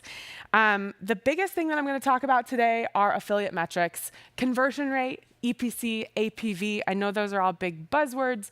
We're going to dive into those and talk about why they're important to your business and how those might be different for you based on your traffic. All right. I'm also going to show you where to see these metrics in the ClickBank system. You should probably already know where to find these if you've been in your ClickBank account all the time. But in the case that you haven't, or you just need a refresher, I'll walk through that. And then I'll talk a little bit about top performing offers, what to look for and how to find those offers. And then from there, we'll talk more about how to get your business growing. Awesome. So as I mentioned, these three metrics are kind of the big three for us as affiliate managers on the affiliate team within the sales team at ClickBank. And that's first up, conversion rate. Conversion rate is a really, really good indicator of how an offer is doing.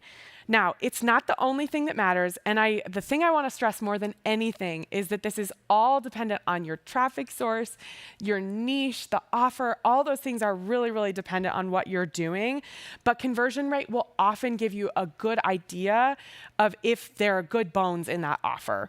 So number of initial sales divided by clicks on the affiliate link. If you're talking about an offer in general, that's an aggregate number versus if you're looking at just your traffic specifically. Same equation, it just depends on which data you're using. Second up, earnings per click. This you hear all the time in affiliate marketing. How much are you earning per click on your affiliate link? Now this metric is, it shouldn't totally blow your cost per click out of the water if you're a paid media affiliate. There are other factors, obviously, but it should be something that you're like, okay, these aren't crazy, crazy different numbers. And then lastly, average payout value. Now, this is not to be confused with average order value, which we also talk about. Average order value takes into account the vendor's portion of the sale and then ClickBank's portion of the sale, whereas average payout value is just you, the affiliate, and how much you're making on that sale. So just for really quick reference here, I want you to take this with a grain of salt. I'm going to give some numbers, just benchmarks, but again, really dependent on your traffic source, really dependent on the offer. But I'll tell you what we, as the affiliate team, get excited about when we see offers with these metrics. So first up, conversion rate. We get really excited when we see 1% conversion rate. I have some affiliates who say, hey, don't send me any offer suggestions unless there's at least 1% conversion rate. I also have affiliates that say, yeah, I don't really care about that. Send me everything that's new. I just want to see what's new on platform. And then I want to test and see how it performs on my traffic. But just for reference, we love somewhere around 1%, and we're like, ooh, we're excited about that offer. Earnings per click. We get pretty excited about $1. When you see $1 for your EPC, we get pumped about that. I know Michael on the top offers videos, he sees anything over $1 and he loses his mind. So if you guys have seen Michael on top offers, you know what I'm talking about. And then average payout value, this one totally depends. There really is no specific metric that we look at and that we say, hey, I want to send this to my affiliates because it's got this. I have some that have crazy, crazy high payout values, but the conversion rate is not great, so it doesn't really matter, right? So this is APV, there isn't really a number. It's really, really just going to be dependent on your traffic there. So just so we can talk about this in a little bit more of a practical sense, I just have an analogy for you. So just track with me for a few minutes if you can while I share about this idea of the hat maker. So just for the sake of the analogy, we have, and picture whatever hat you want, right? We're in Idaho, so I picked a cowboy hat. But we have custom hat makers, two people who run very similar businesses based on what they're selling. The first is a gal who runs a hat making business out of her house. Let's say she doesn't advertise at all. She doesn't have any paid ads. She has a few people that come by to her house to check out the hat, maybe try it on. But most of the people that she has maybe find her on Etsy, and it's just organic. She doesn't pay for anything, okay? So she has a lot of people that are checking out her hat shop, but she doesn't really go out anywhere else to try and sell her hats. Okay, so this is your one hat maker. Now you have this hat maker over here who pays $5,000 every summer to be featured at his local artisan market. Okay, so he takes all of his hats and he brings them to this market. And then he has people that come by and they've got their purses. They are walking through the market. They're like, okay, I'm going to look at this soap, and then I'm going to look at this cool, you know, whatever it is that are other people that are selling their stuff at this market, but he brings his hats. Now, these people have very similar businesses, right? Their hats may be even super similar. However, the metrics that they're looking for are really different. He's paying, and his traffic is much, much warmer because these people are shopping. They have a chance to talk with him. They can try on the hat. They can see it in a mirror. Whereas this lady over here, she isn't really doing anything to try and go out and get after new traffic. She's not paying for that, but she might have so many more eyeballs onto her product pages the key is they're just different. They're super, super different. Then think about this, add in the person at the artisan market that's selling soaps. Okay, he's selling a soap for $5, whereas this hat is $250. So these metrics across the board are super, super different. It's the same thing with affiliate traffic. You have to find, when it comes to your conversion rate, your APV, your EPC, you have to find what works for your traffic and the numbers that you're looking for based on what you're doing. So it's not a perfect analogy. You know, you guys are affiliates, whereas these are offer owners. So forgive me, I don't have the perfect analogy here, but just for the sake of illustration, it's really important to understand the fact that those numbers are gonna be really different for you based on whether you're running email, paid media, organic, etc. Cool. Next up, I want to show you where to find this on ClickBank. So if you're in your ClickBank account, you can pop in and click on reporting on the left side, and then click on sales, and then analytics. And then this will pop up your kind of Excel spreadsheet, essentially. And you can see hop conversion rate in the middle, and then EPC on the right side, and then average payout value. If you're looking for that, you can see initial sales earnings. If you want to find that on a unit basis, you just take those initial sales earnings and divide it by your number of initial sales, and that can kind of give you a good indication of what your average payout value is. And I think I didn't mention this on the last slide, but very, very similar metric to average dollar per conversion if you're using the ClickBank Marketplace as your source of finding offers. Cool, so again, this is where to find those metrics within your ClickBank account. Next up, how do I find good offers? This is super, super important as you grow your business on ClickBank. Is like, hey, what do you suggest for how to find the best offers to test? Okay, the key that I would say before anything else is find an offer that either you're excited about, that you know something about that's personal to you, or that you're willing to learn about, that you know something about. I often see folks go onto the ClickBank Marketplace or see our top offers videos and just say, okay, I'm gonna run to the biggest supplement with the highest payouts. I don't care about supplements at all. I don't know anything about them, but I just wanna run that because that's the highest payout. Yeah, it might work for you.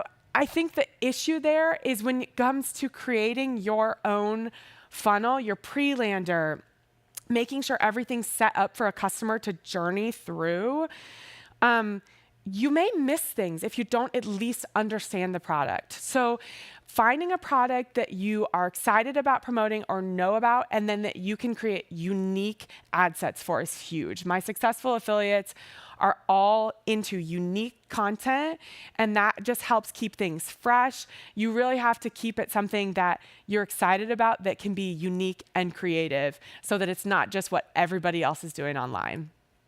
Okay. The ClickBank Marketplace is kind of the next thing that I would recommend in terms of finding good offers. It's been recently redone. Our team internally has done a lot of work on it, and we have updated filters. You can filter by niche, you can filter by payout, you can filter by commission structure, you can filter by newness. All kinds of that stuff is available for you. And I will tell you that we affiliate managers also use the ClickBank Marketplace. I have people that come in and say, hey, Anna, I'm looking for this specific type of offer. What do you have? I will often use the ClickBank Marketplace as a resource just to find offers that may be forgotten or older, and I can pull updated metrics from the marketplace. So definitely recommend checking out the marketplace. It's a great resource for all of us. Another recommendation, and I referenced this a little bit earlier, but check out ClickBank Top Offers. We publish this on YouTube every month, as well as Instagram, LinkedIn, everywhere that ClickBank is on social, we talk about our top offers. Sometimes I'll pop on there and talk about offers. Michael is usually on there, and he's such a fun guy to just watch on screen anyways, so it's always entertaining if he's doing the top offers. And then Thomas and Kyle will sometimes highlight offers as well. These are great resources because I can tell you that these are the offers that we as a team are talking about internally every week. that we share with our affiliates.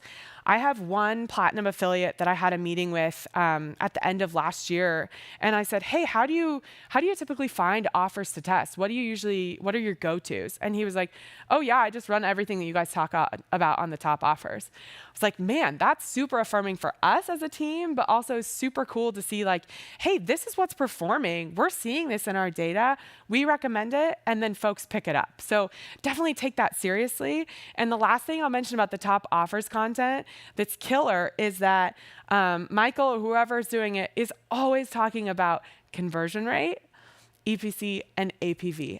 Every time on every offer that we talk about those metrics. So it's super cool that you get to see those on every top offers content piece that we put out. The last bullet point that I have here too is to get on sellers' email lists.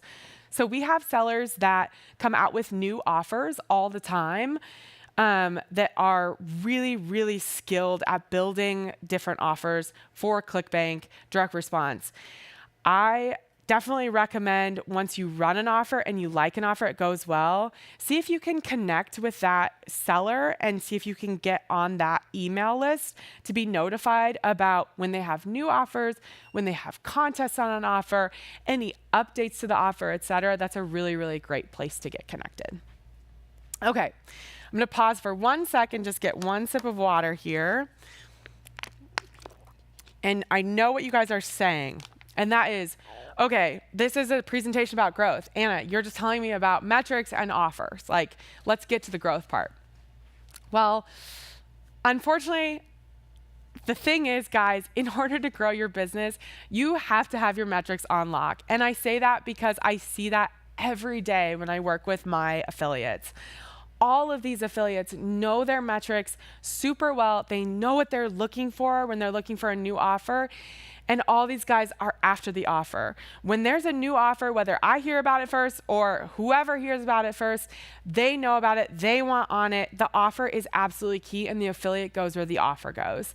So understanding your metrics and what offers to be running will continue to be the biggest strategies for your growth as an affiliate on ClickBank. Okay, so as I mentioned, scaling, all about your metrics, knowing what offers you're looking for. But let's say you're doing it. You're like, yeah, Anna, I have paychecks coming in, I'm rolling. I have direct deposits.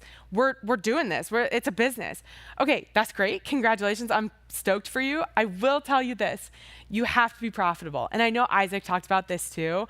I have an affiliate who was platinum. This was 2 years ago. And he was like, Anna, I'll be honest, I wasn't profitable this year. A platinum affiliate and wasn't profitable. I will tell you that in order to continue growing your business, and he turned the corner, don't worry, he's still a platinum affiliate, and he turned the corner, he was able to be profitable. But sometimes it takes a while. That's okay.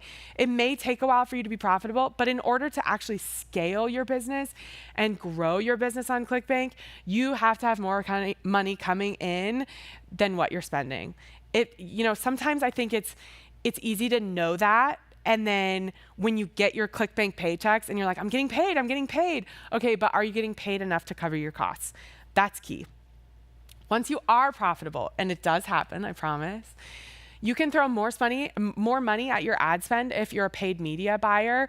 Essentially, paid media companies are set up so that once you're profitable and you keep spending a little bit more money on ads, you'll be approved to continue spending more. I wouldn't recommend spending $15 a day and then the next day being like, yeah, I'm going to spend $15,000. That's probably not going to go well for you. You'll get your ad account shut down. But gradually spending more on ads is a great way to continue growing your business once you're profitable, as well as running to other lists if you're a list manager, bidding on other terms if you're a search affiliate, etc. Another thing that you can do is think about tracking softwares. I know Isaac mentioned he uses ClickMagic, but we also have great relationships with RedTrack and Volume. As he said, it's just finding what works for you. ClickBank also has plans to expand affiliate tracking within our platform, which is cool. But in the meantime, if you want to look at further tracking, a lot of my affiliates have had really good success with different tracking software. So definitely recommend taking a look at those, doing some demos. A lot of folks out there doing really good things with ad tracking. And then the last thing that I would mention is you can look at swapping to CPA from RevShare for your cash flow. And I do have a slide for this because I want to talk about this just a little bit more in depth. All ClickBank offers, all ClickBank transactions start out as RevShare. That's the default on our platform. And so what that means is you, as the affiliate, share your commission with the vendor as a percentage. So RevShare works really well because then you have the maximum payment amount based on that percentage. So there's opportunity for you to be paid more depending on how many upsells that customer takes. Usually that total payout value is a little bit higher on RevShare. The only caveat to running RevShare traffic is that you are accountable for refunds if the customer opts to return the product later on. So you do have to be concerned with withholding. ClickBank sets aside a certain amount of that paycheck to cover for those refunds, and so you won't get paid out for that until later, just to cover for those refunds. So there's a little bit of that cash that's held up there. Even though you do have the max amount possible. CPA, on the other hand, is a flat fee every time. And so it may not be quite as high because it's only on the initial purchase, but it's the same amount every time. You know what you're going to get. You can take that money and reinvest it right away.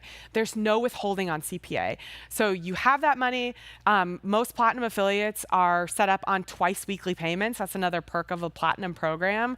Twice weekly payments. You get to take that money 2 days later. You can reinvest it in that same ad set. You don't have to wait for anything. And that can just be really, really beneficial for cash flow. Now, I will say that I have both Platinum and Diamond affiliates who run different commission structures. They just prefer it for whatever reason. I have some that run some CPA on one type of offer, but RevShare on another type of offer.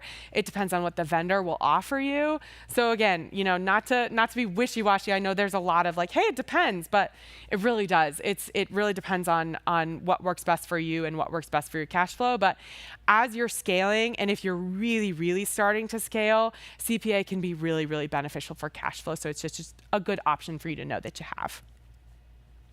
Okay, some non-metric things, I promise. I have some things that are not metric related and not offer related. The first step is to get social. Our industry, the affiliate marketing industry, and specifically within direct response, is a very small world, and it's a very well-connected world. I have seen so many people connect and grow their businesses by teaming up with other people. If you had a chance to listen to Izabela's chat earlier, she teamed up with one of my affiliates. We actually just met, and she was like, hey, I'm teamed up with one of your affiliates. And I'm like, oh my gosh, of course you are. Like, that's the way this business works. People just work so well together and can learn from each other. She runs Facebook ads. Her partner runs native ads, and they learn and grow from each other. Like, such a cool thing. So get involved on Facebook groups. There are direct response Facebook groups. There are affiliate marketing Facebook groups or other types of communities that you find online. You can chat with those people, learn what they're doing, share what you're doing, and just grow together. You can also attend events. There are lots of folks that have run affiliate traffic on ClickBank before and have events that they sponsor or their industry events, and I'll touch on industry events in the next slide. But if you have the chance to go to events and meet people in person, that can be super, super beneficial as well. And then if you're a Spark student, we have a community called Discord, and I highly recommend getting involved there. I have one affiliate who came up through that program and has phenomenal things to say about Discord, both with the interaction with ClickBankers as well as other affiliates. So if you have the opportunity to take advantage of Discord, it's a great, great option for you. And then the other thing that I'll say here is just be open to testing. I think you'll hear that from every person on stage. Is the name of the game when it comes to affiliate marketing is testing. I will tell you that all of my Platinum and all of my Diamond affiliates are testing all the time. They test their creative, they test their copy, they test their funnel, they test different offers, they test commission structures, everything. They throw up split tests, and they are just willing to test some things and learn. That's really the way that you grow your business. Is you're not going to be stuck on one thing for forever. You're going to say, hey, I'm going to test a different traffic source. I'm going to test a different offer. Just be open to testing all kinds of different things within your business. Okay, and then I just want to talk just briefly about programs for continued learning. Now, if you've listened to this presentation and you're like, Anna, you lost me at pre-lander to the VSL, I still have no idea what you're talking about. Whoosh. Totally great. That's awesome. We have Spark for you, and it is an incredible resource for beginners.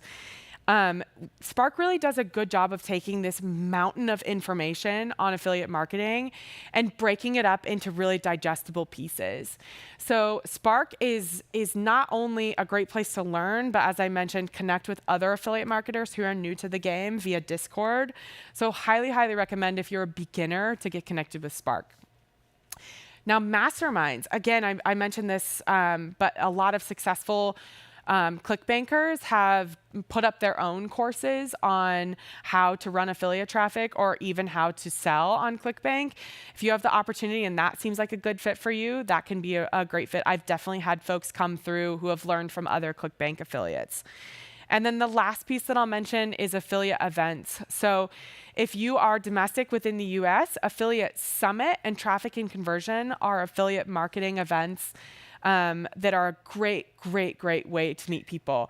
ClickBank is always at those events, so you can meet folks like myself, like Michael, Kyle, Thomas, other folks who have presented on stage today. Will be there, which is always exciting. But even more importantly, there are other folks who are doing just what you're doing, and there are opportunities to team up, learn together, just spitball, bounce ideas off of each other. So in person is key for that. And then if you're global, we are attending Affiliate World this year. There are a couple different Affiliate Worlds based on what part of the world that you're in. Again, if you have the chance to go to those events and hear speakers, it's super cool. Or just go to the location if you have the chance to and meet other folks that are just there for the event. That can be a really, really great strategy to meet people within the industry and get connected there too. Awesome. That's what I have for you guys today. I am hopeful that you learned something and that it was helpful for you. And I think I'll stick around for a few minutes to answer some questions. Yeah, Anna. Yay, thank you. Yes, you will. Well done. Thank you. Thanks. Yeah, only if you don't mind a few Yeah. more moments of your time to Absolutely. pull some questions from the chat. And thank you for that fantastic You bet. presentation, that kind of ClickBank showcase, if you will. Yeah. Also, it's a rad shirt. Who wore it best? Yeah, see, I would love to do that, but Tell us. it's obviously you. No. So don't comment in the chat because we know that it's a given and it's Anna, and I would agree with that.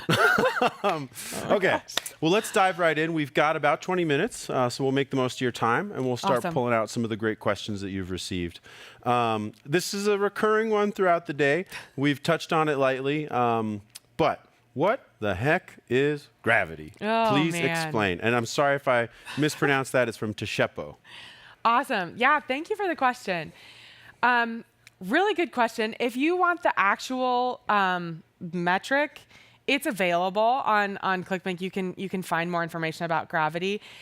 I wouldn't focus so much on gravity. I don't know if that's the answer that you're looking for, and I know it doesn't answer your question specifically.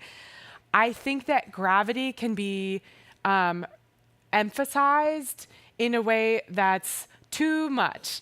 A lot of times it'll take too much weight on how many people are running the offer, and sometimes that's not the most helpful thing. So it takes into other pieces of information like what the payout value is and conversion and things like that. But I wouldn't necessarily filter by gravity. I know it's this elusive metric. My best answer is I wouldn't worry about it too much. I would focus on the 3 metrics that I talked about more.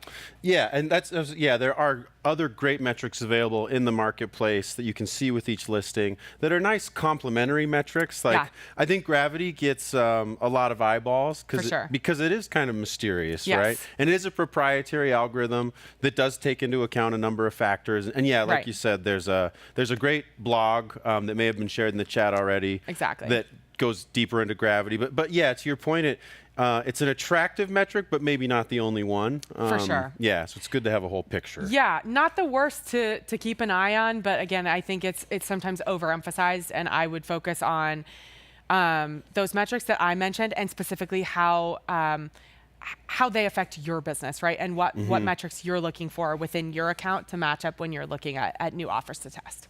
The right fit. Exactly. Yeah. Yep. Oh, this is a good one. How do I get an affiliate manager like you at ClickBank? Oh. What does someone need to do to qualify? Thank you. Yes. So, $250,000 in gross revenue per calendar year. So, that's not your paycheck specifically. It's actually gross revenue as a whole. So find an offer that works for you, continue to scale your business, and then you get one of me. Yeah, and it goes really well into the next one. What is a platinum affiliate? Anna, you just kind of started to answer that one. Yeah. So a platinum affiliate, as I mentioned, $250,000 or more on platform. And then the other perks of sort of the platinum program is that there's an opportunity to attend Platinum Summit. I didn't mention that because it's not necessarily accessible if you're not a Platinum client, but once you do hit Platinum, ClickBank throws this awesome event in which sellers and affiliates can get connected and meet each other and other ClickBankers. So that's a huge perk. Also, twice weekly payments is a nice perk of the Platinum program.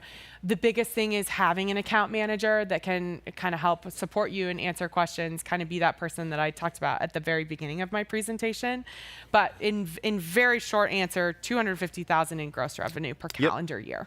And yeah, we do have a nice kind of perks of Platinum page. We can drop that link or share it out later. Or even if you search ClickBank Platinum Program, that should pull you to that page, and it'll walk through a lot of those unlocks and exclusive perks you get. And I do want to say, you know, for this audience or any audience really, even if 250,000 seems like a long way off, like a moonshot, you're already on the path to platinum the moment you're driving traffic and making your first sale. And it can take a while, or there can be a lot of legwork initially, but sometimes it's a snowball effect and it can happen faster than you think. Absolutely. And I'll just add too that we've had Spark students. I have one of my favorite clients that's new to my portfolio this year. He was a Spark student and came up through the program kind of right before Platinum. So it's definitely attainable. I have folks that went from beginner to Platinum in not too long of a time. So be encouraged. Yeah, absolutely. And yeah, it's one of the things you've talked a lot about metrics, and others have too, for new affiliates to look out for, how to judge a good offer, how to optimize performance. One of the metrics we look at though internally is how successful are we in helping people ascend or elevate toward that platinum status. So we track that, we're invested in it. Spark, as you mentioned, is a great tool, and we've really geared a lot of our philosophy around how we can help people achieve that level. Yeah, and just to add to that too, I mean, we win when you guys win, right? We, ClickBank, need affiliates driving traffic and vendors making sale to continue our business too. So it's mutually beneficial all around. Yep, 100%. Yeah, and that's one of the most I think exciting and invigorating things for us on the ClickBank side is you really get to have a hand, even if it's small. You play a part in somebody's success, and it's really cool to watch people grow. Like you saw the customer stories this morning and Izabela's interview earlier today too, and just to be able to experience the freedom that gives them is really cool. So. Absolutely. And these platinum and diamond clients are real people, just like you guys. I mean, I had the chance to meet Jen LeCompte recently at an event. And I fangirled a little bit. I was like, you're so cool. You're a mom. You're a mom and you're doing this full time and you're crushing it. And she's just the most approachable, seemingly normal person that's just this incredibly successful affiliate. So it's the opportunity is there for sure. Well, and while we're on that topic, a couple more good questions from the chat, kind of in that vein.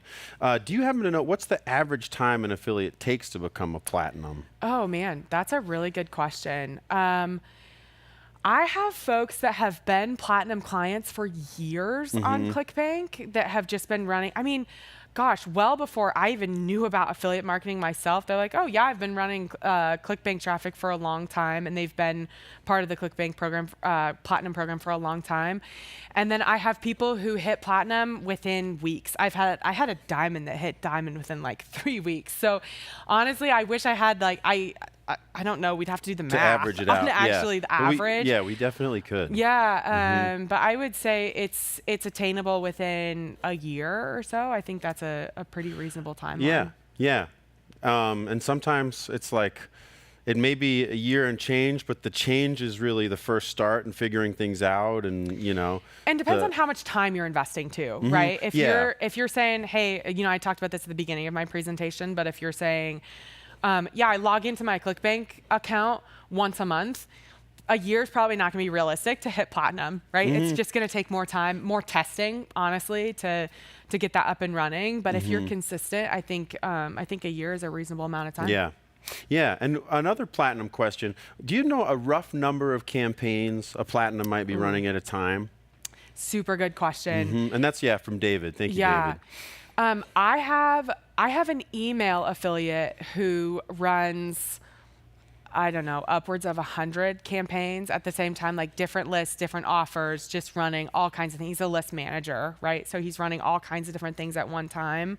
I have one affiliate who is, I think he's about to hit 4 million in the year. And I think he's been on from 1 to 3 offers this year. So he's like one offer. And if you're talking ad campaigns specifically, that's really dependent on the affiliate. And we actually don't have eyeballs into that as ClickBank. We don't get to see, I don't see my affiliates specific Facebook business manager or whatever traffic source they're running. So I don't know how many ad campaigns they're running at once, but I can tell you how many offers they're running at once. And that is just totally across the board, depending on traffic source. Kind of runs the gamut. Yeah. So you see success though in both models, yes. Like really broad or very focused and singular. Yeah. I mean, sometimes search affiliates will have tons of stuff running at once. They're always looking for new offers to test. Same thing with email, whereas paid media buyers a lot of times will focus on one that they'll really zone in on. So it just sort of depends. Are there any trends, hot takes, hot topics you're seeing with Platinum affiliates right now? Yeah, this one's really interesting. We, for a really long time, it was weight loss. And we definitely have weight loss offers that are still doing well. I definitely have Platinum and Diamond affiliates who run weight loss offers, but I've seen so many more of my people try other niches, which I think is great because it keeps things a little bit more diversified.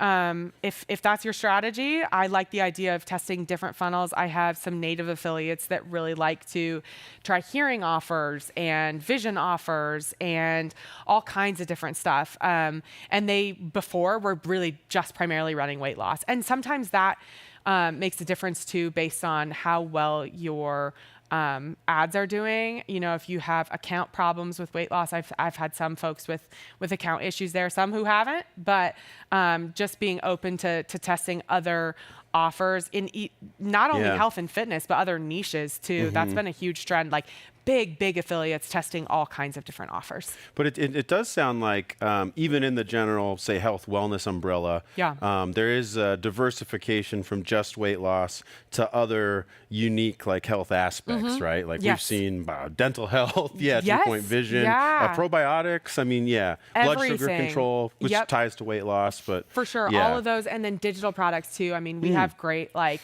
back pain or other non-supplement products that people have tested as well. Yeah. So Taylor talked about 3 kind of perennially always popular niches: health, wealth, relationships. Yeah. Health obviously still fits there, but there's diversification in the category. Absolutely. Which is cool because that means more opportunity for promotion and products. For sure.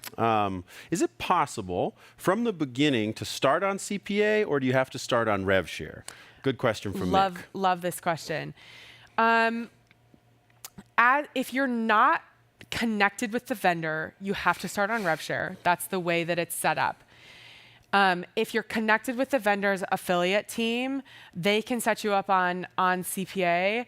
I will say that 99% of the time, if you're not a Platinum affiliate, they will want to see your traffic on rev share before they offer you a CPA. to validate the quality of your traffic. So that I think that's good for everyone to see how an offer is performing on RevShare before you switch to CPA. I will tell you that I do have some diamond affiliates who only run CPA. Maybe that's the way their business is structured, or vendors who really prefer to offer affiliates CPA that are like, hey, if it's a platinum or a diamond vendor, I'll just put them on CPA right away. But I even have sellers that say, hey, I want to see RevShare before I run CPA for even platinum sellers. So most of the time RevShare first, but you do have to be connected to the seller's team to get set up on CPA. And yeah, you touched on the why for that a little bit, and Kyle Meredith did a little earlier too. There is a little more risk kind of burden on the vendor with CPA, just because with CPA as the affiliate, even if there are refunds, if you've earned the commission, you keep it. Yep. But that does put a little extra, monetary burden on the vendor. So most of the time, yeah, that's the sort of the reason why they want to see what that amount's going to look like on a rev share basis, where everyone is equally sharing in the pie before switching to a CPA. So yeah, a little bit of rationale there, but very good question. How long do you recommend people keep commissions in their ClickBank account to allow time for potential refunds? You're talking like maybe reinvesting the payout that you have. Yeah, or even maybe talking about withholding a little bit. We cover some of that for you. Yeah. Yeah. So, I mean, in most cases, customers can wait up to, 60 days, 90 days for a return, depending on the product. I think it depends on how the vendor sets that up. The key is going to be where are you profitable? I wouldn't worry so much about your withholding in order to reinvest your earnings. But it's definitely something to keep in mind. If you have this massive, massive burden of withholding that you're waiting, you probably need to be mindful of how much you're reinvesting. You probably don't want to reinvest all of it. But I can't speak to an exact dollar amount or percentage. I think it's different for everybody. But I'd be mindful of the withholding that you have. And I have some affiliates who are like, hey, I don't like having any withholding. Like, it drives me nuts to know that there's money out there and I don't know exactly how much I'm going to get. I'm like, totally fair. Let's get you swapped over to a CPA model on an offer that makes sense for you. And sometimes that just works better for either peace of mind or, as I mentioned, cash flow as well. But yeah, we will try to cover it with withholding. And most of those refunds, to your point, that refund activity will happen in the first 90 days, probably even shorter than that, really. But we really look at that first 90 days post-sale. And I'll mention, too, if you have crazy returns on an offer, if you're like, hey, I'm uncomfortable with how many of these things are being returned, it may be time to look for a different offer. Sometimes as offers get older and people have seen the offer for longer, refunds will go up. And if it's out of your comfort zone, then I recommend testing a different offer. Yeah, good call. You've got the control, right? For sure. Yeah, and that's a good reminder. Do you need one landing page for ads, or do you need to tweak them to fit every new ad of the same offer? If you're running to the same offer, the key is going to be split testing, right? So you want to run different creatives with the same land. Like, you just have to kind of test every single part of the funnel. You can definitely try. I think don't change every single thing on every single ad campaign that you have set up. You need to be able to split test so you can see what's actually working, and then you can invest in the one that is working. I wouldn't change everything, but I would change some pre-landers, and then I would change based on the actual offer that you're running. You can test the same one if you have an offer that's in the same niche, but I would definitely be open to switching things up and then testing from there. It's all about testing. Yeah. Well, yeah, and I think a good point you brought up is kind of, if your audience, even for the same offer, has multiple segments, then you might consider different landing pages, because you may be playing up or keying up the benefits of a product to one segment more than you would another. So it's kind of that right audience fit, plus the testing component that you mentioned. Yeah, absolutely. This is a good one. So I know some of your affiliates may do this. I don't know if there's a strategy, but I know they work together. So is there a strategy we can follow to team up with other affiliates for the best outcome? Oh, man.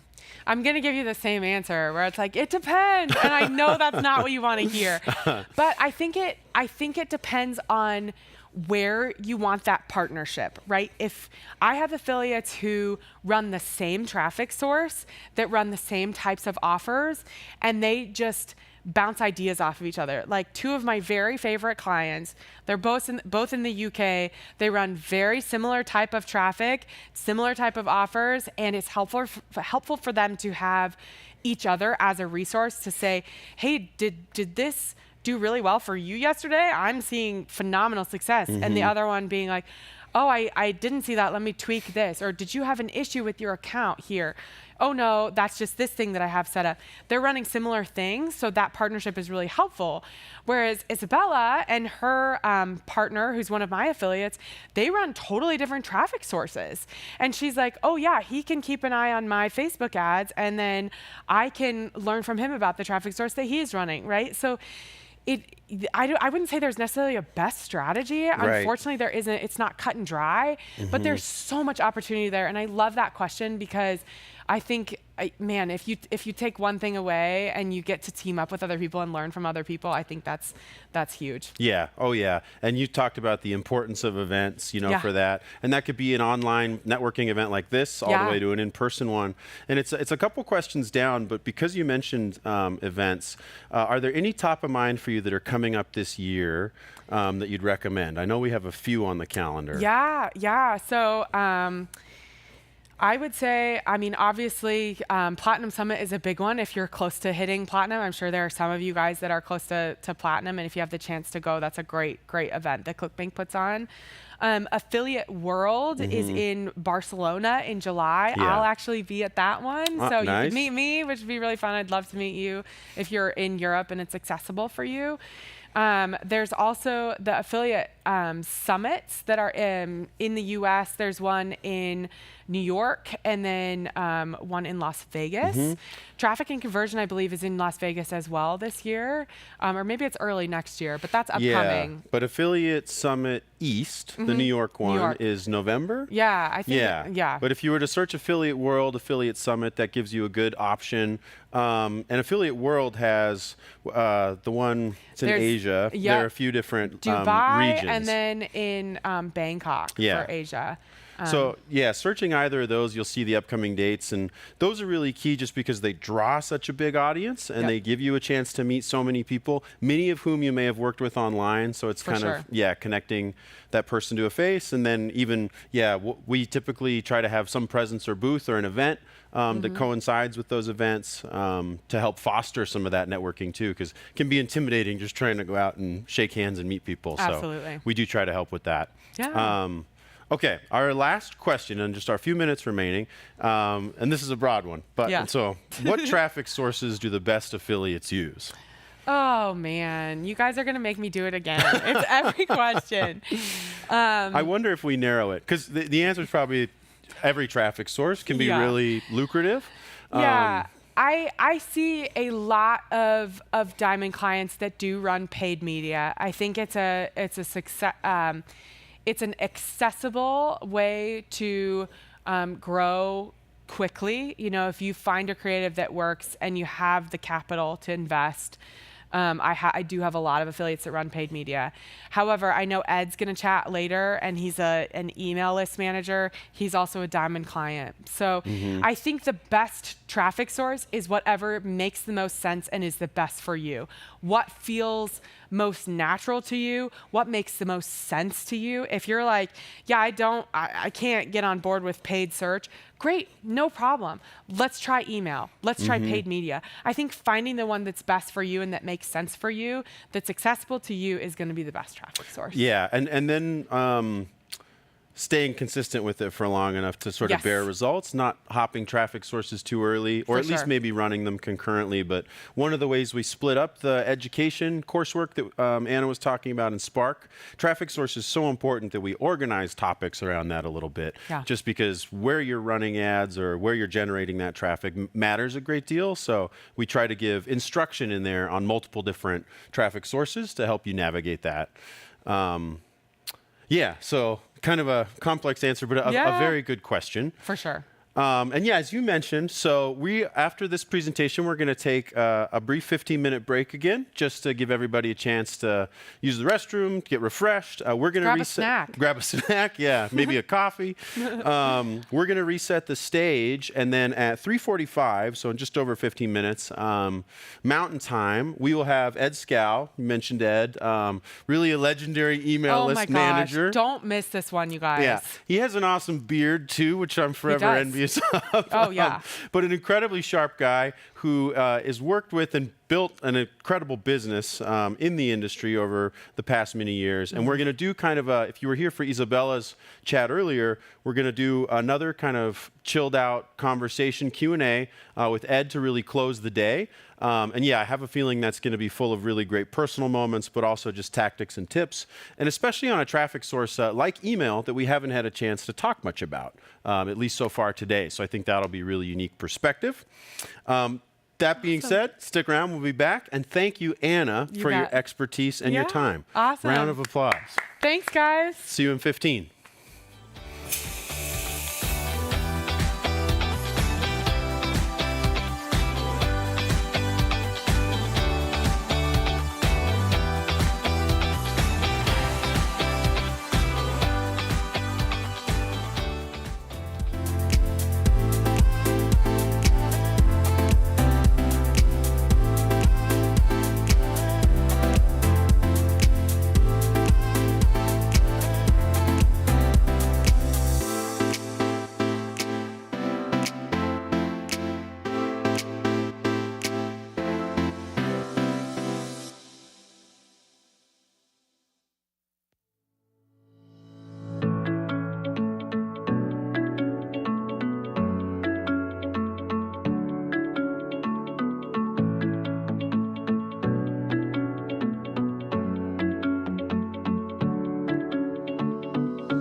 already loaded. I mean, I do. Well, Hello, and welcome back, everybody. As you can tell, we've had a slight change of scenery, and I'm joined by this handsome man on stage right here. Please give a very warm welcome and introduction.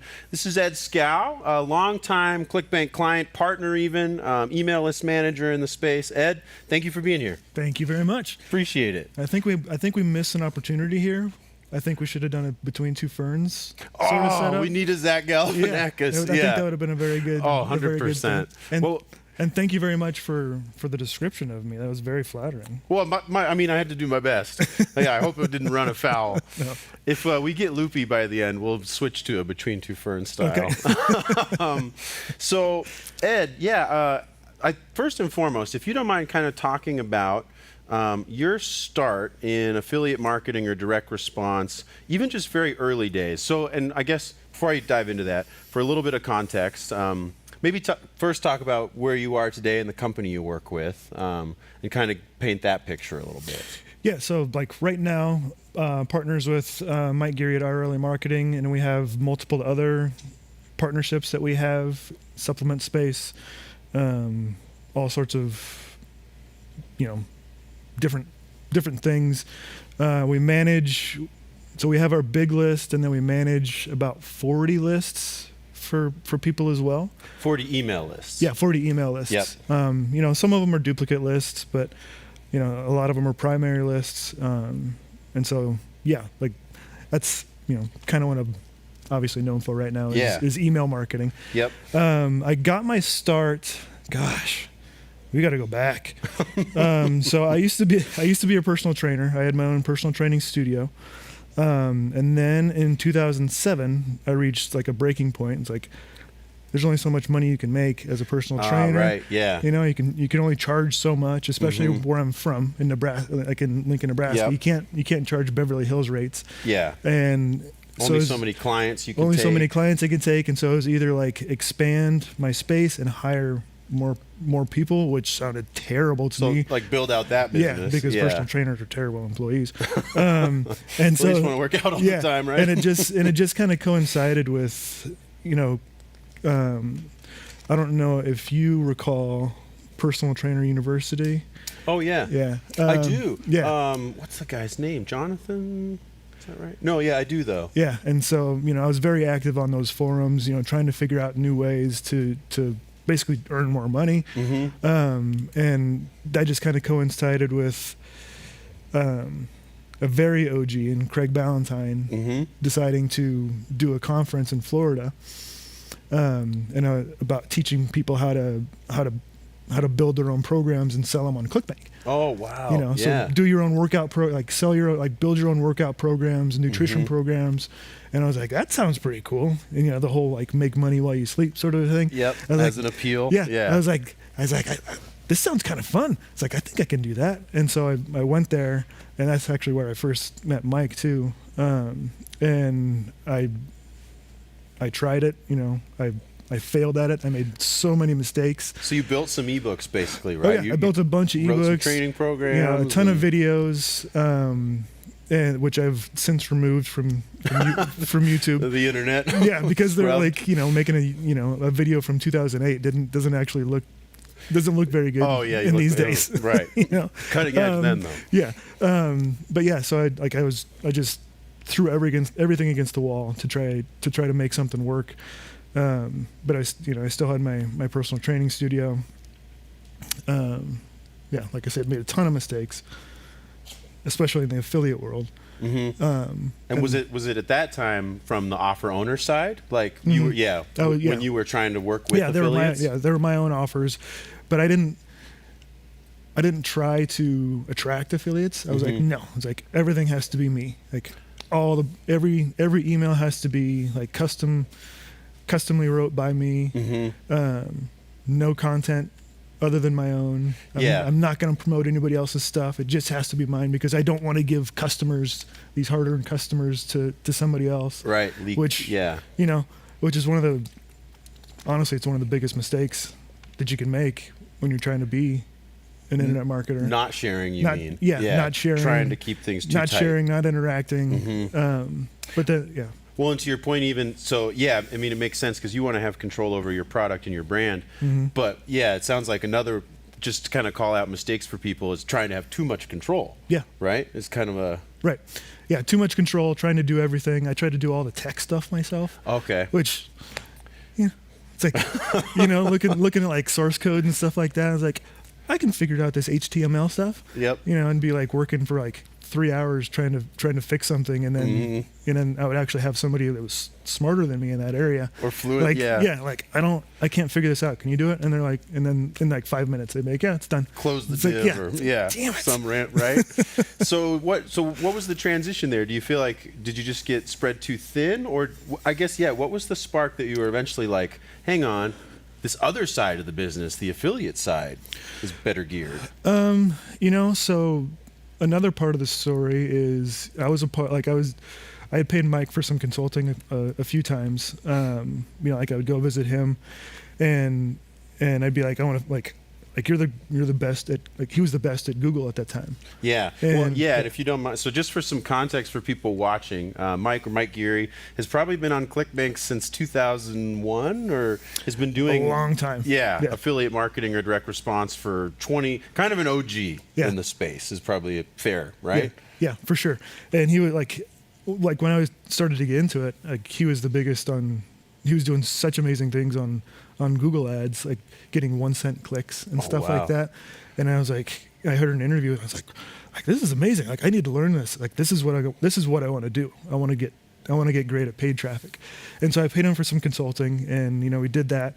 And then that also coincided with the time when the free, quote unquote, free supplement offers were just all over the internet. And they were just scam artists, and then the credit card companies started hammering everybody, and then Google just said nobody in the health space can be on the platform anymore. Went too far. Yeah, and I was like, damn it. But then, you know, then got good at Facebook traffic, and then they did the same thing because they hired executives from Google. Oh, okay. You know, and so they wiped the slate too with health people. And so it was just super frustrating. But again, I was still in contact with him. And I just got to the point, like he and I both just had a mutual conversation. I was like, I'm sick of doing this stuff. And he was like, my business is getting too big. I can't handle it on my own. He's like, let's just partner up together. Yeah. Combine efforts. Yeah. And so that was in 2013. And since then we just we've kind of just risen to amazing heights together. And we've been very fluid in our traffic sources from paid, you know, and then to native, and now email. Yeah. But we still do a lot of other things. A mixture of all of it. Yeah. Well, and it's interesting. So, and you've dabbled, you kind of, paid search, and then, you've grown into email. Yeah. And do you feel like that's, talk a little bit about that journey. Like, what is it like because we've talked a lot today over the course of mini sessions, particularly about paid social, just because it's such an active space and relatively low barrier to entry, but we haven't gotten a ton to talk about email development. So I think it's a fascinating topic. Yeah. And it kind of just started naturally. Like at the time we were doing a ton of paid PPC stuff and a ton of stuff on native. And again, they were starting to kind of hammer down on the health space. And we were just talking to some people about like you're gathering all these customers, you know, like, what are you doing with them? And they're like, I don't know.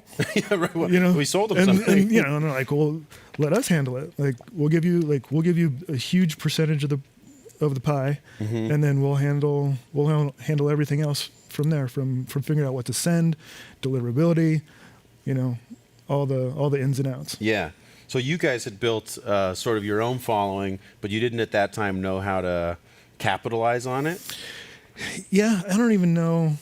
So are you saying somebody else was kind of doing like the list management for you at that time for your? No, we were still handling our own list. Okay. But we were just having a conversation with a couple of people that were generating a ton of customers, but they didn't know anything about email. They didn't. They didn't know anything about email, but we did. And I see. And so we're like, what are you doing on the back end? Because that's where That's where your cheddar is. That's where the net profit is. Yep. And they're like, I don't know, we're just working on the front end and trying to generate customers and we don't know what to do. And it's like, and so we were like, let us do it. Okay, I see. Yeah. Yeah. So you guys saw that opportunity because they had a list that was basically untapped. Yeah. Untapped potential. Yeah. And then it's kind of become a specialty of iRaleigh, like as you've grown? Yeah. Like I said, it's one of the biggest things that we're known for right now is our email success because we have basically our own traffic network. Yeah. And we have the ability and so many connections that we can test things out and figure things out to how to make a specific creative last as long as we can without killing a list, because that's important too. Yeah. Because sometimes people will find an offer or a specific email creative and they'll just run it, and then the list dies. Yeah. And then they're like, I don't know what to do now. And like, well, you killed your list. Yeah, So keeping good list health. Yeah. And so if we can go back to the numbers for a sec, because you mentioned briefly at the top 40 lists. Yeah, thereabouts. And how are those segmented? All right, how do you is it totally by audience or by topic? Or, what's kind of the way that you work with the portfolio? We're primarily in the health and fitness space, and each list is individual. Some lists are 15,000 people, some lists are 200,000 people, some lists are 1 million people, and then we just figure out what to send to each list. And to your point, there's a little bit of overlap or duplication in some, but yeah, I mean, there are some duplicate lists that we manage, and there is some overlap between lists too, just because of the nature of the business. There's only so many times you can promote a specific offer without it being on multiple lists. Crossing over. Yeah. Okay, so that gives us a interesting chance to talk about a couple different things. Like, I think for the audience, a lot of people are really interested in how they can grow their own list. Like, you're starting out, how do you start collecting and building emails to capture and grow that audience? So maybe we start there, because the other side where my brain goes is all about what you guys have been able to do, which is build a specialty around list management. But that's almost it's a slightly, they're connected, but maybe we start with the kind of creation. Yeah, creation, I think, like if you're kind of asking, like, if I were to start over. If you were to take yourself back, what does that back journey look like now? And totally start over, I would analyze what the best things are across the platform, and then create lead gen funnels. Sometimes that can be expensive on the front because you're going to have to pay for those, because SEO is kind of dead. Hard to get the rank that you want, or and so like the free traffic is kind of tough these days, or slower. Or slower. But I would create a bunch of lead gen funnels. I would go to every single event that I could go to, and actually network. That was another one of my big mistakes when I was first starting, because I would go to events, and I would go to events to learn, but I would never do the networking part. Right. And that ends up being like sometimes and so, the like, most. You have to to build anything, you have to be able to know people, because you need help. If you don't, unless you're flooded with cash and you can just throw it at it, spend your way through the problem. So I would do lead gen funnels to build a list, and then once I figured out which funnel worked the best, like which had the best conversion rates, which had the best ads or creatives or whatever to get them, I would then create an offer around that. So say if like a diabetes funnel was working the best, and then I would build an offer, like a blood sugar offer. Yeah, and I would do an info product, and then maybe gradually work into a supplement. Info product, just digital, because it's a little easiar to create. Yeah, it's a PDF. Don't have to do much legwork. Yeah, you don't have to do all the backside stuff as with the supplement, or even with a physical book too. So now you're kind of saying, if you were to start it all over, you would try to basically play on both sides. Like, you would build a list, build multiple, see what converts well, and then tailor an offer to it. Like, you would interesting, kind of have the whole ecosystem. Yeah, because you don't know what your niche or what your specialty is going to be until you run stuff and test it out. And get some interest. Well, and that's kind of a good switch maybe. I know you guys, you mentioned you have a lot of contacts and people who I think want to test offers with you. Yeah. So what does that look like? Yeah, and like what are the good indicators, when you're running a test? What are you looking for? What metrics do you look at? All that good stuff. That's the biggest question I get from anybody is how can we get your traffic? Like, Yeah. What do I have to do to get your traffic? So hey. Yeah. And even just the process of it a little bit. Right. Well, and it's multi-tiered, like we will test stuff out on a regular basis. We have to answer to the list owners, so we can't just like continuously test new stuff out.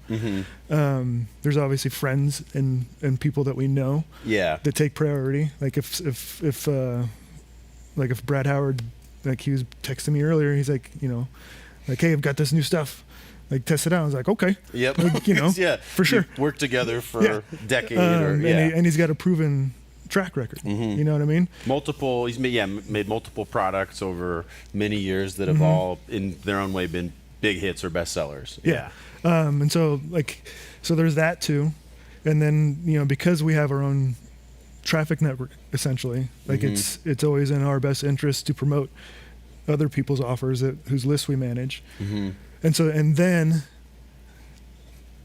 I sift through all the stuff that we get. Like I get a bunch of stuff and other people on my team get stuff from people, new people in the industry. Yeah. Or, and then it's like, okay, like this looks test-worthy, promising. Like looks like this works. This looks like it's worth a test, and then test it, and then be open and honest with the person. Like if it sucks, it sucked. Here's our results, Yeah. and it kind of. So there's been some questions in the chat, that are like, one of them said, maybe it's a silly question, but what exactly do you do? And this maybe is a good way to help contextualize it for people. You guys have, through email, a big enough audience that people approach you because they want to run, right? They want access to that. So it's almost like a network in its own right.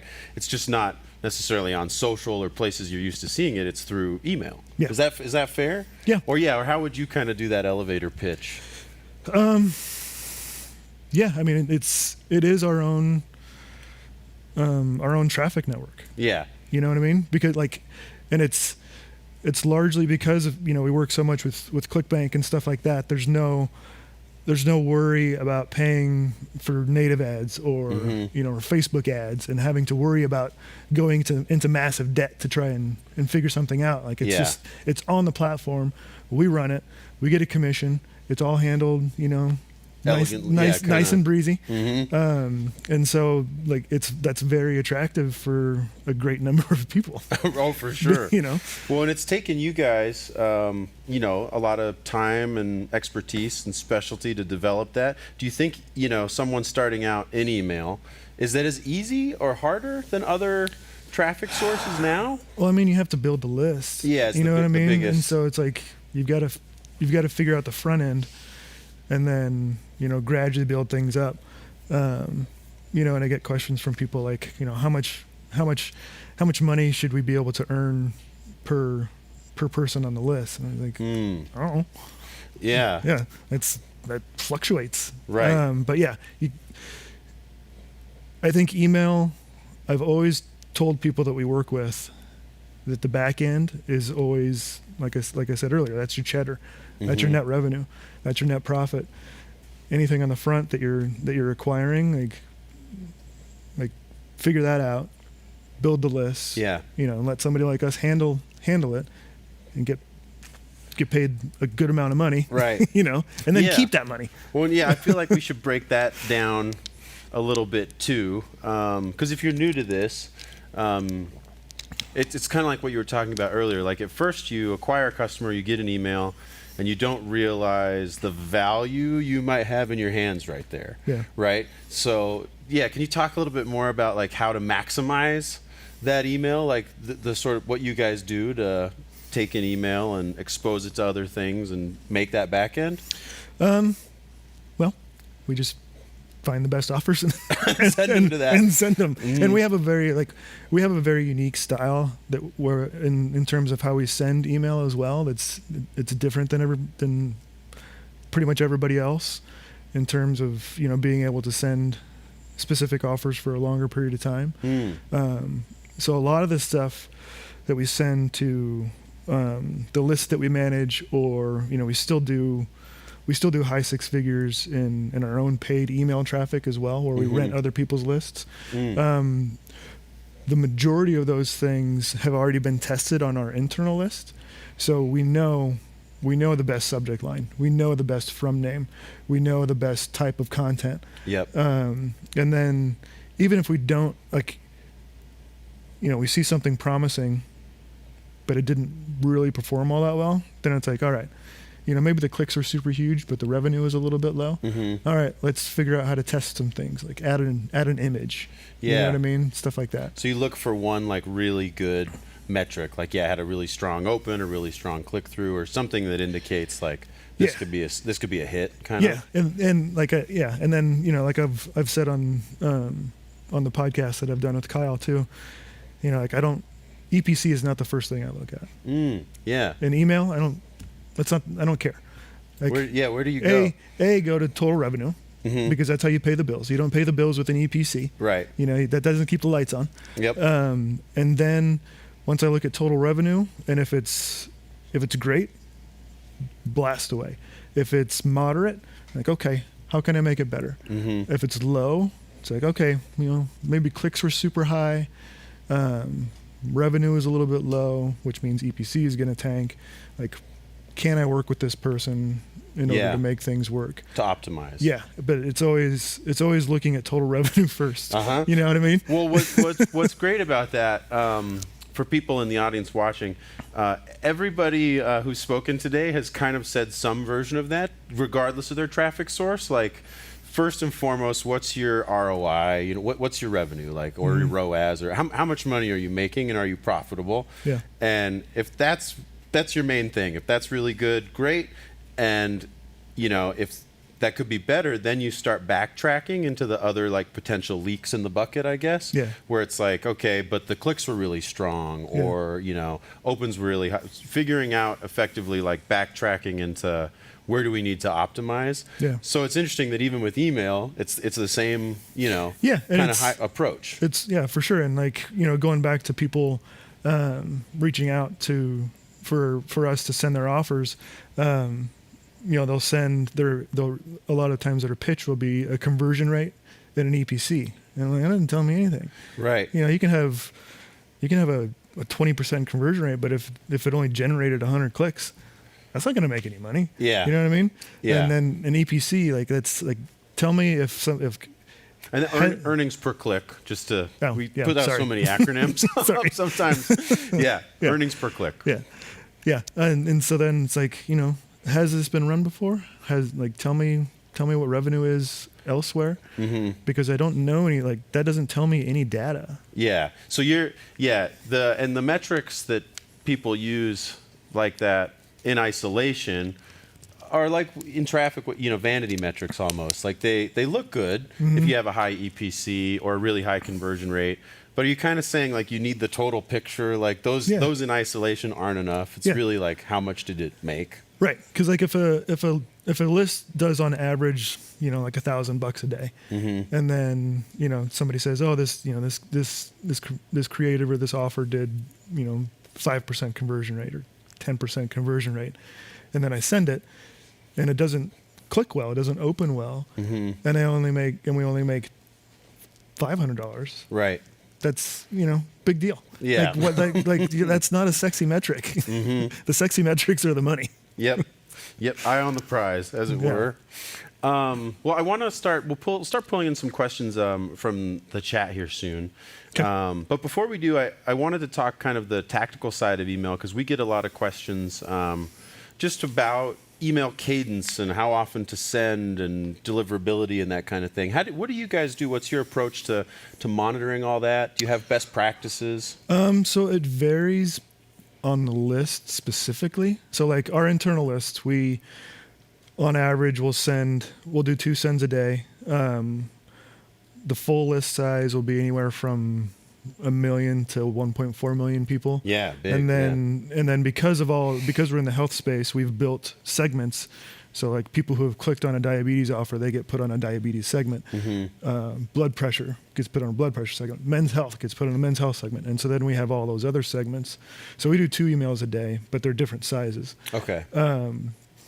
If deliverability is good enough, I am comfortable with sending 2 emails a day to other lists, but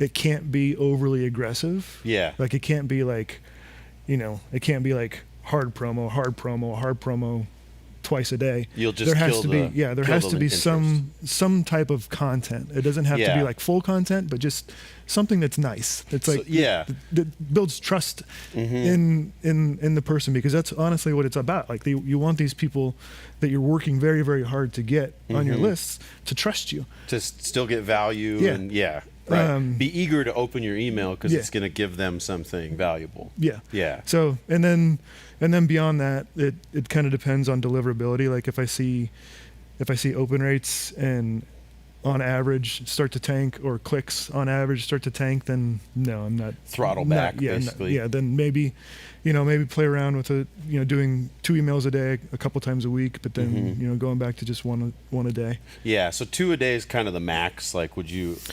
Yeah, I would. There have been very few times where we'll do 3 a day, and that's usually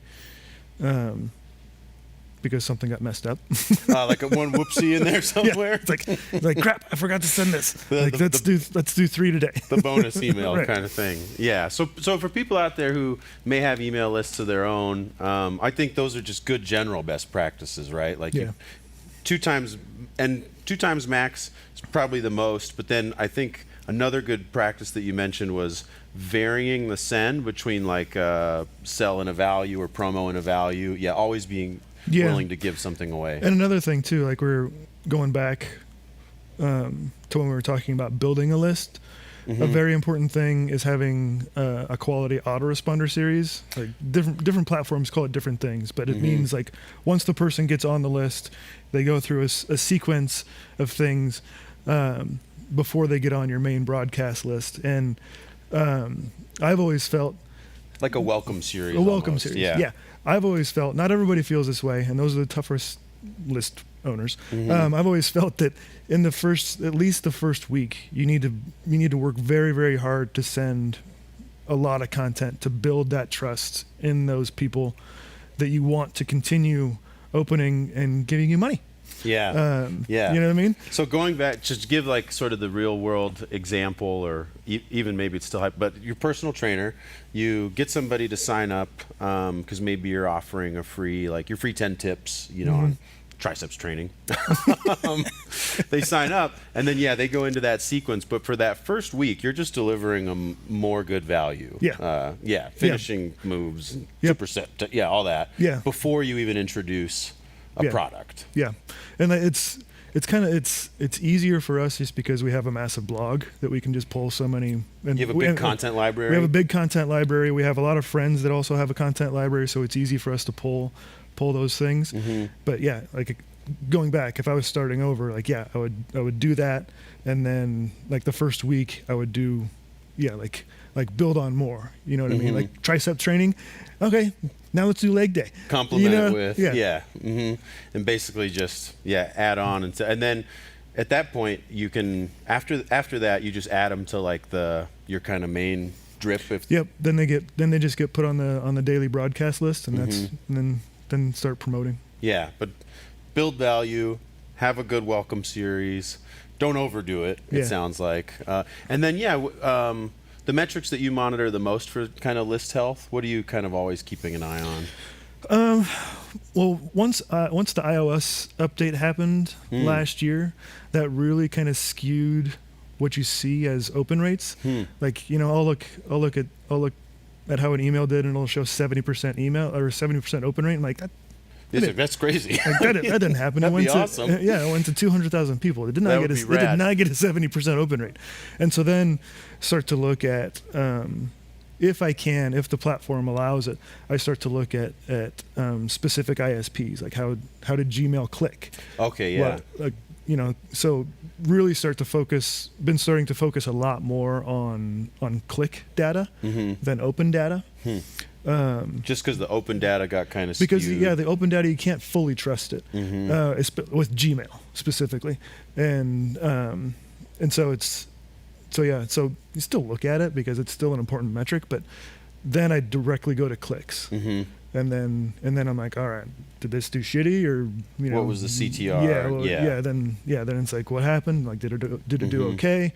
Do we need to tighten up suppressions and not mail to as many people? Yeah. Or what? How do you guys manage that? Do you try to basically just suppress people? You don't want to over email, so like if they've been emailed a lot recently, you'll... Yeah, we changed our strategy a handful of years ago.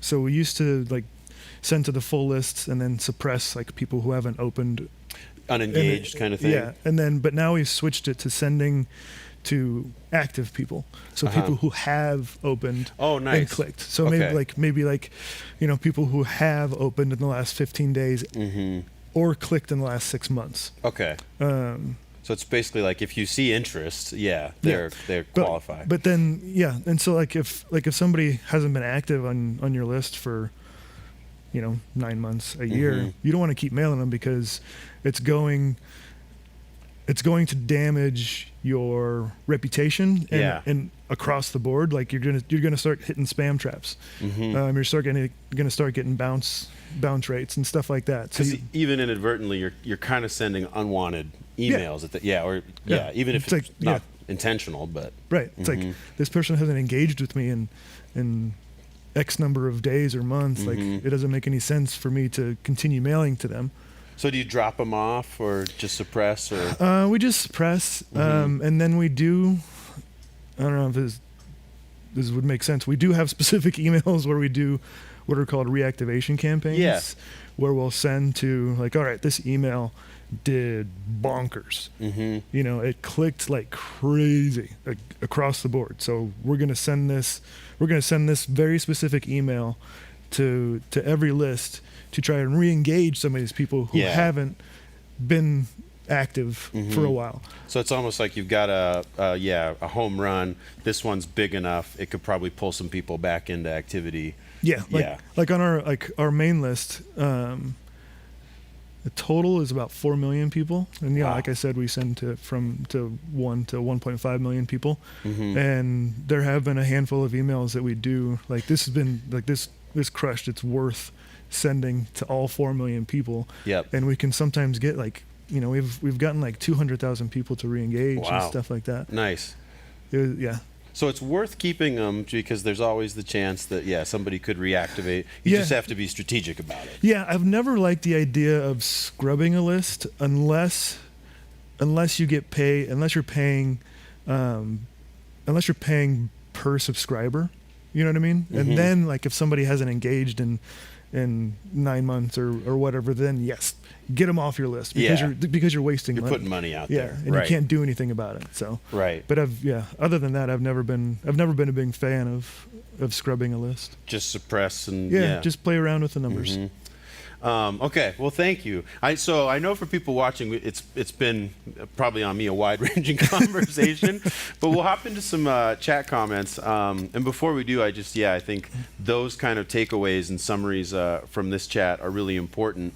If you can build a list, that's an audience that you own for your own content or product, but that you can also begin to leverage. And then to your point, taking care of it's really important. Not over emailing, making sure you do value, and basically organizing it well so that you're only emailing active people.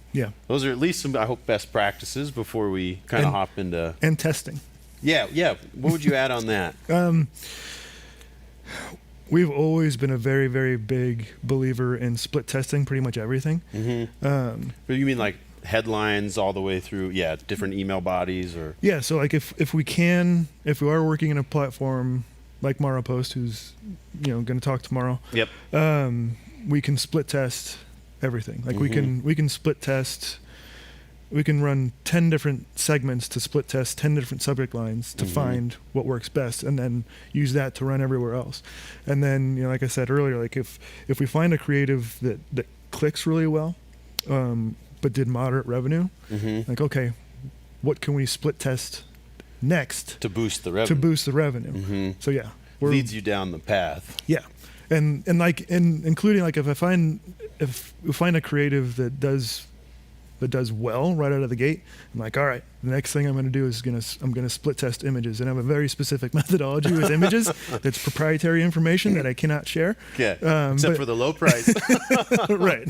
But then that's where I go is to testing images to see if we can boost it even more. Yeah. So basically, let the test determine the winner before you unleash like the full gates to the full list, so that you pretty lead much with your best. Yeah. All right. Okay. Well, I think those are all excellent practices. I see the comments piling up here, though, and so I feel like I've been selfish just asking my own questions. So we'll dive right in here. Thank you, everybody, for your questions so far. So with so many newsletters and email lists floating around, every person being subjected to so much email, how do you stand out with persuasive email subject lines? If not the secret sauce, maybe give us some pointers on how we go about it. Curiosity is always the best. If something, because there is so much stuff hitting people's inboxes, including in our industry, there's so much stuff going around and then you have like newsletters you've signed up for, you get, Amazon and, stuff you've purchased. Most of them are boring.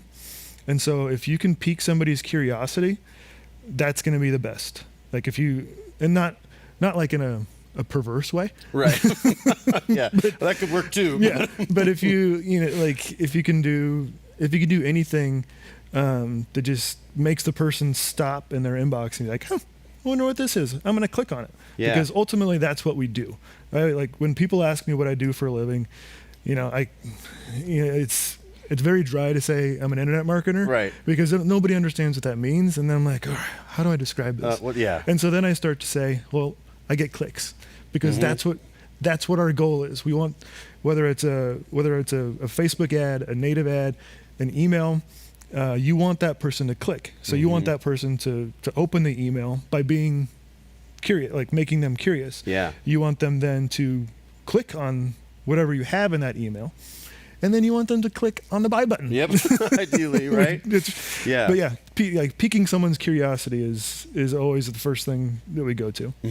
Well, and I think it's a good question and a good response, because everybody's talked about stopping the scroll or trying to kind of disrupt the pattern, like, to gain the attention. And it's funny, just to that question, my Gmail's full of so many but it's kind of a joy to scroll through them in a weird way. Right. Like an email never used to be that way for me, but now there are so many. Yeah. If somebody captures that attention, it's, it can be kind of fun. Yeah. So, yeah.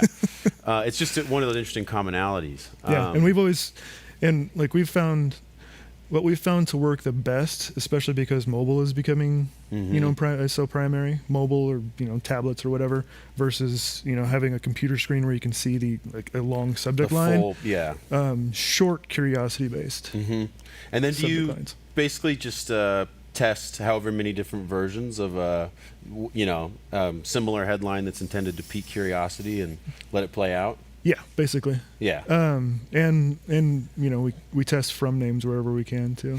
Yeah. So sometimes, like, when we can do that, we'll try to make it a combo. Okay. So like when people see it, like, the from name could be 3 reasons to, and then the subject line could be train legs today. Train legs today. Yeah. Whatever. But connect the two, right? Yeah, but connect the two. Yeah. And that's become a bigger thing recently, right? Is from name kind of tweaking. It seems to be more and more common now. It's a lot more common. There are some people that question the legality of it. Yeah, but it can be a gray area right. potentially, yeah. but seemingly but still. But you got to be aggressive. Yeah, and it's new waters in a lot of ways. So yeah. Okay. My legs are really white. When you see stuff, I can't look at I prefer not to see myself. When you build a list, hang on, we had a question going. Oh, actually, this is a good next one about ESPs. And you were kind of talking about Maripost, email service provider. What email marketing software do you use? What's the best out there? What's your experience been with that? We use a lot. So we use Maripost as much as we can, just because of the split testing capability. It's not the cheapest out there. So it's probably not the best for a beginner. I know when I started out, I used Aweber, which is still a good Big, platform. Yeah. SendLane is a good option.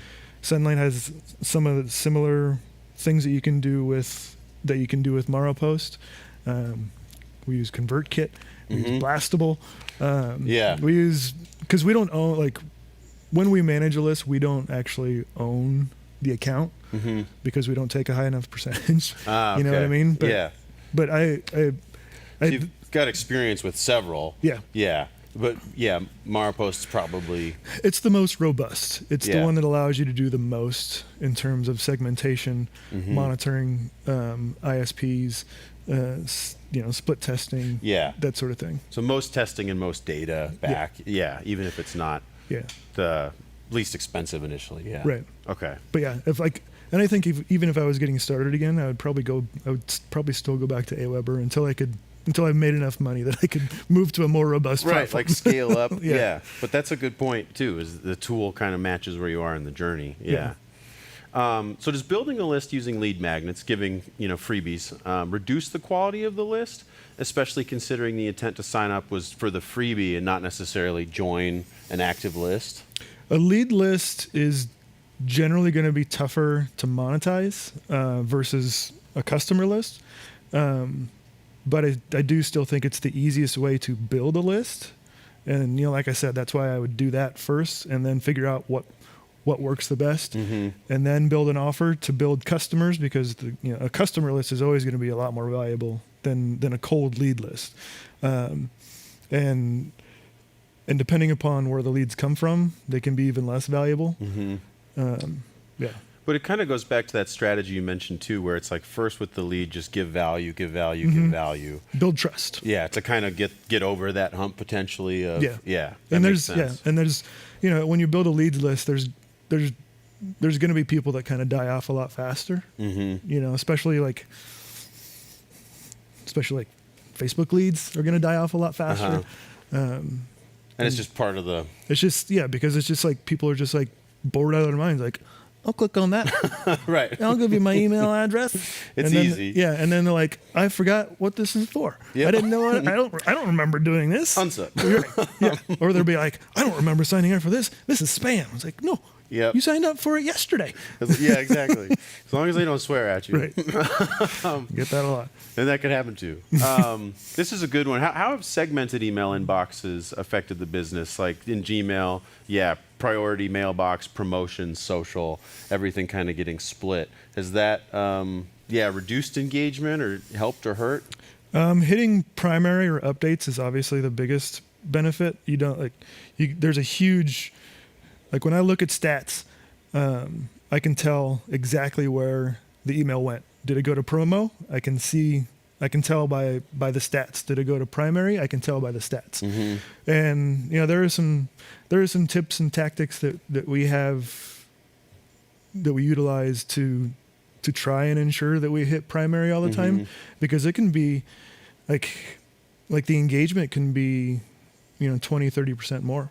To go from promo to primary. Just getting in the main inbox. Just getting in the main inbox that people look at all the time, instead of, I'm the same way. Like when I log on and I look at my Gmail and I'll see like 50 emails in my promo, like mass delete. I know exactly what they are. I'm not going to pay attention to these, but I'm too lazy to unsubscribe from them. Right, just easier to clean them out. Hitting primary it's the big deal. And are there some tips there you'd be willing to share? Like, is it more to do with, tweaks versus the body of the email itself, or just any general kind of? Anymore, it really honestly depends on the list, because some of the tactics that we utilize don't work across the board. And then sometimes it'll be like, oh, this one worked. You have to experiment a bit. Have to experiment. Obviously, again, building trust and the engagement in the beginning helps. Yeah. Your domain reputation helps. Sometimes being on, this is kind of getting a little bit, I don't know if it's getting too technical, but if you're on like a shared IP pool, you can be lumped in with some other people that are a little unscrupulous. Yeah. So it can maybe drag you down a bit. So it can drag you down, and you'll never be able to get out of promotions until you're able to either get a dedicated IP or you beg and plead to customer service to put you in a better pool. Right. Which sometimes they will if they see you have good engagement. Okay. Sometimes they're like, fuck no. Yeah, so it's a deep game. It is a deep right? game. There are yeah. lots of facets to it. Yeah. And some of those even go beyond what you can get influenced with subject lines and the bot. You're right. Yeah, there's some stuff, some technical stuff that you just don't. You as a list owner or list manager, that you don't have power over. Right. I do see a bunch of questions even coming in though around staying out of promos or junk mail. Are there generally good practices there? Like, are you more likely to just get put in promotions if, say, your subject line is blatantly like buy one get one, or is blatantly promotional? Again, kind of going back, being a broken record. A lot of times it comes down to the engagement at the beginning, and then there are ways like you can, if you really want to take the time and like super duper tighten up suppressions until you can see people starting to hit primary, then you can start to open things back up. Okay. But yeah, like a lot of it comes back to the engagement at the very beginning, being open. Like there's some lists like especially when we do a duplicate list, and I talk to the person, and like the best way, like the most success that we can have like with this is if we're open and honest why this person is getting this email. Right. Because otherwise it's transparent all the way Otherwise through. it's going to feel like spam, and some people are like, oh, okay, that makes sense, and so then I'll like try to I'll tweak things and make it super duper nice and free gift and blah blah blah. And some people are like, no, still don't want it. Like, no, I don't want these people to know a damn reason why they're on my list. I'm like, they're just there. They're just there, and so those are always going to suck. Yeah. And those are the ones that hit junk, even if I'm sending our best creatives, just because like people hit spam, and then it was a problem at the very beginning, and then people started hitting spam because they didn't know why they were getting an email. Yeah, if you're not sure why you're on the list as the recipient. And then you're like, all right, I don't know what to do. Well, people have asked about that a little bit too, around opt-ins, single or double opt-in, that kind of thing. Does that change your inboxing? Like if you have a very clear path to you opted in for this, No, I always want to do single opt-in, because if they're entering their email address or they're buying something, they've told you that they want something, and then that's where I go into the autoresponder series and then remind them. Yeah. Like, here's why you're getting this email, and then here's a shit ton of content for you to kind of digest. So it's almost like reassurance that you're getting this for a reason. Yeah. You're in the right place. Yeah. And then value. So you can build really good early metrics, in other words, right? Like. Yeah, and good health from the beginning. Yeah, and like I remember, back in the day when some places, I didn't realize I feel like Steve Jobs in this shirt. Needs it higher. Right up to the beard. I didn't realize, like back in the day, would do, double opt-in, and then you'd quickly realize like nobody's clicking the confirmation because they're too lazy. Yeah, and it's to boring. go And it's verify boring. it. And They're it's like, boring. oh, Like, I did that. Yeah, it's like so it almost hurt more than helped. Yeah, it definitely hurt across the board. So that's why I'm like, nope, single opt-in all the way. It was more friction and an extra click. Yeah. Got interesting. It's not the kind of click that you want to work for. Yeah, for sure, because maybe you lose the good ones later because like most of those subject lines are like verify your information, and people are like, no. Right. I don't want to. I'm not verifying anything with you. I don't Signed know. up to be anonymous. Right. What's your professional opinion on using email data services like, is that Data Axle, to purchase and build consumer listings? I don't like it. I don't like the idea of. We've been approached a number of times, and I hope I'm I'm hearing and reading that right, it's about like trying to buy lists. Right. We've been approached a number of times about buying. We do co-reg stuff with some of our partners, but the idea of buying leads from people, it just sounds really unattractive to me, because you're gonna have to work your ass off for one to try and engage them from day zero, and it just kind of feels like spam. Yeah. So yeah, and it kind of it goes back to your point. You'll have to work hard to get them to feel good about why they're getting the email, right? Like what? Right, and break through the confusion. Like I don't know who the hell this person is. Right. Well, yeah. I don't know what this list is. I don't know what's going on. So if you can avoid it, like it seems like an easy way to get emails, but it's a lot of work to get the emails engaged. Yeah, and it can be more expensive anyway. This one's come up several times, and people may be just looking for broad, the industry standard. Benchmarks for open rates, click-throughs, deliverability. Are there any that you use, what qualifies as good, where you're... Click-through rates are going to be very difficult to quantify. Like if I'm looking at Gmail and I'm trying to figure out open rates, even though it's not kind of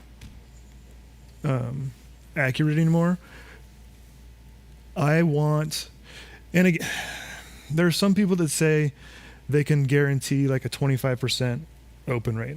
And it's like, all right, what percentage of the list are you sending it to? Are you sending it to the people that just opened in the last 2 days? That's not a very valuable benchmark.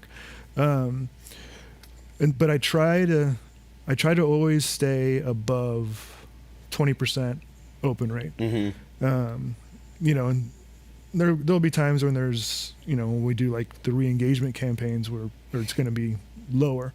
But then, if it's around 15%, then I kind of know that it's hitting promo. As far as that's a good way to as far as ballpark. As far as click-through rates, that depends on the creative. It depends on the subject line. Like we have quiz creatives that click through the roof. Yeah. And then we have like the long, basically a sales letter in an email that don't click for shit. But they earn really well. They generate a lot of money, And so it's every email is going to be different, just based on the style of the email itself. Yeah, and it sounds like a little bit based on what you want the outcome or like the behavior to be. Is it a sales email? Right. In which case like maybe it is lower engagement metrics, but it's meant to make money, and if it's doing that, great. Yeah, and sometimes sometimes like with our quiz creatives, like we do those because we know the sales letter converts like crazy, and so like we're gonna get a ton of clicks. The EPC is gonna be junk, because we're getting so many clicks on the but the revenue is gonna be good because quiz creatives are typically, they're, like I was talking about earlier, curiosity based. The quiz creative is very curiosity based, and so they're going to click super duper high. But I wouldn't use that as a basic metric either. Right. So kind of going back to the open rate question, at least above 20%, and then I would imagine like 30, 40, you start feeling good, like 40% good performance. Stoked about. Yeah. Okay. Yeah, that's like your high end of. So in that range, would feel good. Okay. Hopefully that's a good answer for that question. I think this one's kind of about so newsletters today ask people to respond to the email with okay, or I assume like with the verification. And do you think that guarantees primary inbox if somebody's? That is actually a tactic that we use on lists, especially like on the very first email that they get. We ask them to respond to something. Nice. Because it creates, especially with Gmail, Hotmail, Yahoo, those bastards. Yeah. They're going to be the bane of your existence as long as you're doing email. But like, if you can immediately just get somebody to reply to you, that's a conversation, and so that makes the robots think, oh, this is actually a better list, and maybe we should treat them better. Yeah.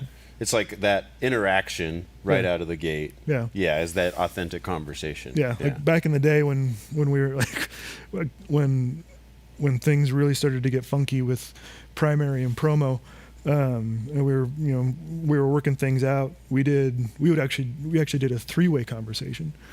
So we would ask them, we would offer them something extra, but then ask them to reply back to us, and then our customer service people would then give them the PDF or whatever. Yeah, send that back.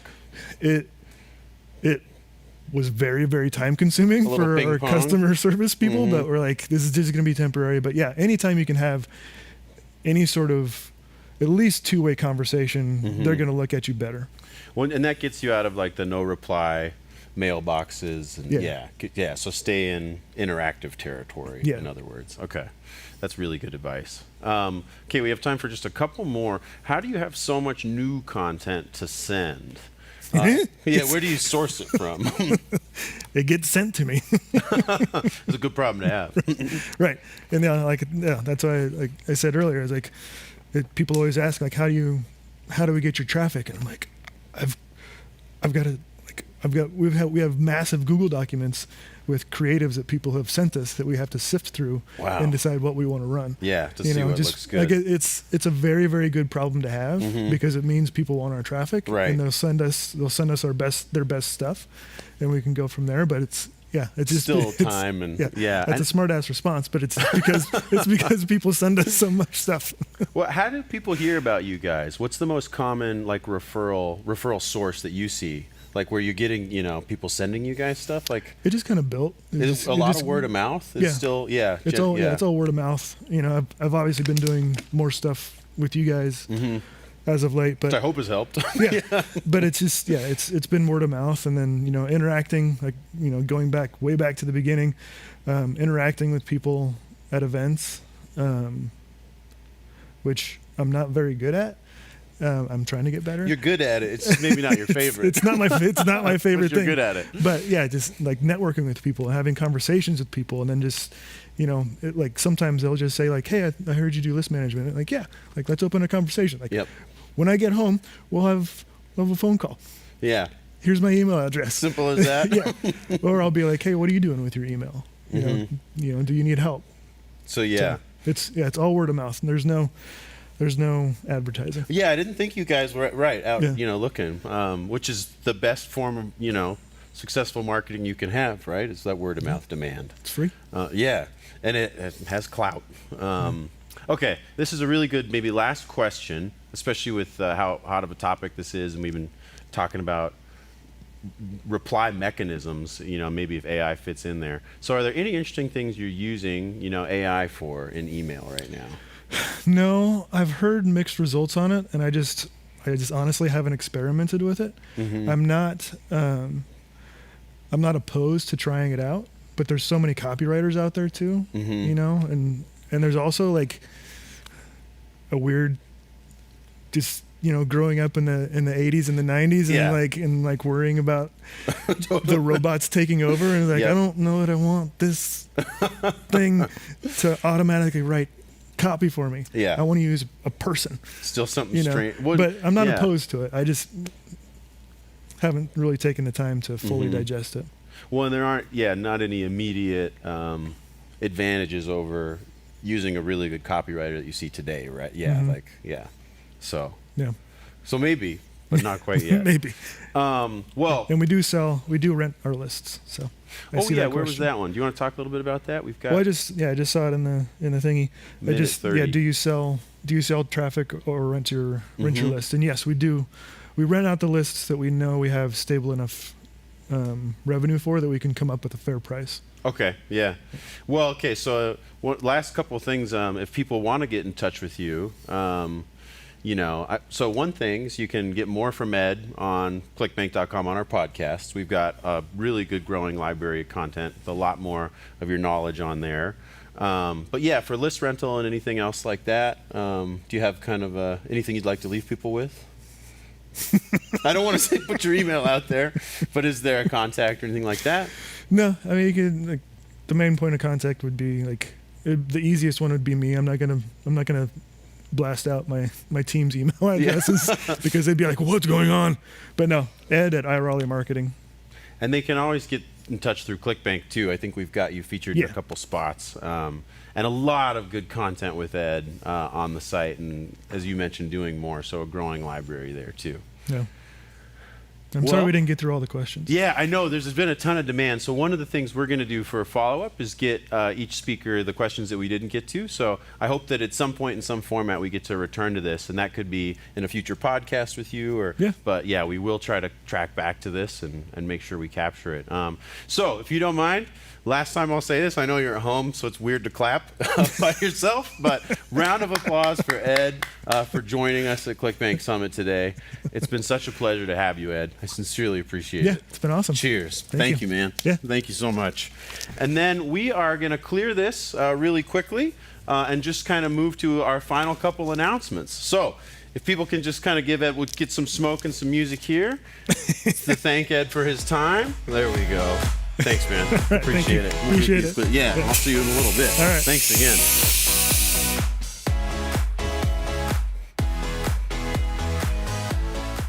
All right. Huge thanks to Ed. Really incredible guy.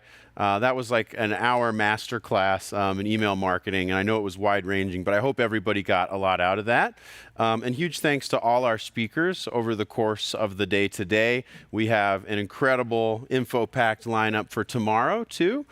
Since we are approaching the end of the day, rather than cut for a 5-minute break and clear the stage and that kind of stuff, we thought it would just be a little easier to do a simple transition so we can go into kind of our closing remarks. And there's two things really there that we want to cover. We've got a grand prize winner that we would love to announce. I'm going to get that name here very soon, but just to give you some info on that, throughout the day, obviously everybody's been so positive and interactive and engaging in chat, and thank you for that. That means the world to us, and it helps lift these days up so much, so we sincerely appreciate it. We've had people watching the engagement, number of questions, and trying to gather kind of a list of top engaged, and then from there we've put all the names through a randomizer so that we can have a random grand prize winner based on that chat activity. We're going to get that name here soon, and we'll announce that at the end of the day. And then last thing, before we get there, I want to invite a colleague of mine, a very special guest, out to the stage for the big announcement that we've been talking about. If you've been with us throughout the day, we've talked a little bit about a new product that we're going to offer on ClickBank that's really we're building based on all of your feedback and the needs that we've seen from affiliates, something that we hope can basically make it easier to get started on your journey. So if you would please welcome Mr. Spud Rule, our Senior Director of Marketing, to the stage. He's going to come join me for this one. Hey, Spud. Hello, everybody. Thanks, man. All right. I'm excited. Thank you. Yeah, thank you for being here. What I got right here. Oh, this must be it. Oh, yeah. Well, let's hold that. Don't let that burn a hole in your pocket. We'll keep that till the end, because I want to give you a chance first for us to talk a little bit about Accelerator. Absolutely. Okay, so this is we've said the name a couple times throughout the day, but really this is our first chance to talk in detail about a project we've been working on for a while called ClickBank Accelerator.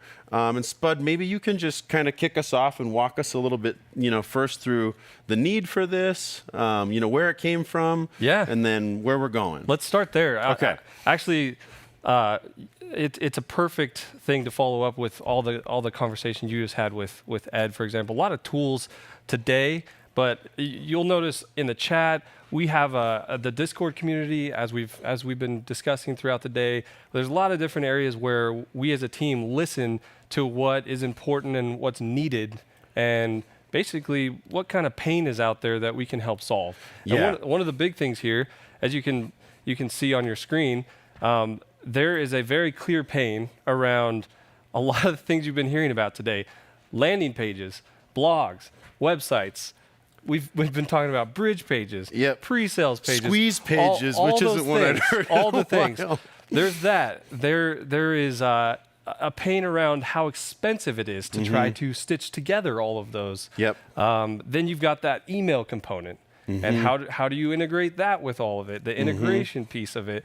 And honestly, there's a basic contact management piece of this where it's like, how do I manage all these contacts within those tools and the analytics?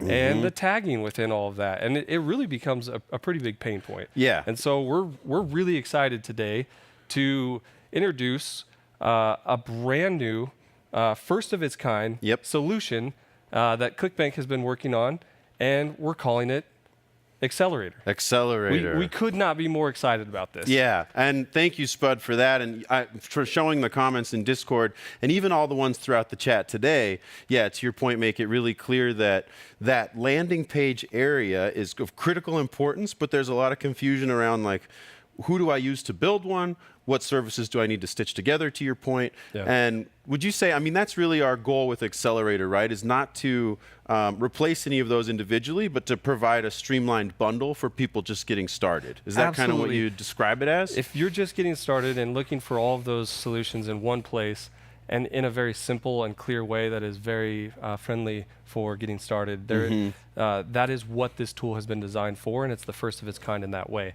So real quick, we'll look.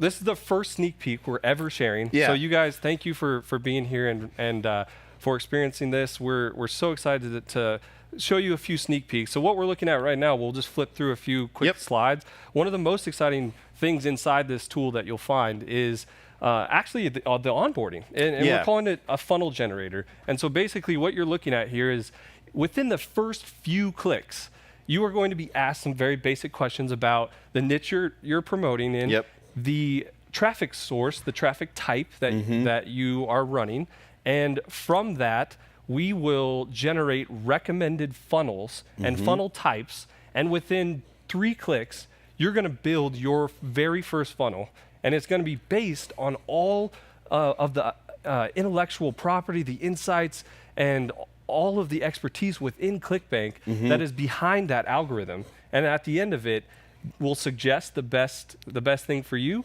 And what's really cool is it'll take that niche, it'll populate the styling, the images, all that stuff for your first funnel. It'll pop you right into your first funnel, all preset. And you're on your way. So we're super excited about that feature in particular. Almost like a fast track funnel builder. Absolutely. Yeah, how you'd probably. And did I go through the slides too quickly here? Is there anything you want to highlight? I was trying to kind of show the onboarding flow as you were talking about it. No, it's great. And absolutely. So if you go actually one more slide over, the very last thing, one more. This guy. So here we go. You'll notice over there on the menu, this is the last thing that I would love to touch on. Yeah. One of the most exciting features is actually what you don't see. Right. And so if you look over on the menu of Accelerator, you're going to see those core things. You're only going to see those core things. Funnels, email, and basically contact management and analytics. And it's going to be that streamlined, to make it straightforward and in a single bundle. Yep. Versus multi-solution. Because one of the things you'll see is, especially with tools that are built to be everything to everybody, is that you'll have feature after feature after feature thrown at you. And honestly, that's one of the biggest hangups and the biggest obstacles that you'll commonly have to kind of work through is all the noise within a lot of these tools. Right. And so what we've done is we've tried, as we've built this, built it in a way that it's extremely simple and only has the things that you need to get going. Yep. And I even see a little bit in the chat there, will all the pages and funnels be very similar? And your thought there is more like providing templates that can then be customized. Yes. There's going to be very great core set of templates, but all of those templates will be basically intelligently altered as you select your niche and your funnel types. And then once you're in there, you're off and running and customizing just like, a normal funnel builder, drag and drop editor. Yep. So the idea is really like give you a faster path to that foundation. Yep. So instead of having to build it from the ground up, you're already starting, a couple stories up. Yeah. And then you can build the rest of the building from there. Yeah. Yeah. So the big exciting news is it's coming May 16th. Yep. So and 2 weeks out. 2 weeks out. From today. Yeah, from today. And today we're opening up this wait list, and we're excited for all of you to be the first to hear about it. Yeah. And so join that wait list if you want to hear more details. There's tons more details, but we got to keep it brief and give a sneak peek today. Yeah. We know that today, right, to your point, is just sort of beginning to lift the lid off, but we are going to be sharing more details over the next couple weeks as this comes out, including I've seen some of the questions around pricing and how this will be included or how it might work with Spark. We'll definitely share some more of that. Today, I think we just didn't want to miss the opportunity to be able to talk a little bit about this and like Spud said, get a chance to get a waitlist started. So we'll share that link out and probably do that in a post-event email follow-up as well. So that if you are interested, we'll make sure that we get you the info you want. It's cool. It's cool to see all the excitement. We're super excited about this too. But hey, one really exciting thing. Okay, yes, our last item of the day. Well, do you want to, should I? All right. No, dude, I don't know how you're still standing up here. It's all donuts and coffee. Honor's all yours. A huge thanks again to everybody for their interaction and positivity throughout the day today. It really makes being up here so invigorating and engaging to see. And I hope you've gotten a lot of value. And I started the day kind of by putting out a challenge that I hope you can get at least one takeaway you can put into practice as early as today in your business. And I hope that you've got that in mind and that going into day 2, you still have your intention set and you're still visualizing your goal, whether that's your first paycheck on ClickBank or a certain dollar amount or whatever it might be. Okay, and without further ado, based on all of that fantastic chat activity, I am so very proud to announce our grand prize winner, $500 Visa gift card to use as you choose, and we'll follow up with you for delivery, is the one and only Amanda Beasley. Congratulations, Amanda. Congrats to Amanda. We're going to do another $500 giveaway tomorrow. We cannot wait to see you tomorrow. We'll have the replay up for this shortly after. Those will be live for a little bit and then available for purchase down the road. We'll send the purchase link if anybody wants to have access to this information at your fingertips at any time. And thank you again. Thank you. Yeah, we sincerely appreciate it. Hope you've gotten a lot out of today. And with that, ClickBank Summit Day 1, we are signing off. Congratulations, Amanda. Thank you, everybody. We sincerely appreciate it. Have a great night.